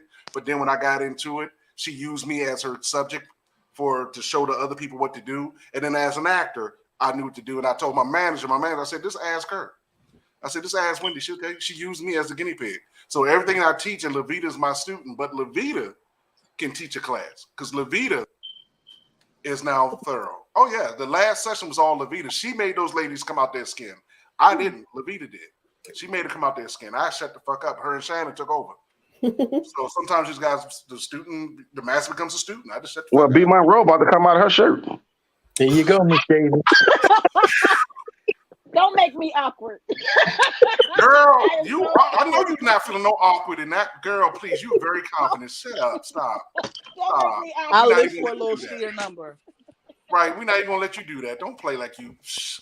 Between you, Not the Candy, sheer and number. y'all. Whoa, I'm not a part of this. Yeah, you are. All of y'all are too awkward. Like This is definitely what you wear to church, so there's that. I'm wearing fatigues, so I'm not in this conversation. Really? That's what y'all gonna go with? That's what we're gonna But I bet you're naked under those clothes. So yeah. Hello. Yeah. Yeah. Hello. Yeah. Hello. Thought you were slick. Thought you were slick. Who's pre-balling? You gotta think. It's so I'm pre-balling right now, to be honest. I'm grounded. right here, you smart. The third eye. I use my imagination. I used my millennium puzzle and I saw you, bitch, you naked. I knew it.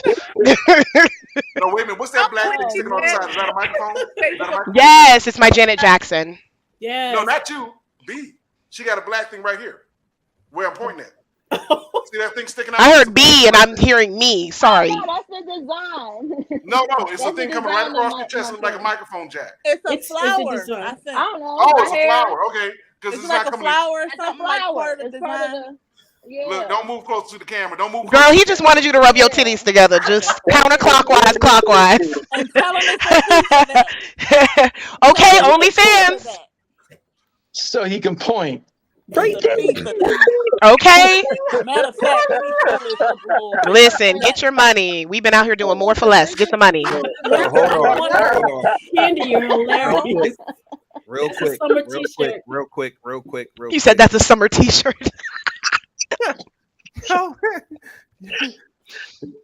This has been phenomenal. You guys want to do anything else before we get out of here? I think it's important that you guys give out your social media information right quick, so that's on here when people listen to the podcast, that they able to follow you guys. All right, we're gonna start with the ladies, and then let's just think of a fun way to get up out of here. LaVeda, how can people follow you and keep up with you? LaVeda Davis official on Instagram and LaVeda Davis on Facebook. Keeping it simple. Crystal. Hi, my name is Crystal Dominique. You can find me at My Thoughts Could Be a Blog on IG. It's spelled like it sounds. My Thoughts Could Be a Blog. Also check me out at mythoughtscouldbeablog.com. That's my website, and yeah, that's me. Is that a podcast too? I'm sorry, not to interrupt you. Is that a podcast too? No. Why have I heard of that? Okay, I'm sorry. Go ahead. Bianca. So you guys can follow me on Facebook. My name is Bianca Monroe. Instagram is just_convinced. Also, I'm 1/3 part of a podcast as well called The Rabbit Hole. We have a page live on Facebook, so if anybody's interested, just reach out. I'll send you the link or the invite to the page because it is private. We normally film Wednesdays at 9:00. The pregame show is with me at 8:30. So yeah, just check us out, and that's it. Daj. Hi. I'm on Facebook at my name, DaJavonn Harrison. My Instagram handle, see y'all wild. Y'all going, my Instagram handle is Vanity6. Come on now. Okay, subtle. How did you get that name? Right? Come on. Not the scratch. Not the scratch.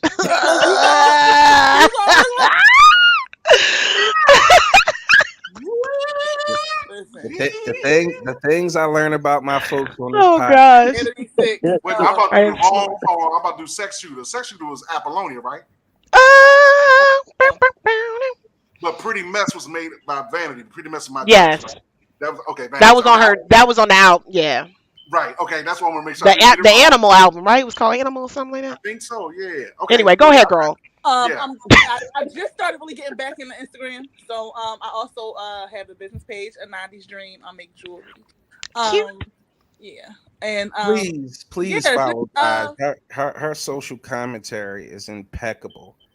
Like, I swear, like when she say she be writing paragraphs, but the shit be so on point and so thought provoking that I be like, I can't wait till shit happen so I can go and read what she think about it. I'm and going then viral the over best the part, shit, yo. The I best part. went viral, and people still attack me in my DMs about my opinions about. Remember the comment girl, section? the 16. No, y'all remember like 2 years ago because I was pregnant with my daughter. Y'all remember the girl that had her 16th birthday picture with that green dress, and it was like, did she look too old? No. I remember that story. I gave commentary on that, and I didn't even come to the comment girl. section and on that post, She sent her people after me. Her mom came after me. It was just crazy. I think the ghetto. last thing, the last thing that I went viral for was the Prince Harry and Meghan Markle thing. I made black men come unhinged. Yo. Okay, because it's like I just be saying what's on my mind, and then people just share it 1,000, 2,000, 3,000, 5,000 times. It's just I be crying. Yes, but they're I'm going getting mad. viral. Yes. Yeah. I ain't famous yet though. That's the problem. See? We forgot to tell her the bonus, Shannon. What's the bonus? You didn't even read the goddamn message, and I told you in your DM. Oh. Whenever you are ready for television, You and your daughter, because your daughter said she wanted to get into acting, right?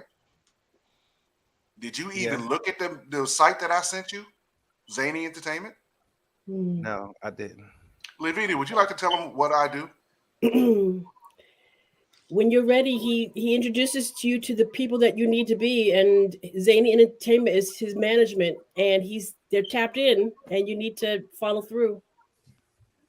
All right, I'm gonna check it out because you want to act a little bit. I will do But that. I will say, if you're not ready, don't dial those numbers or do an email. It's important to, like, when you're ready. They're both very, very busy, and it's just in life. We say a lot of stuff, but when we do it, we have fear, and there's no time for that in this business or anything. I'm that not you want. ready. Not necessarily you, but My daughter. Anyone, yeah. Just so if that's understandable.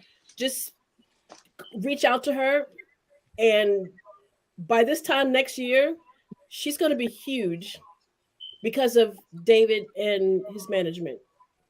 That's how serious those two people are. Remember, I said she was originally my mentee when she was here at Howard. So now she handles my business. So that tells you when I said earlier about building Black businesses, I'm like my white counterparts. I do a 10-year journey with you. You understand? For all of us, what you do now affects your 6 months. It's already April.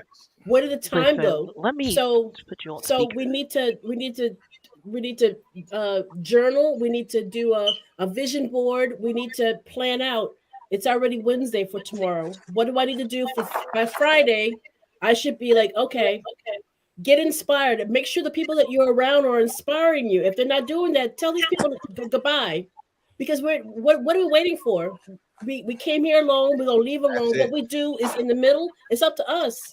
That's it right I there. love you from afar, but this is my stuff. This is brown folks have been. Oh my God, we should be. Our door is open. Let's go. Let's walk through it. Let's walk through it, y'all. I believe in everybody that I'm looking at. This is not a mistake right here. This is not a mistake. We are here to push. What you got going? What you need to do? Call David. Call Shannon. If I have a little information, I'll share it. I'm new to this, but the vision board is real talk, y'all. Like, I did a vision board January 1st. I try to do like some journaling for like the new year, like a New Year's intention. And this year I really focused in on my vision board, right? I'll talk about it, but I never really sat and did my vision board, right? And I did it in January. And one of the things that I put on there was that I wanted to be a content creator. I've always been into media. I studied media in college, right? Hence why I had so much opinion about media representation. But so that's my study theory in mass media. But I've been doing like content creation on a like lower level for like years, right? Creating MySpace pages, coding, all types. Come on, MySpace. So the original coders. Around my blog, right? Like focused on my blog, focused on my investment property, and particularly wrote, I am a master content creator. And within 6 weeks, I had a tap on my shoulder from a different department in my company asking for me to be a content creator on project for 6 months. And I'm full-time coding at my job right now, creating content for our website. And that blew my freaking mind. So anyway, that vision board stuff is like, just being able to visualize it and really get your mind there. Oh my gosh, it really manifests some beautiful things. Good for you. Well, let's give her another bonus, Shannon. Should you not introduce her to Curtis? I just wanted to share that. No. We about to take it another step. Isn't Curtis doing HNIC Con in June? Yeah. Should she not be there? Crystal? What? She just said content creator. Everybody here should be there. What is HNIC Con? I'm obsessed. Girl, have you never been to any type of con, cosplay, any of that stuff, or do you know like what that stuff is? I know what it is, but there's one for head niggas in charge. Yes, that's pretty much what it is. God, yeah. Like Kurt, that's Kurt and I have partnered. Where you stay at? Me? Yeah. Philly, Mount Airy, Germantown Avenue. Girl, that's where they having it. And Keith, aren't you into cosplay? I did cosplay. I collect comics. I'm a retired police officer. Come on, Popo. I did a little bit of everything. Hold up. Oh. Don't be laughing at me, Monroe. Shannon. Go ahead, tell them about it, Shannon. No. Y'all need to hear Shannon. Shannon, tell you. Go ahead, tell Oh, them. got Go me ahead, tell them. fucked up. Hold on. So wait, It's in Philadelphia, and the guy's name, the company is called Head Nerds in Charge. Yeah. They're on Instagram. Yep. And King Shannon Kurt can Live, HNIC or Head Nerds in Charge spelled out on Instagram. King Kurt Live on Instagram. It's not head niggas in charge because I'm ready to go. I really need her to stop. So, Dad, Son, move that over here. like this. This con is going to be like nothing you've ever seen. It's like no other con. For the first time, there will be NFTs for the con. Your What is press that? pass or any pass will be an NFT that you'll get with purchase of a ticket. Wow. Insane. That's a big deal. Insane. Where is it? It's in going to be here in Philadelphia. Anybody who legit wants to go, just Bianca, you guys should come as press. Yes. Seriously. Yes. For your show. Yes. Dodge, I got you. Dave's already attached. Crystal, we'll talk behind the scenes. I'm sure LaVeda can come down. Candy, I don't know much about you. She's already involved. I strip. I sell drugs. That's about it. All right. That's legit. So she's the snowfall portion. I work at the bank. Remember earlier I said that we did an interview together. Mm-hmm. Remember I said when I got to your thing, I blurred's eye view with Chris and DC and Candy. Yeah, that's what I was referencing. This is the Candy I was talking about. I made memes for her and everything. Oh, she hadn't really used them, but it's okay. I did. I had made a whole reel. In the views and insights was popping. Don't do me, David. No, I'm saying you didn't keep pushing. Oh, you mean keep your? Yeah, I told you I'm awful with that shit. Awful. She run them 1,000 times, but it was hilarious. I made memes out of her. It's hilarious. Wait a minute. I just sent him pictures and I'm like, do it. And before I take this off, we're sure it's not head niggas in charge. We are. First of all, I told you to stop. We're positive. We're sure on that. No, it's Head Nerds in Charge. It's whatever you want it to be. You just have to come. Right. HNIC con. Candy, Yeah, give me the okay, information how they can follow you, keep up. It's at Candy B Cosplay. The link tree gives you everything. The charities I support, the Blurred's Eye View link, the Triangle, which is our Black conspiracy theory podcast I have with some people I grew up overseas with. We really enjoy doing that show because we don't have a lot of people that look like us that are talking about the paranormal and all type of stuff that we really feel like is going on. Oh my god. Oh yeah, we're talking like vile vortexes, chemtrails, all type of shit that's really that we feel like is really going down, but people are like, oh no, it's like everything isn't a fucking coincidence. But really like the Triangle. Obviously, I'm a Blurred. I love Blurred's Eye View and what we do there and all the people I've been able to connect to. And then if you like memes and a couple of my cosplays that are coming up, because the ideas I have for all the cons I finally get to go to since stuff is opening back up, I'm very excited to show up and show out. So you want to go check out the stuff I've already done. It's already on my page. And then, like I said, click the link tree. Oh, and I have events that are coming up. My adult prom for everybody that is in Cleveland or was to come to Cleveland, June 25th is going down. The theme for it is for the 99 and the 2000. It's going to be a good sophisticated time. There will be free food. There will be drinks. It's going to be super cute. And I'm going to have a bunny ball because I'm only doing 3 events this year because I just cannot do something every month. But I'm having a bunny ball where whether you're a man or woman, you can dress up in a smoker's jacket or you can be a bunny version of whatever you want to be.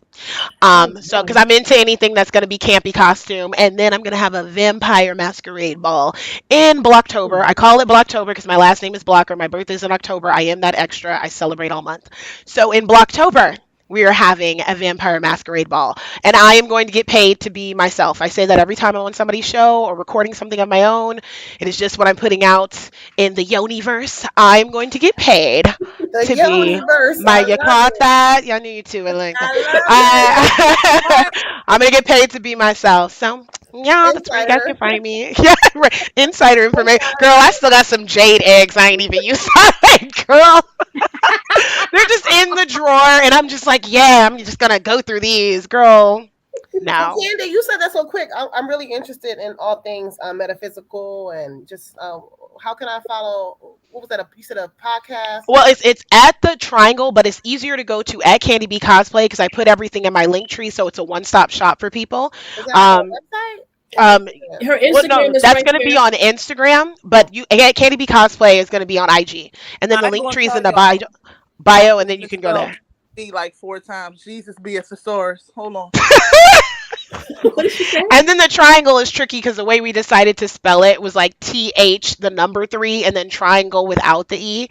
I to this day hate the spelling, but when you're in a group, you have to compromise, and I was yeah, tell me outvoted. about it.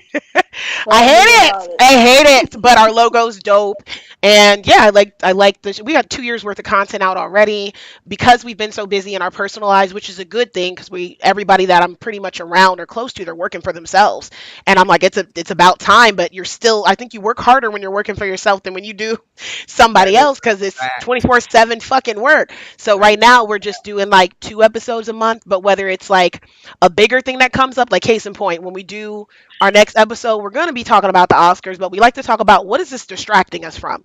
Because I will never forget when Michael Jackson died, there were some other deals going on overseas and president signing shit and all type of stuff going on and no one talked about because Michael Jackson died. Or did he?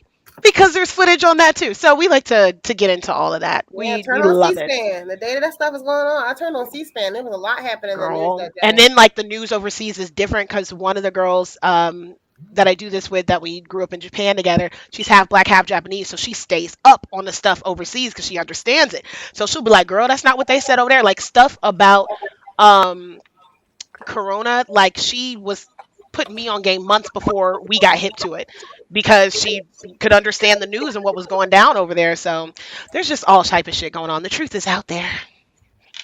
Yeah, I'm slow, but Candy, I can't find you, so somebody gonna have to. I didn't know. Cause first it was like, exclusive, can you is it send Candy us with a- an IE? Then it's Candy with an It's spelled just like I It's typed right. it. Look at her name. It's right there. It's yeah. Candy with an I and then BEE cosplay or real shit. Me and LaVeda are friends. You could just type it up there. Candy, your last meme that I responded to, I thought was so funny. So what was? Remember, I came back and I was like, so where does someone who's post-menopausal? Wait a minute. Tell me the meme because I ain't even gonna lie to you. I'm a crackhead with the meme. So tell me which one I posted. I love it. Wait, it's the one. What was it pertaining to? It was either comics or sex or both. If dirty talk turns you on, your genitals are technically voice activated. Yes. Skeletor will return shortly. Okay, got it. It was a Skeletor meme. I got it. And I put, what about post-menopausal genitals? Where do we land? And she said, on somebody's face. And I said, touche. I've heard about this activity. It's a fantastic activity. One of my ancestors, I'm sure, joined on and loved very much.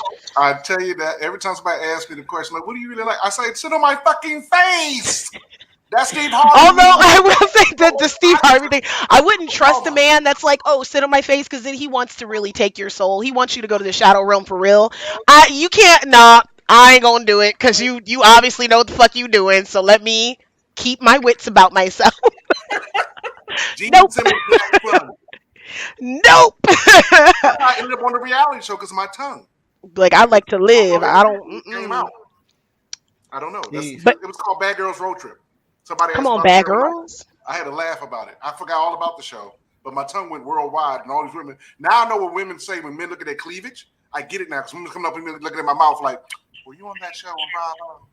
And they're all in my mouth and shit. I'm like, damn, did I brush my teeth? What's going on? But it's hilarious. I didn't know. Not damn did I brush my teeth. I plan on stalking all of you if I see you at HNIC Con. I will tell you this right now because I'm crazy. Don't act fucking brand new. Because I run up on people and I talk and I'm a girl's girl for real, for real. Yeah. Like I fuck with women heavy. I promise you, I will act an ass at this black event and embarrass everybody. If y'all act like y'all don't know me. That's like me. I'm one of those people I've never really met a stranger. Like if I've seen you once, it's like, So basically, it's like cousin. I don't want nobody being like, oh, that's Candy. I'm gonna be like, girl. Right. Have we met? No. I'll be Oh, there. girl, Laveda, I'll if you be do me there. like that, I promise you, I'm gonna cry first, and then I'm gonna snatch you up. Listen, for me to respond to you, David would tell you how like, oh, I can't say stuff like that. For me to respond to you that way in a open forum, oh, I should sit on someone. For me to, this is big for me. So I had a feeling because when you first followed me, normally women that follow me they interact a bit more, and then I think you've just opened up more and more. But I kind of feel like anybody I instantly feel, and when I say attraction, I'm not meaning like an eros way. When I feel an attraction connection to another woman, I kind of am like, you are mine now, and this is what we're doing. And there is no escape. There are no safe words. This is what you're in now. Right. I adopt you in, and that's just it's blood in, blood out, baby. So I was like, she'll come around, and then you slid in the DMs. I was like, hey, girl. Coming to a theater soon. The Destruction of Miss Davis. Or you guys can be Candy's angels. That's cute. Hey, That's tell people how cute. they can keep up with you, bro. Hey, I'm on Facebook and on Instagram under my name, Keith, last name Gailliard. it's French. There Oh. you go. Gilead. Let me get the peanut butter first. No, Come through, Pepe Le Pew. Come on through, Pepe Le Pew. Stuff right now. Champs-Élysées, Chanel, chocolat. I like how she's really looking everybody up in real time. Are you struggling, girl? Right now. Wait a minute, she is? Who's doing it in real time? Josh? That's why she goes away because she's like, okay, I'm gonna make sure I appreciate it. You gotta hustle. Crystal, are you doing the same? Yeah, I was adding everybody. Vita, Crystal, Candy, check your Instagram follows. Hey. I'll get off this call and I won't do it. Monroe, So you what's gotta your do it now. Instagram and stuff? I'm trying to find you too. It's just _convinced. See, it's some different shit. I'm looking for B Monroe. Not it's some different shit. She said I don't want to be found. Yeah, I don't really do too much on Instagram, but my Facebook is where I normally, Oh, It's okay. too much for me to. No, okay. What's your Facebook? Bianca Monroe. Now she's okay. See? Come on to the regular government. She said nothing crazy. Let me see. No, that's my stage name. No, that's my stage name. Oh, well, it sounds like a good real name. I like that. Hold on. What stage? My stage name is Bianca Monroe. But Do you do burlesque? Right, what stage? Do you do burlesque? I would love to do burlesque. Bitch, same. That's why I was like, I thought you did it because Bianca Monroe sound like somebody that can do the things. Don't it sound like I can do some things. Oh my God, yes, we'll No, talk. I mean on my podcast, I talk about some stuff on my podcast that I can't be associated with my mom and things like that. I feel you. I have Understand. to go a different. A separation of church and state. I respect it. Miss Monroe, what are Yes, you it wearing? is, What are 'cause you? my mom- Excuse me, Miss Monroe. What are you wearing underneath this? Yes. Are you I wearing think it's something a else under there? bodysuit. Is it a bodysuit? Do you have pasties on? You I'm wearing trying a to figure bodysuit? out if B has on pants though. I'm sorry, B. I don't mean to objectify you right now, but I've been looking all night like. Can you do us a favor? Can you stand up and turn around? Forgive me. I'm trying not to. Are you comfortable with jumping jacks, Miss Monroe? They doing my motherfucking job for me, yo. I was not going to say it. I'm so glad you guys are doing it because I was 10 seconds saying, stand up. No, wait, she said back up. No, I saw thigh meat. You don't have pants on. You don't have pants on. I saw thighs. There's only one way to prove it. Are they brown? Prove it. I thought I saw Stand Bobby too. Prove it. I can't see. I'm sorry. I'm sorry. Boy shorts. my God. Boy shorts, Miss I Monroe. knew I saw some thighs. I ain't You want got on your thought summer shorts in March? You're only filming from here on up. You're not supposed to see. Yeah. But we've been seeing it all night, though. We've been seeing it all night, though. We've I been thought you were dragging just downward. chilling in your bodysuit the whole time. No, we can see Oh. thighs. Monroe. Here's can the see thing. thighs. Thicker than a Snickers. Here's the thing. Thicker than a Snicker. here's the thing I gotta say to you guys. There's a series that I'm doing that's like paid only. Like people will have to pay to listen to these podcasts. And I'm trying to put together a 3-part series, and I need real live adults who aren't afraid to speak about taboo experiences. So if you're interested, or you know anybody interested, inbox me, call You me. need my audition tape? Because I got a couple. Come on to the leather couch tape.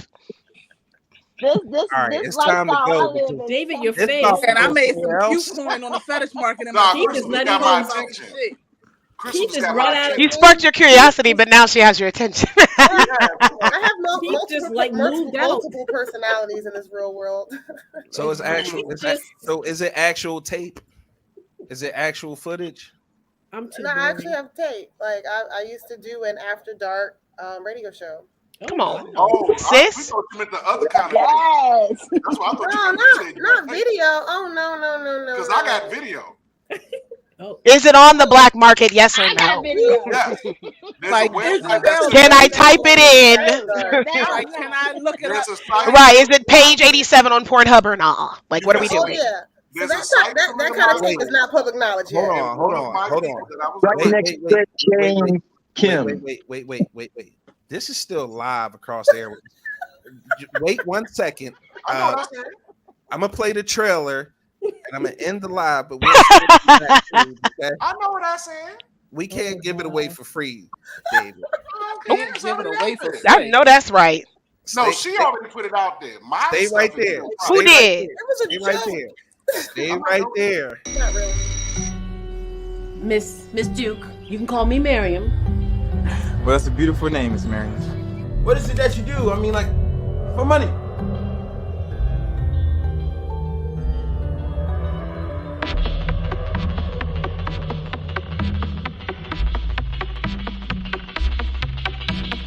There's nothing I wouldn't do for you and your sister.